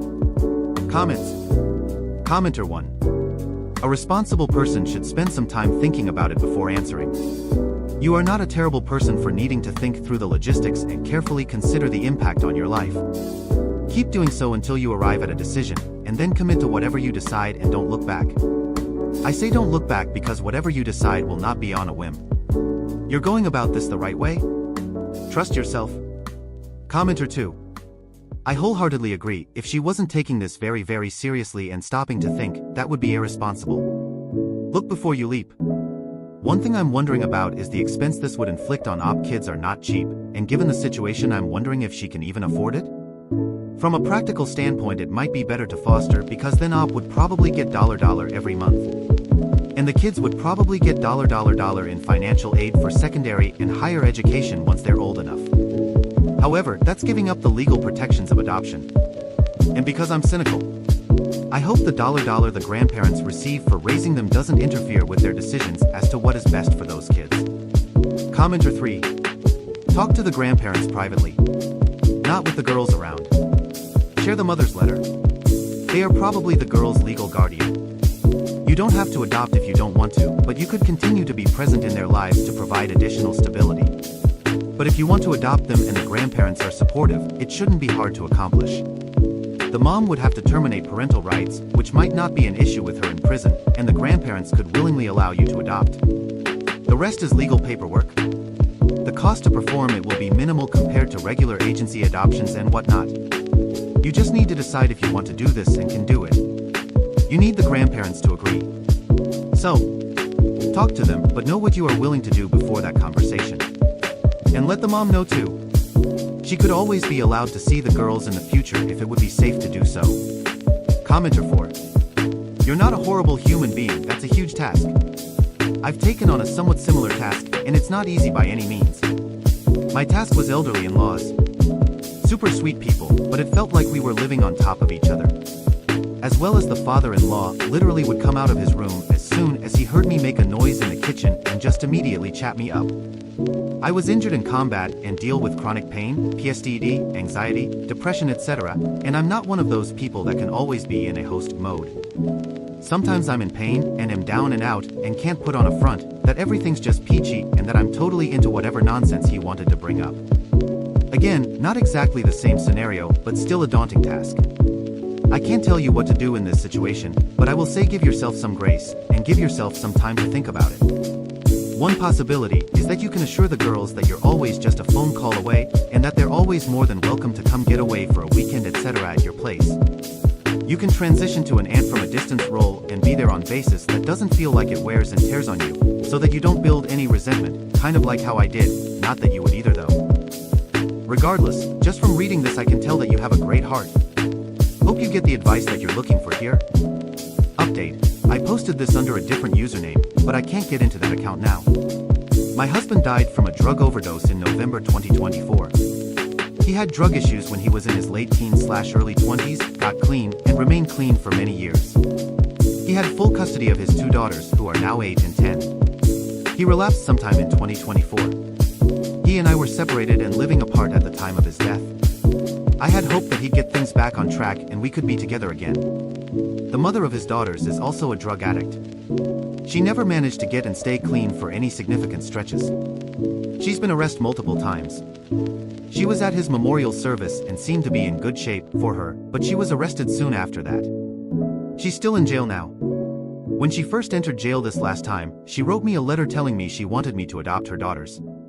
They'd been living with my husband's parents, but had asked me several times about when they'd be able to go home to what had been our family home. I was basically their mom. I never referred to myself as their mom and they didn't call me mom, but I filled that role.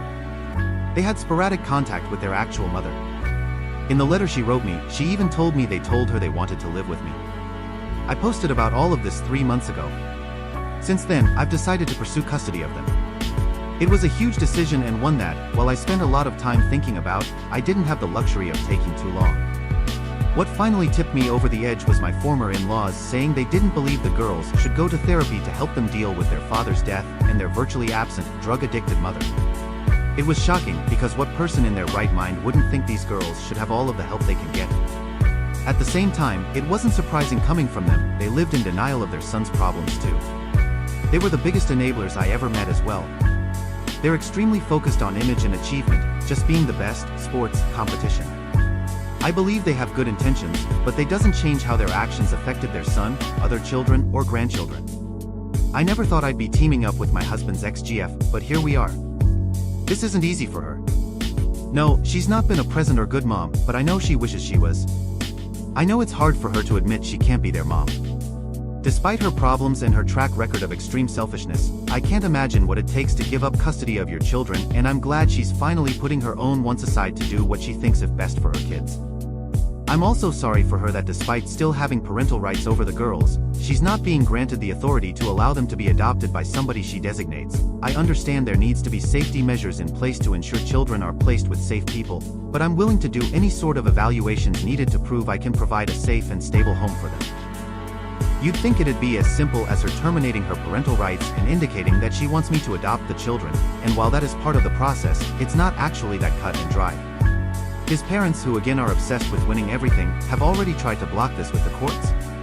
They're basically trying to file some sort of injunction where if her rights are severed they get first chance to adopt the girls, and they are trying to drag me through the mud in the process and frame it to look like I can't be a fit parent. I may be single, but they're in their 60s. The girls love them, but they don't want to live with them full time. Up until last summer, our home where they lived with me and their dad had been their home for almost as long as they could remember. I'm not wealthy. I support myself just fine, but I don't have reserves to fight this if they really want to take it that far. And the annoying thing is, I still get the sense that ultimately they're doing this just because they want to win, and they also have an obsession with family and their family name. I never expressed any intention of trying to sever the relationship between them and the girls. Even if I don't necessarily like or agree with certain things about them, I told them outright that I felt we all could and should be part of the girls' lives. The girls do love their grandparents and their aunts, my husband's sisters, neither of which has shown any interest in gaining custody of the girls. I think they need as many people who love and care about them in their lives, and that even includes their mother's family, who I'd also grin and bear for their sake. I'm just so frustrated, and this isn't something that most people can easily relate to. I thankfully have many people who support me, even if they think I'm crazy for doing this at the same time. It's just that I suppose there's very little advice anyone can give me from experience. Comments. Commenter 1. Wow. With all the selfish stupid things that are happening right now, here comes the wife of a drug addict taking on his kids. You are a superstar. Thank you for loving them, and please let us know how this plays out. Commenter 2. Also kudos to the bio mom, right? Dealing with addiction is hard, and she's aware that she can't provide what she needs for her 8 years old and 10 years old, but giving up your parental rights is still a huge sacrifice to keep your kids safe, in my opinion. Commenter 3. I was thinking that too, because I'm sure it was a hard decision on her part. Despite being a drug addict, it seems like she still wants what's best for the kids, and to be real, a lot of addicts do not think like that. Commenter 4. Hugs, from one widowed stepmother to another. What you are doing for these kids is absolutely amazing. I'm still very involved in my stepson's lives and wouldn't hesitate to assume guardianship if, heaven forbid, the need arose for any reason. Please feel free to DM anytime if you need a sympathetic/empathetic ear. Commenter 5. If you are in the US, request a guardian ad litem for your case. These can be lawyers or CASA, court-appointed special advocates, who do a deep dive, will speak with the children and their mother, and make a recommendation to the court on behalf of the children. Good luck to you. You are an amazing person and exactly the mom these girls need. My 33F husband, 36M, may have cheated on me with my dead best friend, and had an affair baby? Throwaway for safety. I don't even know where to start. The past 6 months have been an absolute clusterfuck, and it only seems to be getting worse. My best friend since elementary school, who I'll call Alice, passed away in February from cancer. She had a 2-year-old daughter who went into the custody of her mom after she passed away, who I'll call Alexis.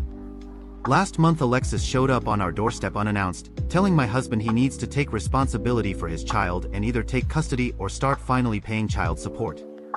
She says that Alice had told her when her daughter was born who the father was, but didn't want anything to do with him. To answer the inevitable, Alice was a traveling nurse and made a lot of money, which is the only reason I can think of for why she didn't go for child support. During this conversation my husband had the worst panic attack he's ever had, so we had to end the conversation before I could get more details. My husband's story is, I don't even know. He said that Alice's daughter is probably his, but that it isn't what I think. Almost 3 years ago we threw a large housewarming party as we just moved into our dream home, after I finally finished residency and was set to make real money for once. Alice was in town, and set to be at the party, but I was called into work before she got there. I didn't get back till after 3 a.m, party was winding down, my husband was passed out upstairs, and Alice had already left the party, which at the time I did find strange as we hadn't seen each other in months. My husband claims he woke up in the middle of the night to Alice on top of him, but he passed out again before he could say anything. He claims he never told me because he was worried I wouldn't believe him, which I don't know if I do. He showed me some texts he sent his best friend the next day asking for his advice about him thinking someone raped him, but if he cheated he could have had that conversation as evidence, especially since he never said Alice specifically. Ever since the party he has been very distant with Alice, and after she had her daughter he would even find excuses not to be around the house when she would visit at all. I don't know if that's because he cheated or if Alice did actually rape him and this was his trauma response. Honestly Reddit, I don't know what to do. I've known Alice since we were children and she had never come across as that kind of person. But I've also known my husband for over a decade and he's not once ever given the inclination of a cheater. He's an attractive guy and I've seen the looks he gets at the gym and he's never even given more than a glance. What the hell should I do? How do I figure out what the truth is here when Alice isn't even around to defend herself? She never even implied she liked my husband, let alone want to sleep with him. I told my husband he needs to get a DNA test before anything is decided on the child's part, but in the meantime he needs to move out while I think about what I'm going to do here. TLDR, husband maybe has an affair baby, he claims he was raped by my dead best friend. Edit. After talking with you, I've come to the realization that my husband is being truthful. My best friend raped him. Several people pointed out that with Alice not liking my husband, if it was an affair, she would have told me when she was dying, if only to separate us. You're absolutely right. I was there in the room while she passed. I held her hands for days, we talked about so much. If it was just an affair, she would have told me. But if she raped my husband, she wouldn't have said a word. That's the type of thing horrible people take to the grave. I've also come to the realization that I made a terrible mistake asking my husband to leave for a few days while I gather my thoughts. Not to make excuses, but losing my best friend to cancer, a long cancer fight at that, was brutal. To say that I was devastated wouldn't do it justice. That had happened only 6 months ago, I'm still feeling it every day. So to have this thrown on me? It's like I'm losing her all over again. Either she betrayed me and fucked my husband, or she betrayed me and raped my husband. Not only have I lost her, but now I've lost the good memories an entire lifetime's worth. It was impossible for me to look at him and not also see her, and be struck with the horror and realization of that loss all over again. I felt I needed to be able to break down, grieve, and think without the fresh wave of loss I got every time I saw him. It was wrong of me to ask him to leave, you're right though, and as of a few minutes ago I've righted this wrong. I called my husband, I apologized, told him I believe him and begged him to come home. He'll be here in half an hour at most, and I'm going to support my husband the way I know he would have supported me. I've been an off and on Reddit user for several years, and sometimes the advice given on subreddits like these can be a bit hit or miss. But today you guys did good. You've helped me realize not only that I was wrong and being stupid at that, but that I was hurting the person that needed me the most. I was selfish. I have no idea what we're going to do as far as the potential daughter is concerned, but I can assure you we'll deal with it together. It's going to take a lot of time and probably a lot of therapy to grieve this new loss. I feel numb now as though I'll never cry again. My best friend raped my husband, which means she was no friend of mine. She flaunted it, coming to my house, sitting with me, and gabbing. She brought her child here, trying to rub it in his face right in front of me. She tortured the man I loved, and I was an unknowing party to it. I feel sick to my stomach over how many times she came over, just to hold it over him. I'm honestly at a loss on how to make that up to him. If you all have any ideas, please feel free to give them to me. I think I'll need all the help I can get. Tomorrow I'm going to take a leave of absence from work, just until we can figure out our next steps, and we can get our heads on straight. Thank you everyone. Relevant comments. Commenter 1. I don't know you or your marriage, but I think I would be inclined to believe and support my husband with the few details you've given. Commenter 2. You say you don't think she would have been the type of person to rape your husband, but would she be the type of person to sleep with her best friend's husband consensually? As for your husband, the texts to his friend would have been deliberately shitty to send with the purpose to save his ass just in case you found out they'd slept together consensually. Is your husband the conniving type? Either way, I am so sorry you're going through this. Update. I've received a lot of messages asking for an update, so I've decided to finally sit down and write one out. As you can imagine, after the clusterfuck that was thrust upon us, this update isn't likely to answer any of your questions, only present a few more. I want to start by telling you all that I love and trust my husband. My reaction to ask him for space to think, in retrospect, was wrong, but at the time I didn't know what to think. It was a combination of losing my best friend again, and also the fear that I was losing my husband that sent me spiraling. Again, it was a mistake to ask him to leave, and I did rectify that in the end. Now for the update. As mentioned in the original post, I did take a leave of absence from work and we spent a long time just being together. Talking, reaffirming our love for one another, and figuring out what to do next. We of course spoke with a lawyer, and my husband was very adamant about not having anything to do with the child, but was willing to offer financial support as needed. So we agreed to do a DNA test immediately to prove paternity, and then go from there. Didn't know you could buy tests on Amazon, but with only a few weeks processing it was the easiest path forward since Alexis lives hours away. To everyone's surprise, Alice's daughter is not my husband. We ended up testing twice, both very, very definitive. The first test we performed ourselves as mentioned, and another after Alexis refused to believe the first test, and took my husband to court for child support. For a single second this whole thing made me second guess if my husband was raped, that this could have been her way of forcing my husband to admit to an affair, but after talking with Alexis, I don't think that was the plan. Alexis says that Alice told her my husband was the father under strict confidence, demanding that she never, ever tell me or my husband. We were only ever to be told if Alexis died before Alice's daughter was old enough to take care of herself, so that she wouldn't end up in foster care. The only reason Alexis came to us then, instead of keeping that secret, is because Alice's life insurance wasn't being released yet, and she was out of options. She also felt I should know my husband and her daughter had had any affair. This all reaffirms in my mind that Alice did rape my husband, with the expectation of getting pregnant with his child. She obviously had other partners at the time, since one of them fathered her daughter, but no one knows who. It's clear to me that Alice believed it was my husband.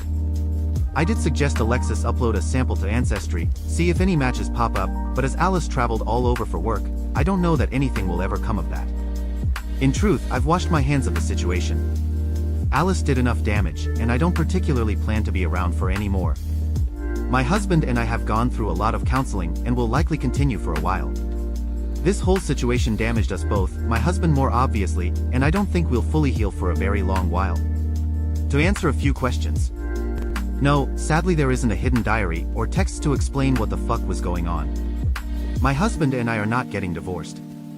He understands why I reacted the way I did and has been strong when I was weak before. I've spent the past 7 months being strong while he was weak, so we're considering the whole thing even. We are still madly in love, and plan to be together for a long time still, more on this. No, we will not be adopting Alice's child. If she had been my husband's, we would not have been adopting the child. Ultimately, I thank Reddit for setting me straight. There was a massive outpouring of support and corrective advice. To say I got a slap in the face would be a descriptive but apt way to put it. I needed it then, and I thank you for it. To say that you may have saved my marriage is an understatement. I do, however, have some good news. During my leave of absence, while my husband and I rediscovered what makes us love each other the most, I got pregnant. We're expecting our first baby, a girl, in a little over 3 months, and my husband and I are ecstatic. And no, we will not be naming her after my dead ex-best friend. TLDR, not my husband's baby, not our problem. No answers, just questions, and oh, I'm having a baby. Girlfriend, F31, is trying to convince me, M30, into a relationship with her friend, F29, we had a blow-up this weekend over it. Should I apologize or call it quits? My GF is bi and primarily dated women before we met. We're getting serious and talking about getting married, we've dated for over 2 years. But recently she's been making a lot of polygamous jokes, and I'm not really into it. She has this friend that I get the feeling is just waiting for a hiccup in our relationship to make a move. She's bi and openly makes jokes about being sexual with my girlfriend. I've shared that I don't like it before, but she jokes that I'm gay for not being into it. Maybe I could be into an experience, but honestly, this person just makes me uncomfortable too often. Besides that, she's just not my type sexually. We had a long conversation around COVID about she wanted to be referred to he/him, so I did. 2 years later he wanted to be referred to as they/them, so I did. Recently she's circled around back to she/her, which is fine. But the whole time she dresses like a Kyle. For those of you that are unfamiliar, a Kyle is a kind of guy that wears Fox apparel, washes down vape with a Monster energy drink. She would be attractive, but it's like her idea of masculinity was formed from high school douchebags, not 30-year-old men. Anyway, Saturday we got into a fight because we had some friends over. Kyle was the last one to leave, we'd all been drinking. I was in the kitchen putting away some food and I see this asshole put his hand on my GF's ass. I let her know right away, that's the line, you crossed it, stop. My girlfriend gives her classic, that's just how girls joke, and goes. They did this silly little dance twirl thing that ended my GF on Kyle's lap. I'd had enough and stepped into the room. My GF doubled down and said that most guys would be dying to fool around with 2 women. I was blunt and said that I was uninterested in sharing her with anyone. Kyle then said something like, maybe I could strap one on, maybe you'd prefer a man. I was drunk, this asshole had his hand on my GF's waist, and my GF on her lap. I lost it. I don't remember what I said exactly, something like if you were a man you would have been kicked out or knocked out already. This struck some kind of chord with her, she postured up like a gorilla and it was a 3-way shouting match. I don't know what was said exactly. But it ended with Kyle loudly proclaiming that she had to leave before someone got hurt. Here's the problem, my GF somehow thinks that I need to apologize. Me, for threatening a person who came into my home, grabbed my girlfriend's ass, sat her down on her lap, and insinuated that I'd like to be ass-fucked by a man. She says that I needlessly introduced violence and forced Kyle to drive home intoxicated. I honestly can't fathom an apology, and I honestly don't care to have Kyle in our life anymore.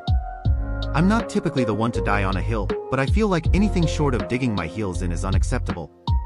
I told her I'd think about it, she's staying at a cousin's house for a few days. If it was just one night, I'd get it, but it's been several. Saturday was just the tipping point. But honestly, she acts like this something she can get out of her system. I think she wants to be bi, and I think a lot of her friends are doing the poly thing. It's just not for me. I want one partnership with one person. All of her poly friends are in relationships, but they come and go, there's nothing concrete there. She claims to want kids, she claims to want commitment. But her actions say otherwise. TLDR, my GF has a girlfriend that presents very masculine that she makes sex jokes with. Saturday she propositioned a three-way, I got upset and her friend basically called me gay. So we almost fought, now my GF wants me to apologize. I don't want to apologize, I can maybe get over it if we agree not to see Kyle again. I don't want to scrub another long-term relationship, but is this even something you can work past? Edit, she's claimed she's coming by to pick up things for work. I feel like a conversation is unavoidable. I've taken what I want out of the competent suggestions here and applied the relevant context into the talking points I want to hit. I may update tomorrow or whenever I feel better. I don't know if this post was a good or bad idea. I won't reply until I feel like it. I have a big band-aid to rip off. Comments. Commenter 1. This is shaming tactics. If you know you're not into something and you've already told the PPL around you, yet they still try to get into it, you need to remove them from your life because now they're being disrespectful to your boundaries. That's what I'm saying, but they've been friends longer than I've been together with her. She writes it off as that's just a long-running joke. Replying to a deleted comment. What blows, is that in almost every other way? We click. Similar interest, similar political beliefs, similar morals, we're both career-driven and stable. Our sex life is also very good, we both pay attention to each other's needs. But her poly friends have her believing she can be a stay-at-home mom and sleep around when she feels like it. Commenter 3. Let's be real here, dude. She consistently, repeatedly, does not show any regard for your thoughts, feelings or boundaries. When prompted, she has done nothing to change an act that she is aware bothers you. If anything, she has increased her participation in that poor behavior. She doesn't seem to care about you when it counts. Ergo, she is far from 95%. I hope you find someone who does give a rip about you and your feelings. Because she does not. And with a friend like this Kyle person, without significant foundational change, I don't see how you can trust her again. Because it's clear that she doesn't see a problem with how her friends treat her. And she doesn't care if you do. Good luck.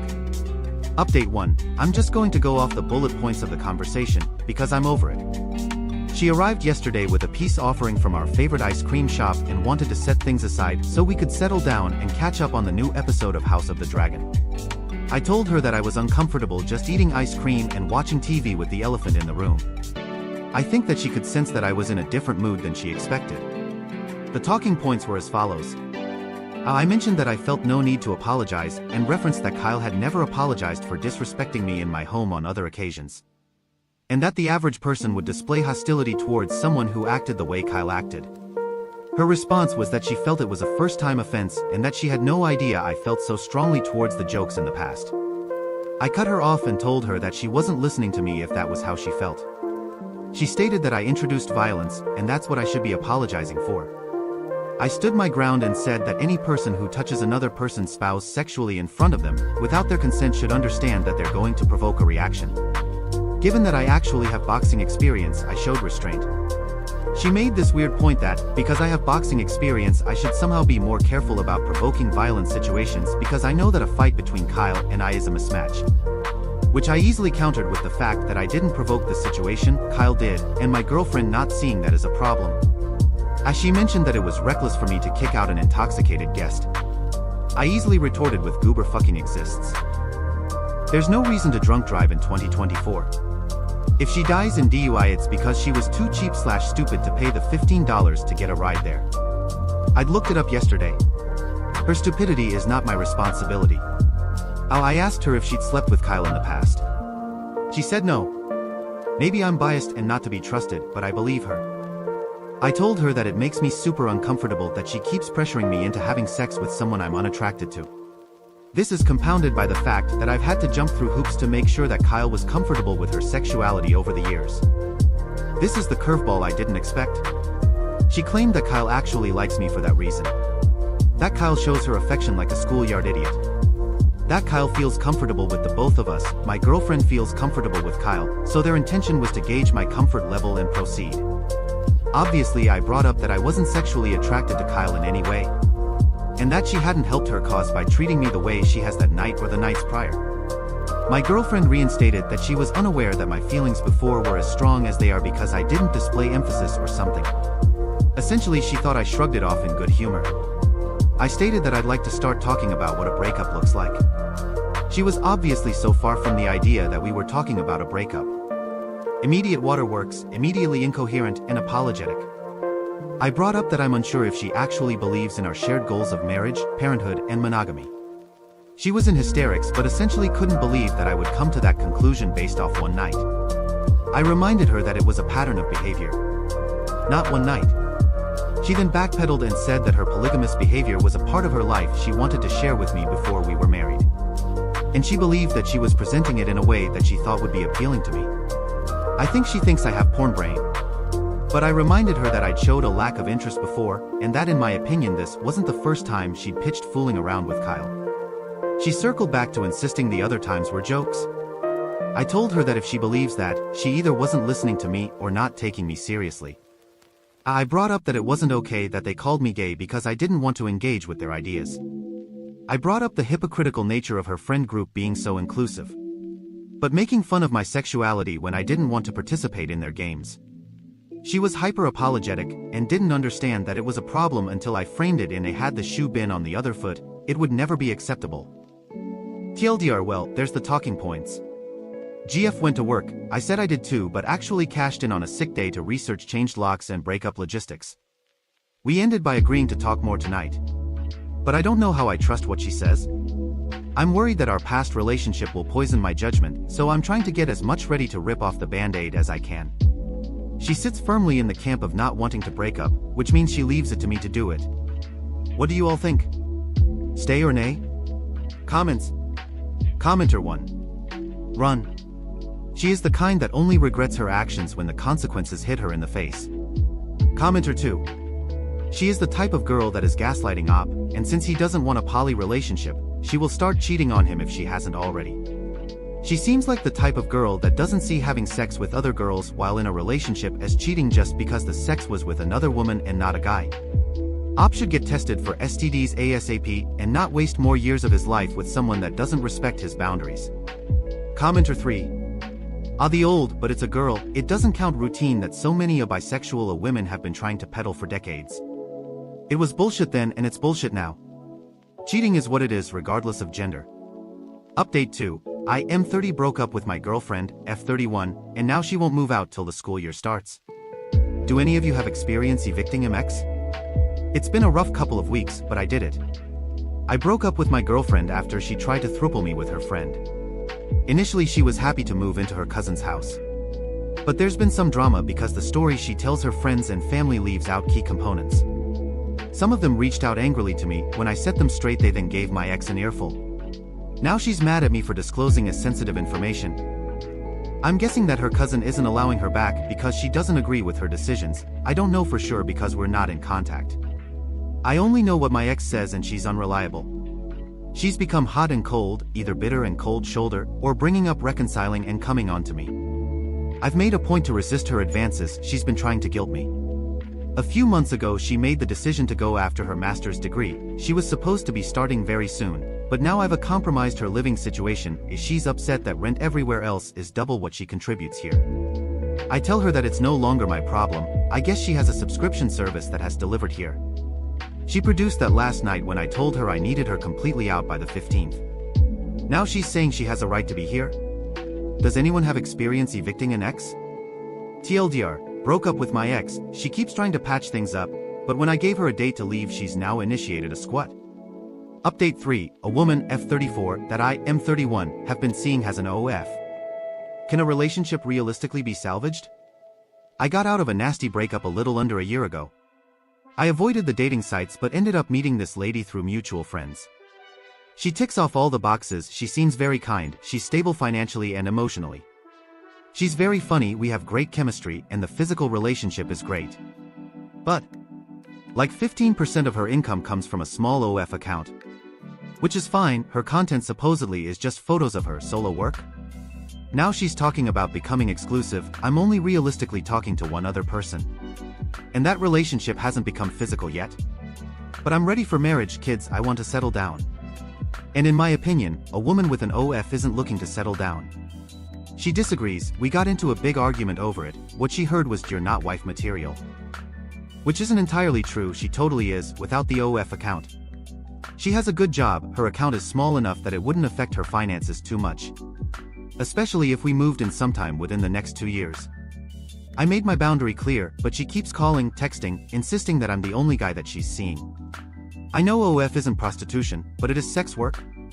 Plus, her account brings in less than a part-time job at McDonald's. I feel like it's not unreasonable to have a problem with strangers looking at sexual photos of a person you want to pursue a serious relationship with. Have any of you made a relationship work with a sex worker? TLDR, a woman I'm seeing wants to be exclusive. But she has an OF and I don't understand how to pursue a serious relationship with a sex worker. Can you actually make a marriage work with someone like this? Comments. Commenter 1. You said that in your opinion a woman with an OF isn't ready to settle down. She's telling you that your opinion about her readiness is incorrect. Since you are still pushing back, that particular opinion is no longer the issue. Clearly there is some other reason you have a problem with it, so take some time to identify it and accept that you may not be compatible. Commenter 2. Just break up? I don't see anything wrong with a married person having an OF account, but you do. So you're not compatible. Your solution is to hold the wife material thing over her head, which is rather a twatish thing to do. So break up? Am I the a-hole for walking out when I saw my ex-boyfriend? Why, but I find this kinda funny, LMAO. I'm using my younger sister's account BTW, so I might not be online much. Okay, so I am 21, female, and my ex-BF, Aiden, is 20. 3 days ago, my best friend, Madison, invited me to celebrate Thanksgiving with her and our other friends. We were able to invite partners, siblings, etc. My older sister, 24, arrived before I did. So a little over a while later, she texted me, but I was driving and my phone was on DND, so I couldn't read her message. Plus I don't want to risk getting a ticket, LOL, and also, before I left my house, she called me and said that she drove to my best friend's, Madison's, house an hour earlier because Madison needed help with something and I don't know what it was. Well, when I finally arrived to Madison's house, I parked into the driveway and got out. I made sure to double check if I had locked my car or not before I headed inside. The door was unlocked and I didn't need to knock because Madison says that we aren't strangers and that she trusted me most. Sweet, but either way, I still texted her to let her know that I had arrived and she reacted with a thumbs up. I opened the door, walked inside and closed it behind me. I walked inside the living room, no one was there. I then went to the dining room and everyone was sitting there while some were setting up the table, placing plates, forks, spoons, napkins, etc. However, when I took a few steps inside the dining room, I saw Aiden sitting on the side of the table where I could clearly see his face, and my brain really said, "Go hell no," and without thinking for a second, I turned around, opened the front door and walked out. I still had my shoes on, so I was quick to leave. I thought that no one had saw me, but when I got into my car and started the engine, I heard Madison shouting my name. I know this might sound rude, but I didn't even glance at her and drove off immediately. I got a few texts from Madison, but I didn't hear any notifications because I had my phone on DND, but when I did, I was already home and received like 10 plus messages from her and they were all pretty much the same. Hey, my name, why did you leave so suddenly? Dinner hasn't started yet and you're already gone, where did you go? Did something urgent happen? Why did you leave? She be acting as if Aiden wasn't there, like, girl, was I being paranoid or was Aiden really there? I just left her on read and haven't spoken to her or anyone else yet. Even today when she called me, I didn't answer. Thing is, my sister. I forgot about her and I haven't heard from her yet. I did text her before I wrote this post, but she hasn't responded yet, so in the meantime, I'll be waiting for her response. Oh, and the message she had sent me said, "Yo, my name, Aiden just arrived with Madison's brother, Mason. Did you know that he was coming?" I responded with no. Edit, the dining room and the living room were in front of each other. For example, dining room on the left, living room on the right. If any of y'all have any questions, feel free to ask. Relevant comments. Commenter 1, just be open about it, Aiden was there and I just noped out. Figured no one needed the drama. I wanted to tell her about him, but I didn't know what came up to me that made me shut up. But I did text her today and she hasn't responded yet. Commenter 2, one would think that Madison would know that you wouldn't be comfortable being around your ex. Madison's brother is TH for bringing him, Aiden, and frankly Madison is a bit of an AH for not making him leave, then pretending like she didn't know why you left. She absolutely knew why you left and a real best friend would have warned you. I didn't think of this, TBH. Thank you for telling me, I'm gonna have a talk with her eventually. Commenter 3, this is not a friend. She knew he was there and didn't warn you. It doesn't matter if she invited him, probably did, or if she knew someone else brought him, she knew you broke up and wouldn't want to spend a holiday with him. She set you up to create drama. She is not a friend or good person. Thank you. I'm starting to think about it now and it's actually quite confusing to me. She never hid something from me before, but now that she did, I feel like there's something wrong. Update 1, a quick recap, sorry if it's long. A month earlier before the incident, my best friend and I planned on spending Thanksgiving/Christmas together, like how we used to do most of the times. That same week, she suggested that we spend it at her house and maybe I could spend the night there. Which, NGL was a great idea, so I agreed. Well, fast forward to Thanksgiving, I arrived to her house and the door was unlocked, so I just let myself in. To make it clear, we've been best friends for many years, so it was normal for us to just go in each other's house at some times, especially in events without knocking. And if you're gonna ask, yes, she gave me permission to. Once I was inside, my eyes immediately spotted a familiar figure, who definitely was Aiden, sitting at the side of the table where I could clearly see his face. I didn't even hesitate and immediately turned around and left.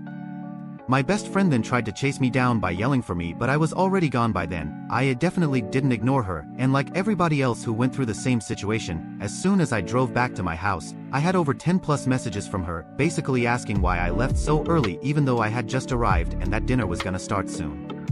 I left her on scene. So sorry, I forgot to mention that my sister was gonna be there with us as well and that she arrived earlier before me for 2 reasons. 1. Madison needed her to be there for help with decorating, cooking and other stuff, all related to the event. But while my sister was there, she saw Aiden arriving with my best friend's brother, Mason, and texted me right away, but I couldn't respond or see the text because I was already driving to my best friend's house, and like I said in my last post, my phone was on DND because I didn't want to risk getting a ticket. The second reason is that I had some really important stuff to do which, for some privacy reasons, I'll be keeping private. Sorry for the confusion. I only responded about 2 to 3 days later because I still couldn't believe what just happened that day. In the text I said, "Hey underscore. Why didn't you tell me that underscore Aiden was gonna be there? In fact, why would you or anyone invite him, knowing damn well what he did to me in the past?" Welp, she didn't know what to say to that and left me on scene for a couple of hours before texting me back, apologizing and saying that she didn't know that he was coming. I told her that that was bullshit and that she knew damn well that he was gonna be there. She still hadn't answered me yet. The update. Sorry to disappoint, but nothing much happened.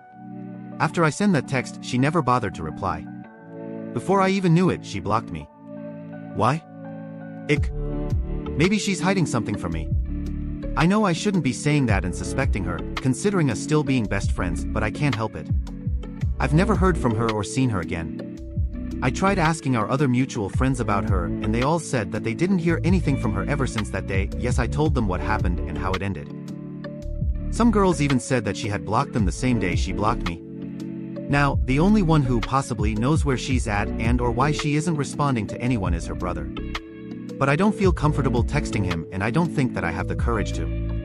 So, yeah, that's pretty much it. It's been nearly 2 months and I'm still blocked. I'll post again if something happens, but for now, I'll just continue enjoying life with my boyfriend. If anyone has any questions to ask, please do, I don't bite. I like reading y'all's opinions, especially the ones who offer advice. Thanks for reading. Edit, some comments said that if I needed/wanted closure or anything, I have to text Mason, which I kinda have the courage to. I have him added on IG, but he rarely uses it, so if I'm willing to message him, it'll take a while for him to message me back. I'll try to make an update about this whole situation as soon as possible. Edit 2, hey again y'all, I just wanted to tell y'all that I won't be able to respond to some comments since there are like a lot of them, 300 plus. I'm gonna try to read as many of your comments as possible, but please forgive me if I couldn't/didn't respond. Thank you all for your support and kind words, I really appreciate it. And to those PPL who went through something similar like this, sending much love and hugs to every one of you. I'll see when I will be able to update. Love y'all. Relevant comments. Commenter 1, either your ex is now dating your ex, best friend, or this was some stupid attempt to get you back together with him. Sounds like your sister stayed. May want to ask her how things looked between the ex and best friend. Damn, that first line sounds harsh. I've never experienced such thing and I don't ever want to. But I'll take your word for it. My sister said that he just stayed there chatting with the others but nothing more.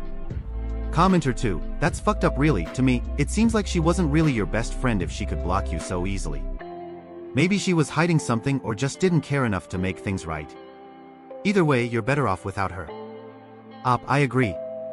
That's not how a best friend treats their other best friend. Thanks. Commenter 3, she didn't know he was coming? To her house? Yeah, I definitely call BS. I think she was dating him or wanting to date him. She isn't a best friend or even a friend. You're better off without her. Exactly. Like how wouldn't she know? MHM, a lot of people said that. I'll try to find out the truth as fast as possible so I could share it here. Does Op's sister talk with Madison? No, my sister and Madison don't even like each other for some reason. Update 2, hey everyone, I'm back again with another update. But first, I'ma give them some names. Madison, ex-best friend, Aiden, ex-BF, and Mason, ex-best friend's brother. Hopefully y'all don't get confused or mixed up by these three. Also, the reason why I couldn't update or post sooner was because I really didn't have anything to update on. Okay, Sue. In my last post, I said that I might have to talk to Mason to get answers, but well, things didn't go as planned. Basically, his sister was the one to reach out first. Yeah, my ex-best friend, the girl everyone suspected was dating my ex. I'm not saying that I didn't suspect her dating him as well, but I can't say that I fully did either. Madison unblocked me from everywhere, I think, and messaged me nearly 5 days ago, asking if we could meet up and have a talk. If I'm being honest, when I first saw her message my heart skipped a beat, and it took me a few moments to process/realize if it was really her. No, because, you know that one feeling when someone you haven't heard from in months or maybe even years suddenly texts you out of the blue? Yeah, that feeling. I agreed because, well, I really wanted to know whether she and Aiden were dating or not. That thought was eating my brain. Earlier today we met at a regular cafe. We sat awkwardly in front of each other for a few moments that felt like hours. And then she started initiating small talks with me, asking how I've been and if I'm doing okay. No honey, I've been miserable. I didn't say much and got to the point. I told her to tell me the truth and not dare lie about it. Didn't say anything at first but then said okay. I first asked her about Aiden and why was he there despite her knowing how much I hated and resent him in the first place. She let out a huge sigh like she just lost a whole competition and then said that she hoped that we'll reconcile eventually and forget about the past.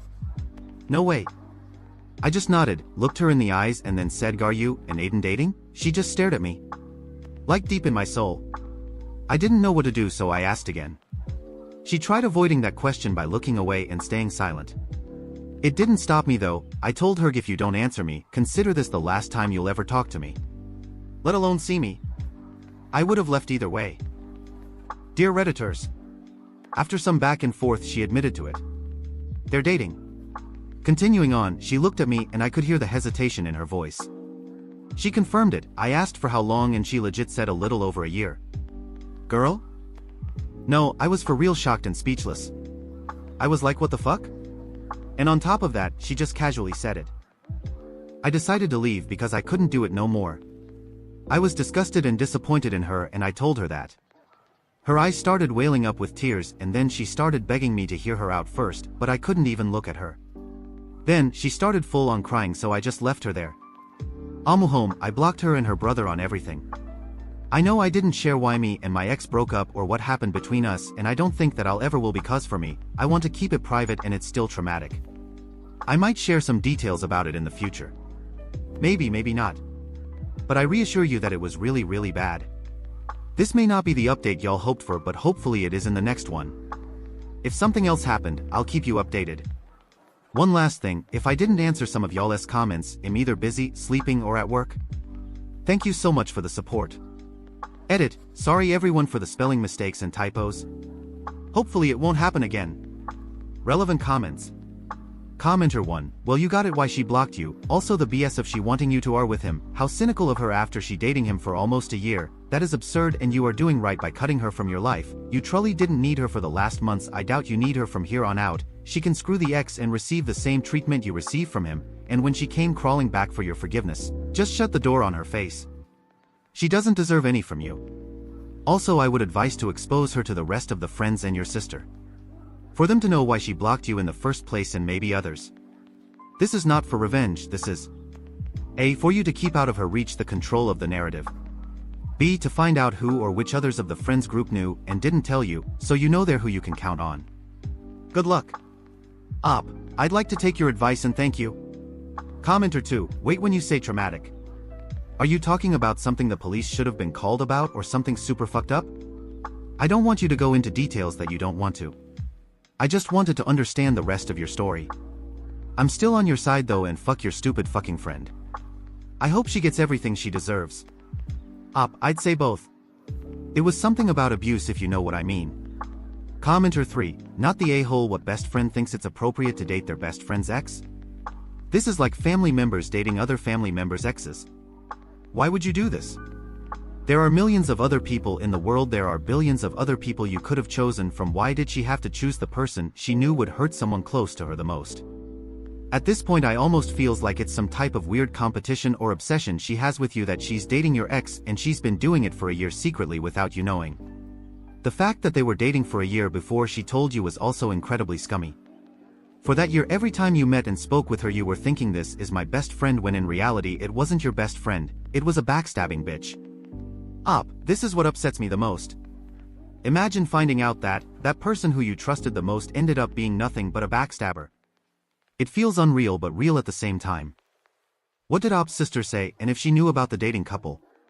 Op. She said that she didn't even know that they were dating. According to her, she thought that Madison's plan was to try to get us back together, and that's why she also left. Basically, she didn't know anything about it.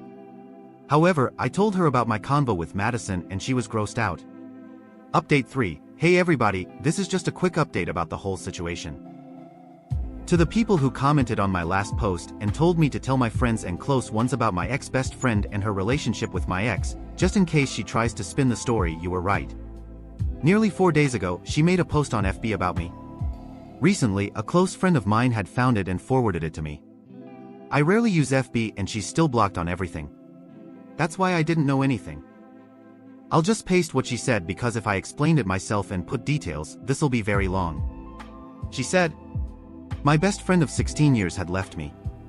After everything I did for her and after sacrificing my life for her, this is how she repays me. I should have seen this coming, but it caught me too much off guard. I didn't even do anything wrong. She blocked me on everything and I haven't heard from her since. Everyone, don't trust anyone too much, especially those who are close to you. You don't know if whether they'll betray you or stay by your side until the end. ____ me, you're such a backstabbing bitch. You ruined my life forever and I'll never forgive you. This is the same woman that fucked my ex. First, she invited him to Thanksgiving dinner in hopes that we'll reconcile.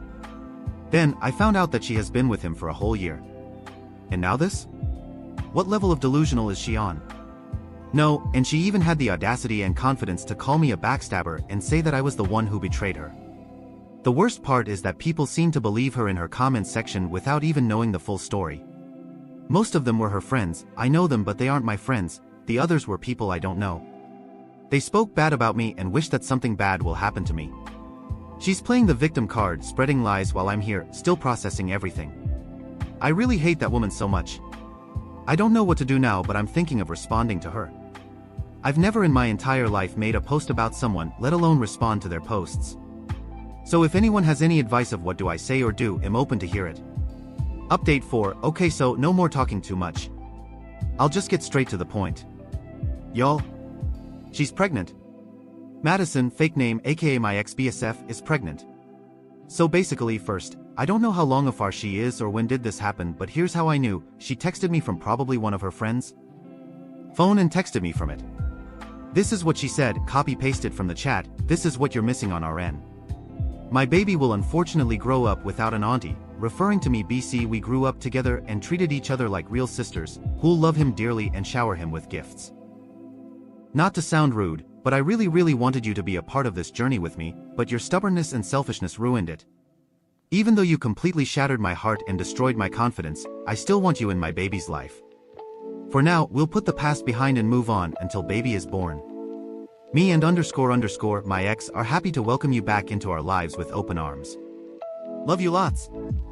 And on the bottom, there was a photo of a ultrasound fearful face. I blocked her immediately. You know something? Remember the FB post she posted about me?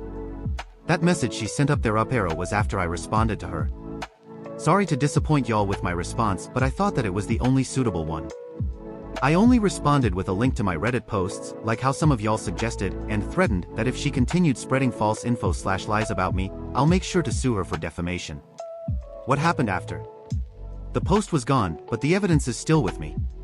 I assume that she tried to manipulate and guilt-trip me into everything she said. Not happening today or tomorrow. I know I may seem like I'm just casually typing all this like it was normal, but in reality, I'm speechless, shocked and low-key shaking. I'll try to respond to as many people as possible tonight. But after that, I'll leave this account for a few weeks. Also, to that one person who messaged me in private, thank you so much for the advice. I'm sorry to everyone that went through something like this. We deserve better. Mother-in-law 56F deliberately infected my 27F daughter 1F with chickenpox. I'm livid. She doesn't think it's a big deal. I can hardly type this out because thinking about it makes me so angry. Earlier this year my husband, 31M, and I decided to spend Christmas with his family for the first time since my daughter was born last September. Since they live 12 hours away, we decided to stay for a few weeks before Christmas so they could spend loads of time with Annie 13 months. We arrived early like we planned and everything was great. I've had a few disagreements with my mother-in-law Trish 56F in the past over my parenting style. She criticized me for using disposable diapers, buying baby food from the supermarket and not raising Annie as an organic baby, but everything seemed great. After a day or two settling in, my husband and I decided to pick up a few gifts from a mall around an hour away before the last-minute rush kicked in. My father-in-law 60M tagged along. Trish said she was happy to take care of Annie. We got back a few hours later and Annie was down for a nap on a blanket I didn't recognize. Trish said one of her friends dropped by and gave it as an early Christmas gift. It looked pretty old/worn, but I figured one of her hippie friends was just recycling it. The next 2 weeks were fine, aside from Trish making a point to prepare meals for Annie from scratch. I mentioned this to my husband and he said to just let her be. Annie mostly mushed the food Trish gave her with her hand slashed through the bowls on the floor, as she's been doing at the moment. Trish said it would take her a while to get used to nutritious meals. I was getting sick of her meddling, but it was only for a few weeks, so for the sake of the holidays I let it slide. The day after Christmas Annie was really unsettled and wouldn't stop fidgeting and crying. I took her temperature and she had a fever, so I kept an eye on her for the next few days, and it thankfully started to go down. This morning, she started to get a rash and blisters on her arms and legs and I freaked out. I was packing a bag to drive to see a doctor when Trish asked where I was going. I told her Annie had a rash and I was taking her to see a doctor. She got a weird smug smile on her face and told me there was nothing to worry about. When I asked her what she was talking about, she said without even looking at Annie that what she had was just chickenpox.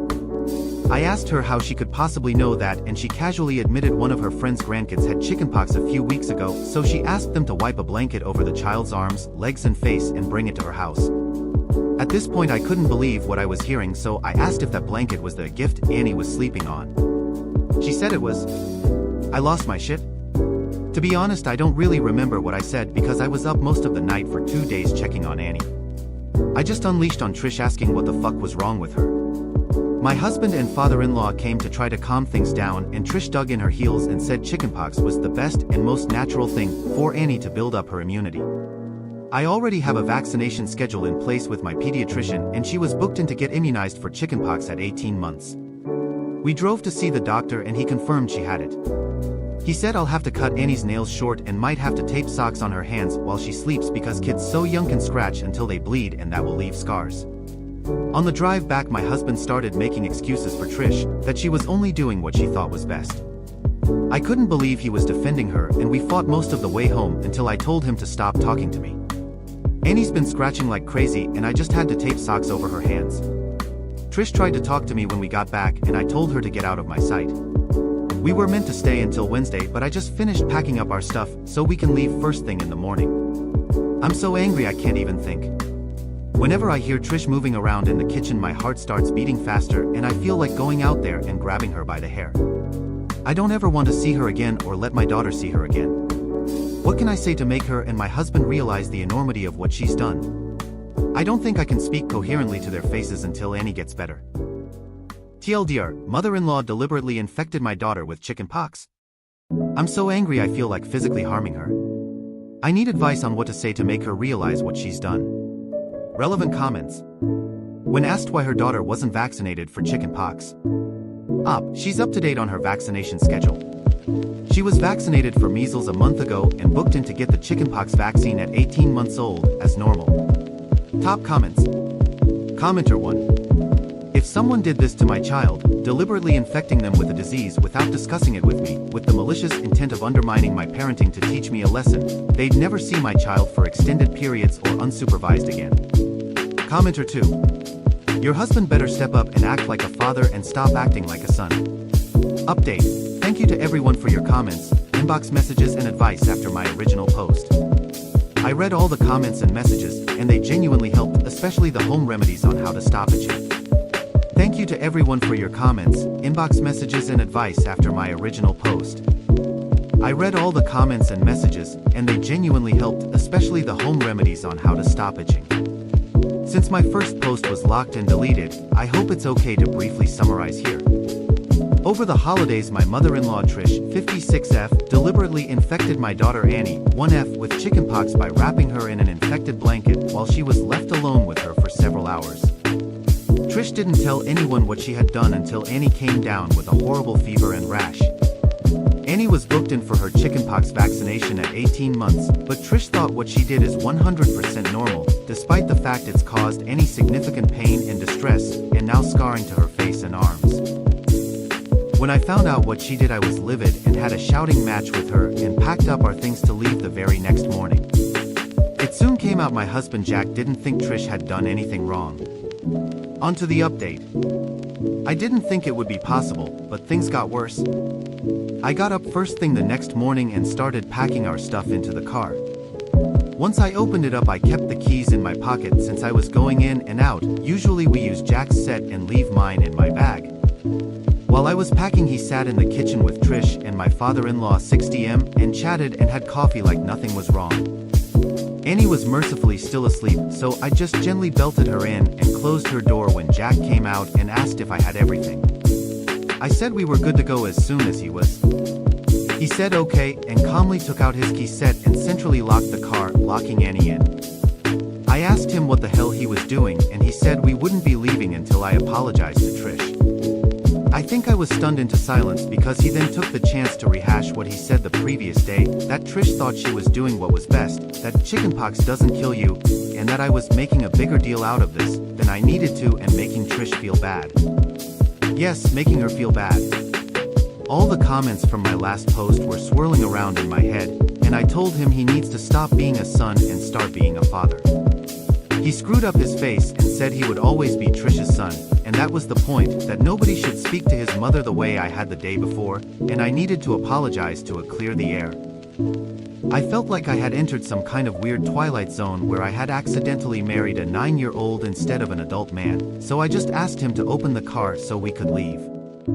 He repeatedly refused, then walked back inside and said he would see me in there when I was acting more reasonable. You can probably guess what happened next. I'd left my bag on the passenger seat, so he probably assumed my keys were in there. Nope. I waited 30 seconds, then just hopped into the car and drove away. My phone blew up with a million calls from him, Trish, and my father-in-law. Eventually my mom and dad and my sister Jess, who I'm super close with, called as well. I'd briefly texted Jess about what was happening the day before, but she was stunned to get the full blow-by-blow. By the time I was on the open road, I asked her to phone Jack and tell him he could walk home for all I cared. Once she heard my side of the story, and not Jack's, which was apparently that I had gone crazy, frightened Trish, snatched Annie and sped away, she calmed way down. Mom, Dad and Jess offered to start driving and meet me halfway so I could switch with one of them and wouldn't have to drive the full 12 hours by myself in one day. I was so grateful to see them. I pretty much broke down in a truck stop parking lot while I blubbered that I loved them. They all took turns driving while I had a rest. It was super reassuring to talk it over and hear that Trish and Jack are the unreasonable ones. Once we got back, I stayed at my parents' overnight and they said I could stay as long as I needed. The next few days were fairly tense. I was up most of the night making sure Annie didn't scratch, which she did anyway, somehow, and it seemed like she just cried and cried and cried until she was exhausted. She has 5 scars on her face and a few others on her arms from scratching. I know appearances shouldn't matter, but I'm so angry her skin is marked for life now over some stupid bullshit. This whole thing is just something I never expected to happen. I answered one of Jack's calls only to have him start a rant that he didn't recognize this person I had become, so I hung up on him. He was due to come back for the start of the work year, which I wasn't looking forward to, but I figured we could make it work as long as Trish was 12 hours away. Then at like 11 p.m. one night I got a very short and formal text from father-in-law via Jack's phone, saying Trish had come down with shingles and was in the emergency room, that Jack was staying there to care for her, and that he would work from their house remotely once the year started back up. Jack's been there for the past few weeks tending to Mama's every whim. I'm sure she's put on an Oscar-worthy performance of having one foot in the grave, and according to Google it should be any day now that her painful, crusty pustules go gently into that sweet night. A few weeks ago I was honestly so tired and overwhelmed and in disbelief that I didn't know what to do. Now I'm back at home with people who actually care about me. I think I'm starting to realize how lucky I am to see the weird relationship with his mommy this early on. The fact that he cares more about Trish than his own daughter speaks volumes. When he eventually comes back I think we'll have to have a serious talk about our future together. TLDR, mother-in-law infects my 1-year-old with chicken pox on purpose. Husband supports his mommy.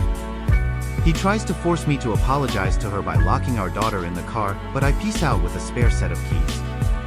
Husband has barely spoken to me in the weeks since.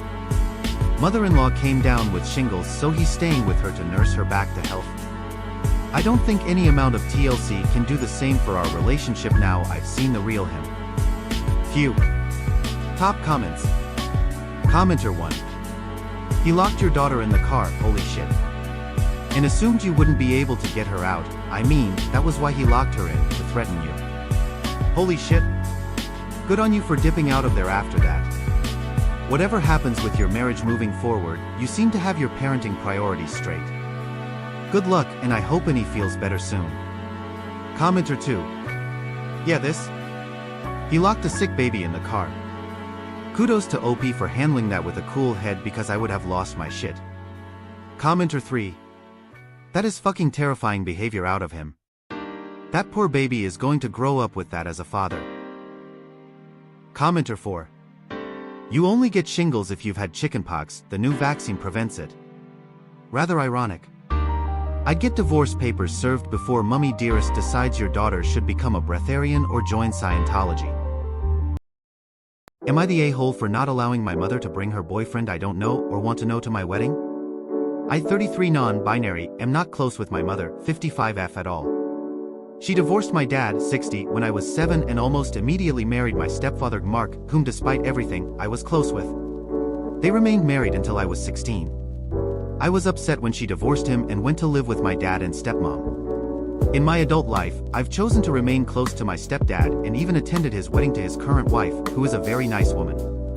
My dad and my stepmom are great people. Since her divorce to my stepdad, my mom has been in and out of relationships, each time claiming this guy is the love of her life until they do something she doesn't like and they aren't the love of her life anymore. Both divorces with my dad and my stepdad were for very petty reasons. Dad, I think because he wouldn't allow her to get a new car because the budget was tight. I think the one that lasted the longest was 6 years, and I think it's the current guy she's with, according to my sister. After I left home, she never did anything with me without her boyfriends. When I was 25, she broke up with her boyfriend and tried to cry to me about it. After working with my therapist, I set the boundary with my mother that if she wasn't willing to do anything with me without her boyfriend to not bother, and I didn't want to talk about her love life. She was very hurt and we fell out for a while, but she came back around about a year later and has respected my rules since, but we only get together about 3 or 4 times per year. I understand that my mom's relationships and love life are important to her, so I respect that we don't get together often. Fast forward to this year, I'm getting married to my partner, 35M, of a decade in October. It's a small intimate backyard wedding and reception/barbecue. We live in a rural area and our backyard wedding will have roughly 40 people. My dad, stepmom, stepdad and his new wife have all been invited. My mom asked if she could bring her boyfriend. I said no because I don't know him. My mom asked if she could bring him to meet me so I could meet him before the wedding.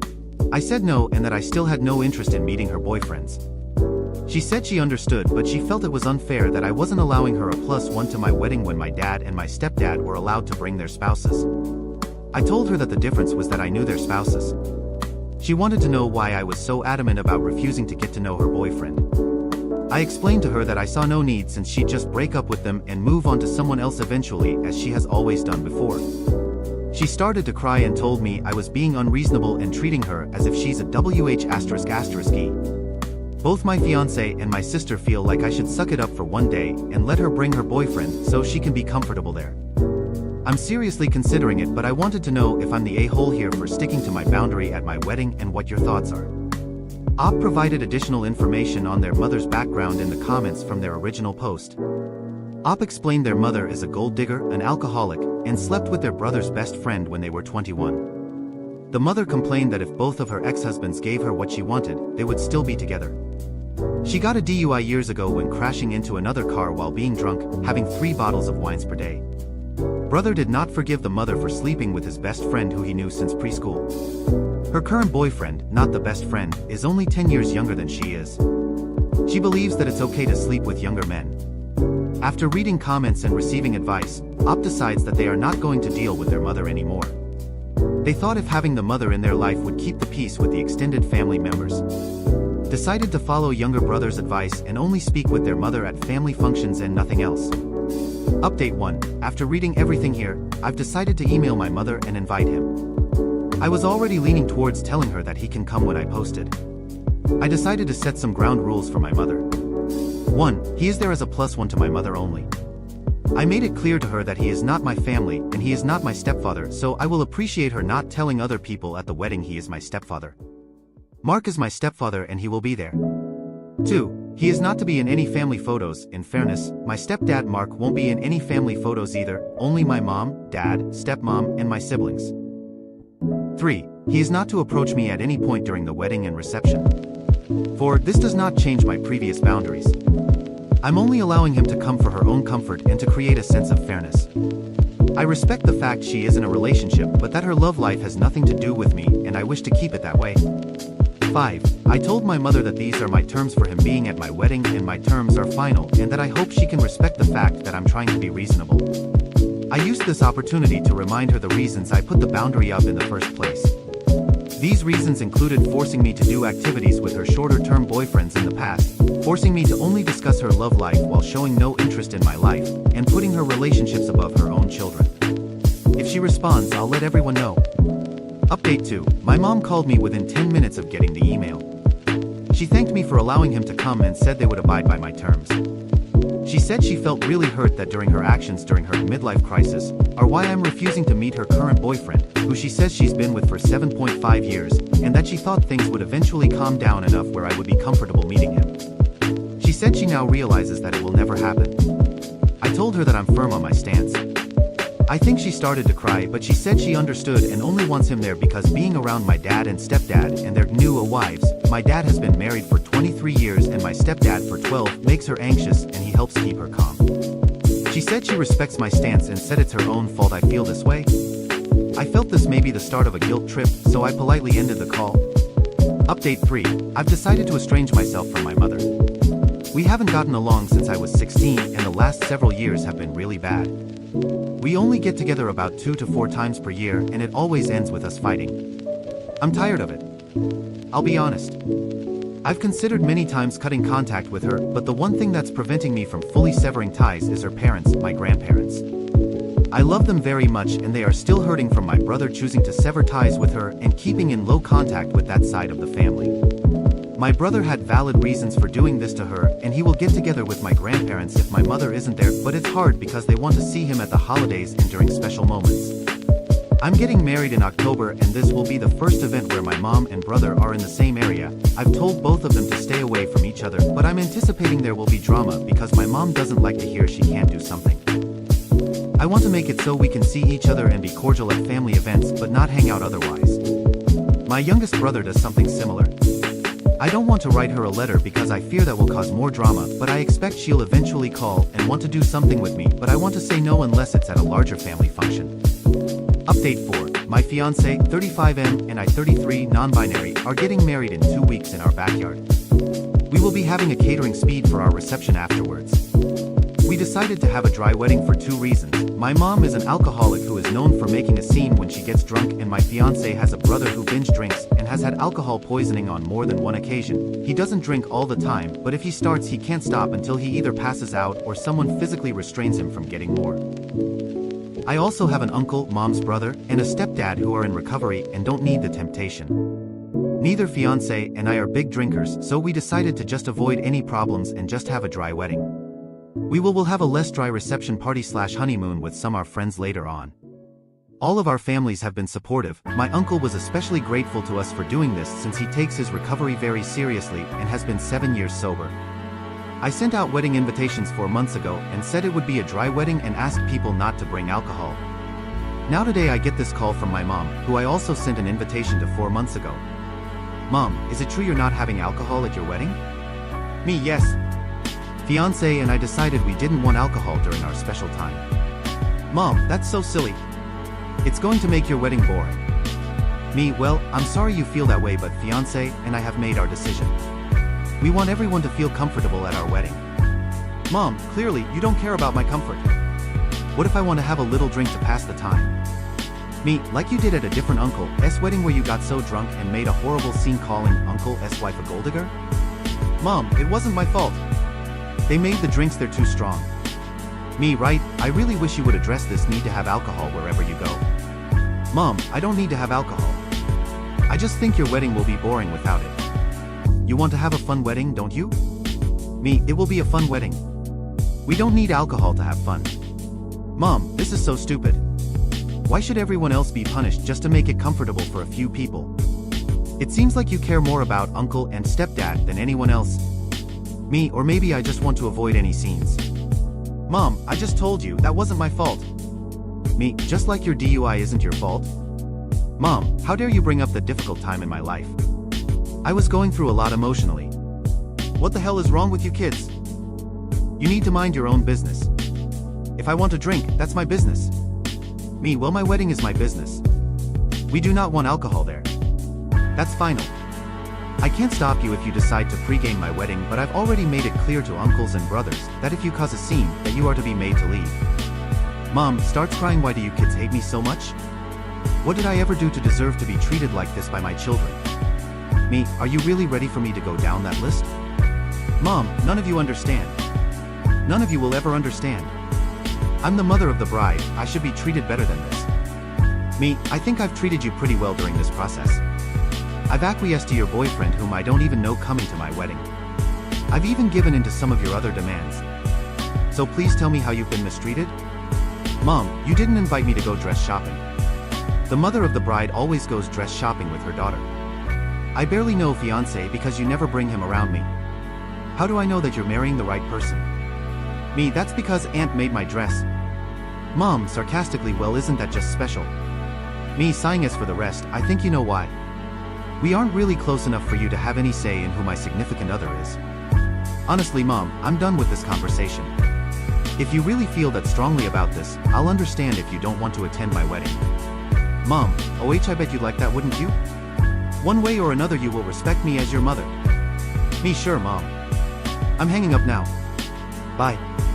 Guys, I'm so livid right now. I have half a mind to uninvite her. I spoke to my dad and her brother. My uncle thinks her drinking is getting really bad again and has to hold an intervention. I told him I'm focused on the wedding right now, but that I definitely agree this was out of line and something needs to be done. What do? I don't want her ruining my wedding, but I'm so tired of dealing with this. Sorry, this is probably above Reddit's pay grade, but I just needed to vent. Update, I sent a text reiterating the rules. She said she knows where she isn't welcome and said she won't attend. My dad told me not to worry about this anymore and that he'll see to it she doesn't ruin my wedding. Update 5, I sent this text to my mom. Mother, at this point I'm going to officially uninvite you from my wedding. I'm not going to allow you to change your mind, and I'd prefer it if you not come to my wedding at all given your poor behavior. At this point, I've decided I don't want any further contact with you unless you decide to curb your toxic behaviors and drinking. I wish you the best. I hope you can find a way to heal, but I can't do this anymore. I'm sorry if this hurts you, but I can't handle you in my life anymore. If you try to force the issue, I'll be forced to take legal action up to and including contacting law enforcement. Please don't contact me again. I went to delete her from my Facebook page only to find a post that she had just